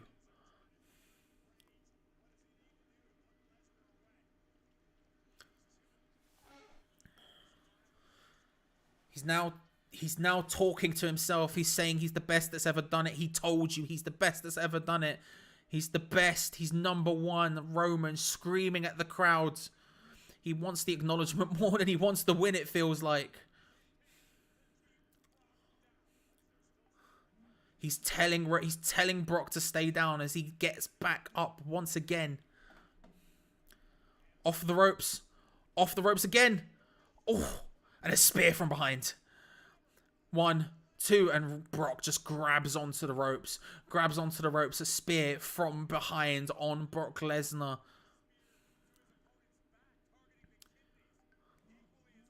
Good call from Corey Graves. They're reminding us, of course, that this happened before we saw the spear from behind earlier on by Bobby Lashley in the build-up to the Omos finish.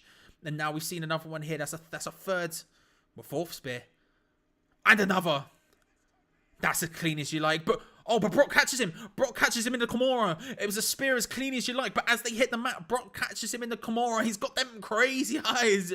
Brock has got the full-on red gammon face, crazy eyes going on as he's locked Roman Reigns in the Kimura lock. What a reversal from Brock Lesnar. He's got the legs wrapped around the Tribal Chief. He's holding him down. It's happening. Roman can't quite reach the ropes. He has him locked deep into the Kimura. Roman can't reach. Roman can't reach. Brock. Can he make it? Can he get it? And he reaches the ropes. Roman reaches the ropes.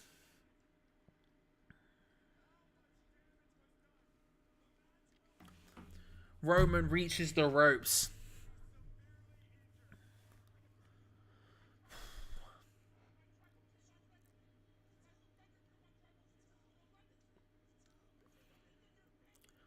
Paul Heyman just screaming to Roman Reigns, who says his shoulders out. He says his shoulders out.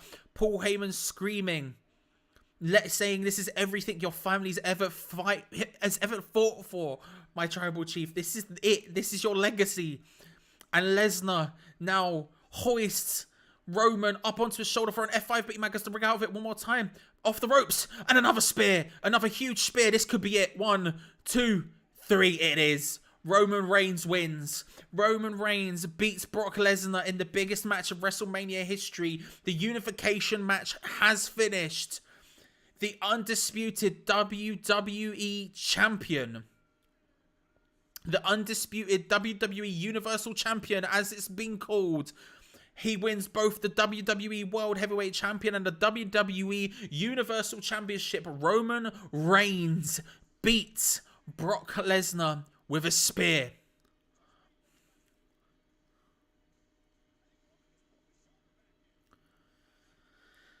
Congratulations to the 64% of you, the 65% of you who predicted it in the chat. I said it as well. It felt as obvious as it was going to be. Roman Reigns wins both the WWE World Heavyweight and WWE Universal Champion. Undisputed.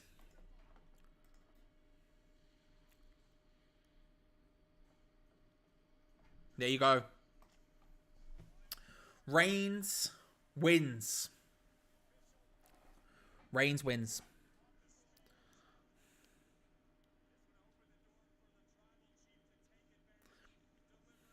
We're seeing the replays there. The ref goes down. We've seen a low blow. We've seen a hit from the Universal Championship over the head of Brock Lesnar. We've seen 5 or 6 spears, 5 or 6 Superman punches, a spear through the barricade, a spear from behind. It took to take down Brock Lesnar, but he has been defeated. Roman survives a Kimura lock, an incredible reversal on the Kimura lock, by the way. The going for the spear and caught in midair into the Kimura. Beautiful stuff from Brock. But Paul Heyman just slowly pushing the rope towards Roman Reigns to make sure he can reach it. Several F5s. He survives. And there you have it. Roman Reigns wins the title unification winner takes all match. He comes away as the unified, undisputed WWE Universal Champion. Roman Reigns, the Tribal Chief, the head of the table, wins it. An incredible 2 nights. I strongly agree, Glenn. They've done very well. A very, very fun 2 nights of wrestling. WrestleMania has delivered this year.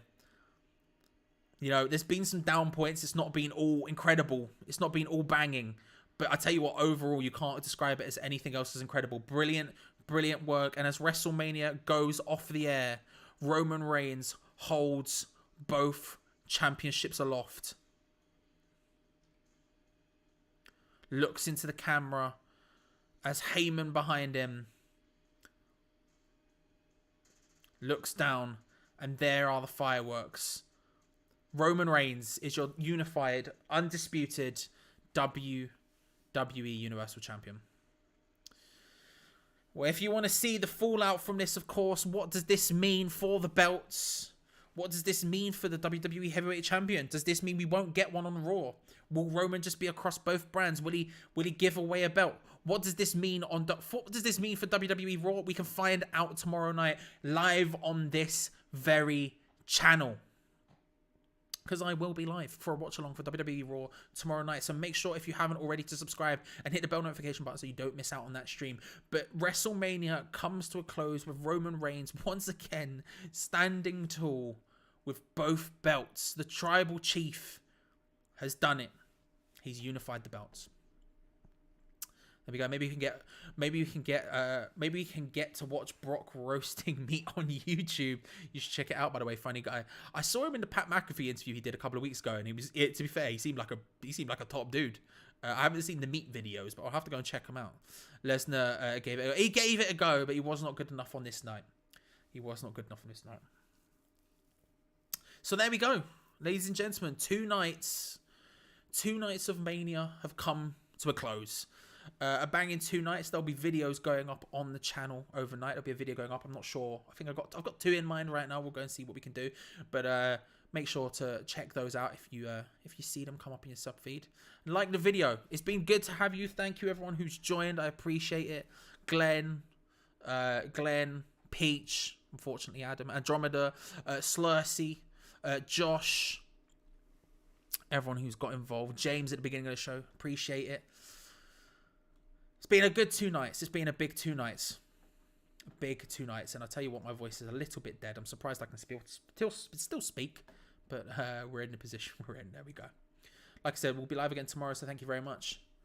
Appreciate you all for coming. And yeah, Roman Reigns is the champ. We'll find out what happens tomorrow night. Thank you all for coming. Appreciate it. See you tomorrow. Bye everyone. 105 subscribers, by the way. We hit 100 and we stuck there. Scenes. Will we still be there tomorrow? Who knows? We'll find out. See you later. Bye everyone. Bye.